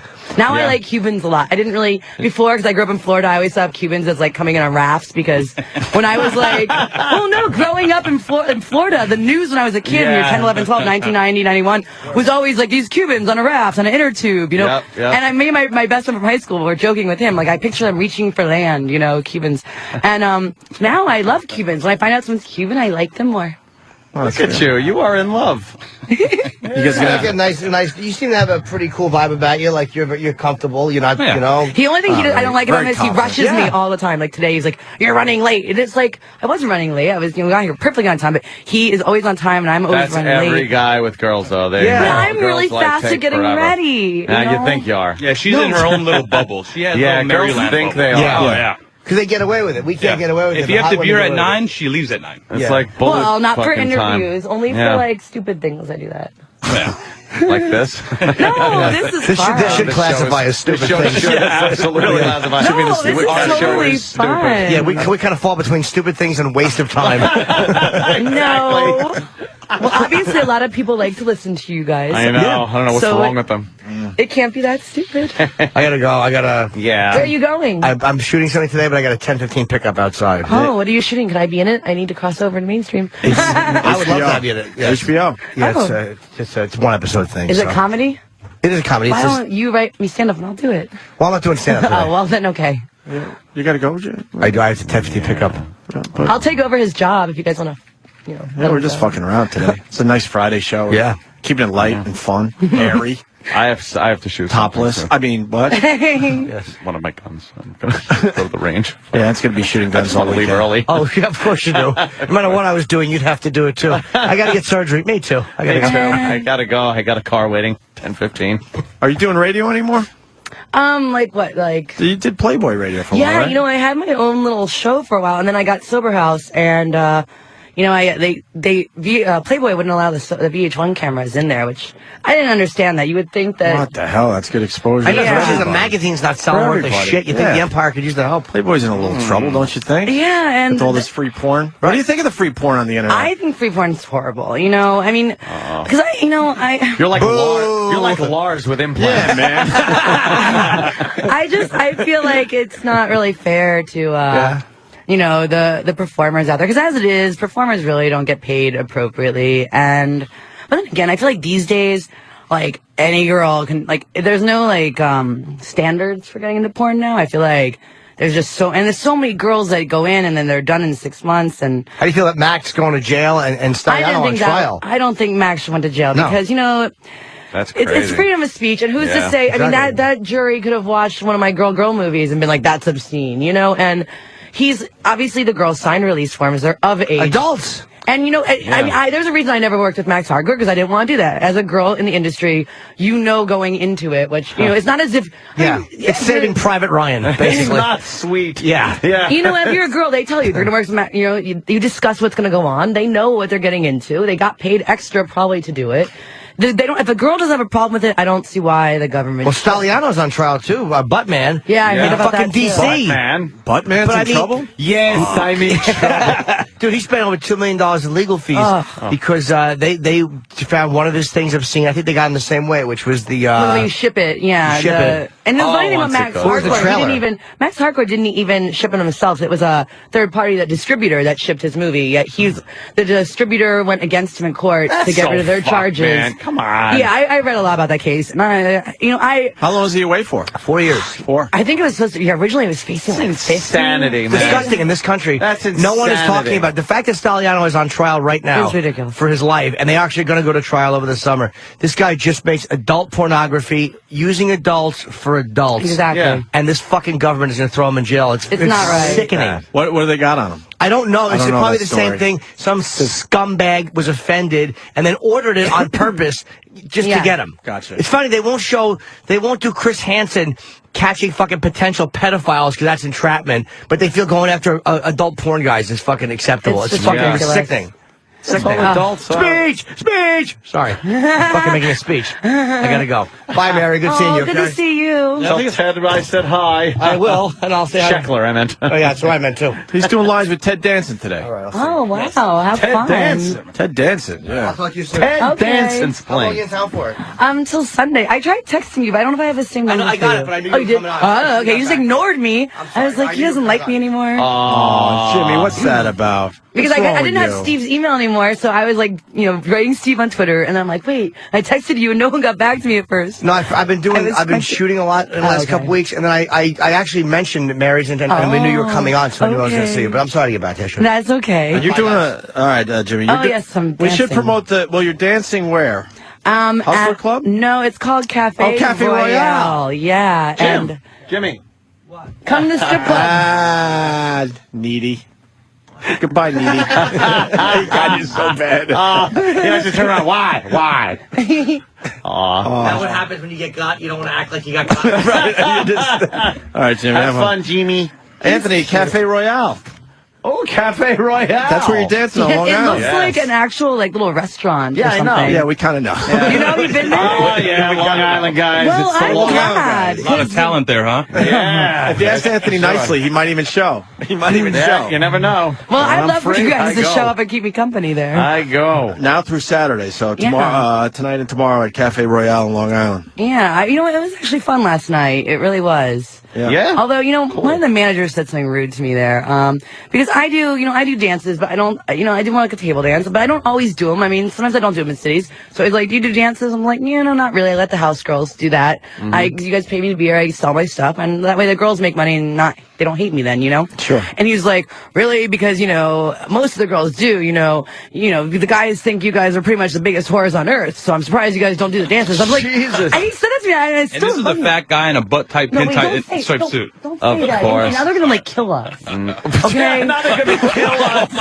Holy shit. We love the club. No. I'm big going to fans have of like Cafe 2 angry Royale. porn stars Oh, after God, me. that's No, I funny. really like the club. I like your logic on that.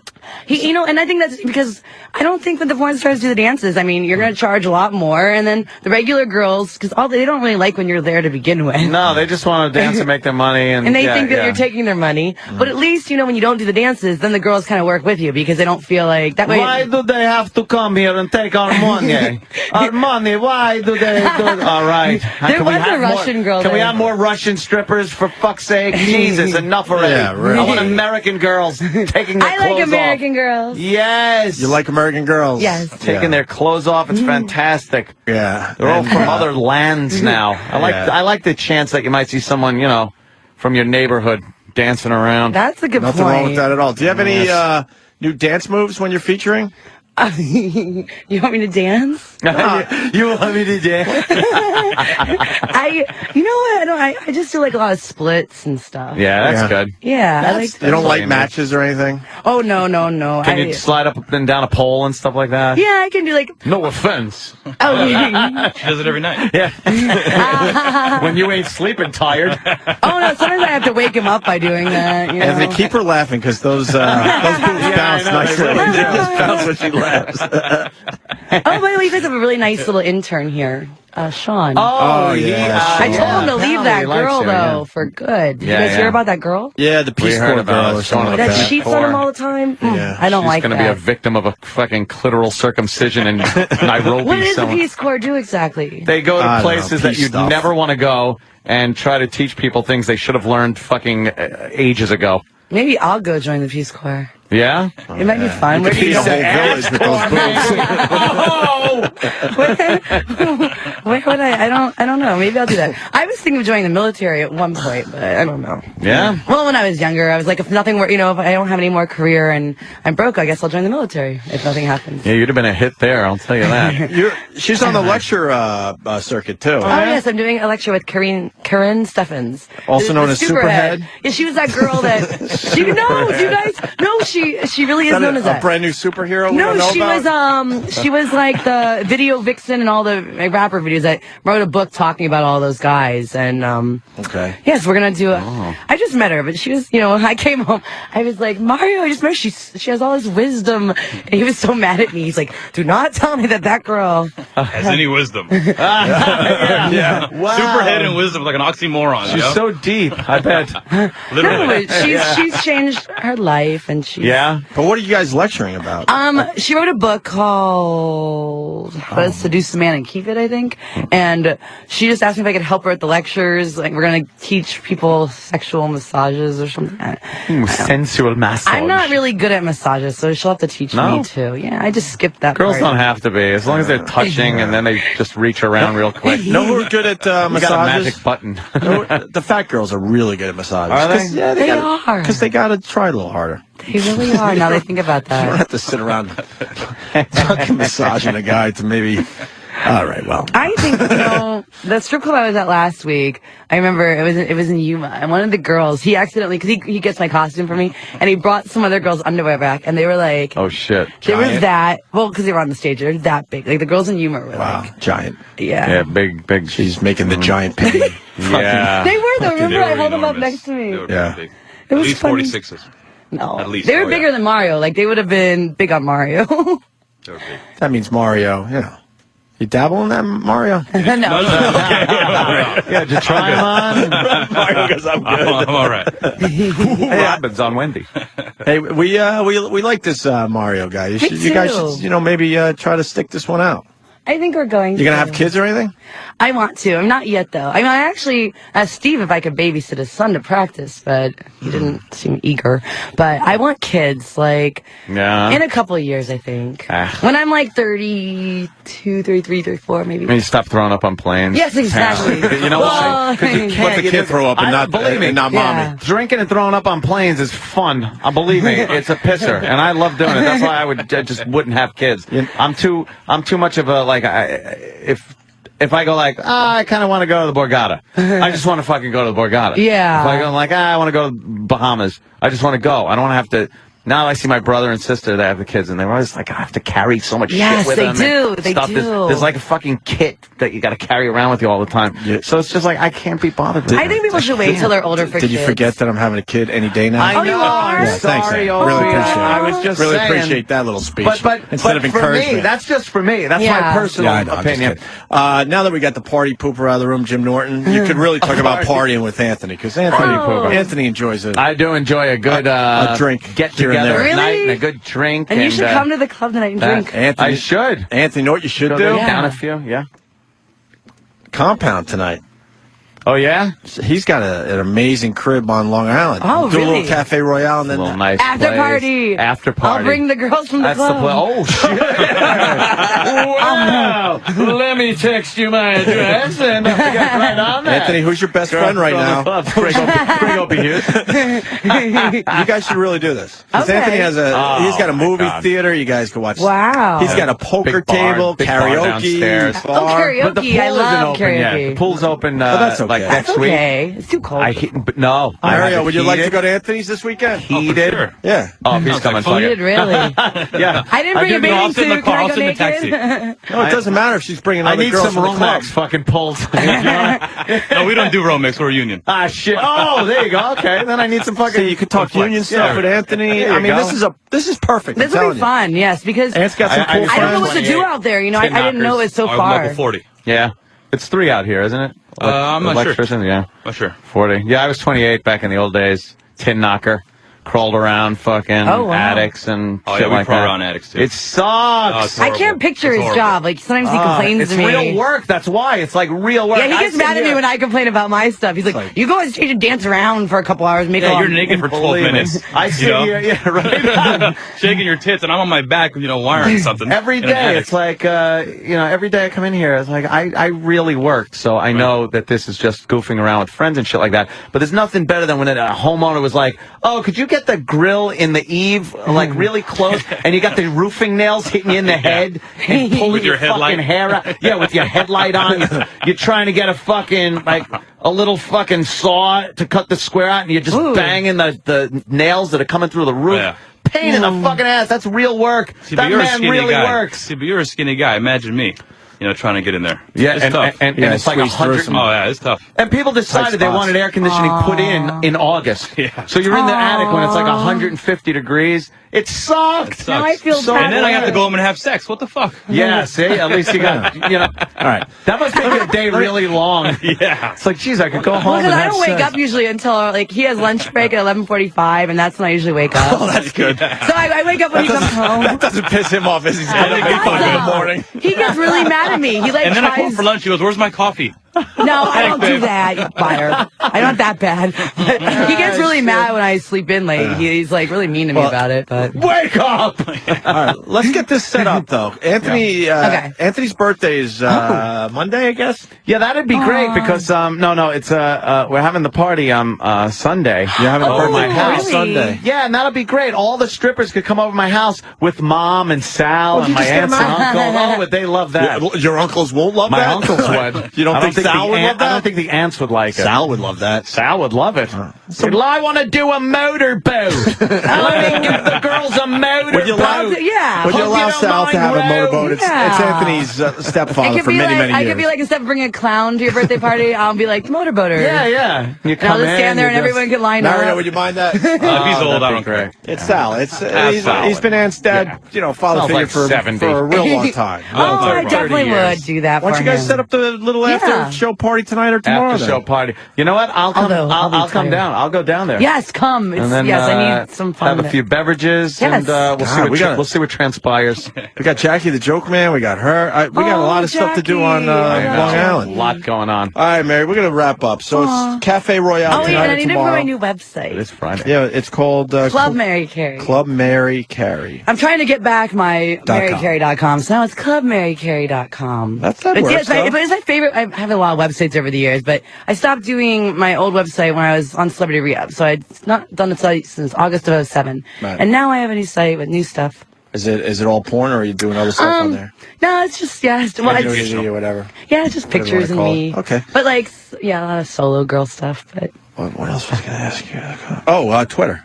Oh yes, Twitter.com/Real Mary Carey. Real Mary Carey. Yeah. And I'm sure you tweet some nice photos, do. Right? Oh, I do tweet a lot of photos. And I need to find you guys though. So you guys are each separate. I was looking up Opie and Anthony. Yeah. We just, why? Because we do the show together. Yeah. So we figure separate Twitters are kind of, our own thing. We like being individuals. Yeah, you do? Every so often. Who would have thought? Everyone thinks they're twins or something. It's annoying at times. Where's Opie? We like to show our individuality. They must ask you that everywhere. Everywhere. It's like, where's Opie? I go, where's Anthony? Yeah, he's back at the house. He slept in late. I gave him a kiss goodbye, and we. How about you just enjoy Opie? Because I'm here right now. They never enjoy the guy. You just enjoy, They never enjoy the guy that they're talking to. They always want the other guy. Looking over your shoulder. Where's the other guy? Right. Oh, that's funny. I'm Opie Radio on Twitter. That's Anthony Cumia on Cumia. But we'll write it down for you. Yay! I'm going to write you guys on Twitter all the time now. I'm just going to pop on you, and then I'll follow you. And then you write me something, yeah. Something. And I sign Mario up on Twitter. He's Real Mario Manji. Real Mario. I just did that because I had to be Real Mary Carey. Yeah, makes it easier. That's nice. It's fun. He doesn't really Twitter much, so. I think, anything else? Tweet. Yeah, I put in a fucking, $220 today. And pull some wire. Yeah, pulled some wire. Notched some shit that the stupid carpenters put in. Yeah, exactly. Huh? Oh, fuck, please. Dumb carpenters. You're supposed to leave a hole in the floor there, dummy. You guys got to get together this And they all wear such I want the stories. I want the stories. Exactly. Always. All right. We should get the sawzall. I don't care. I'm notching something major. Not your belly either. Yeah, fuck them.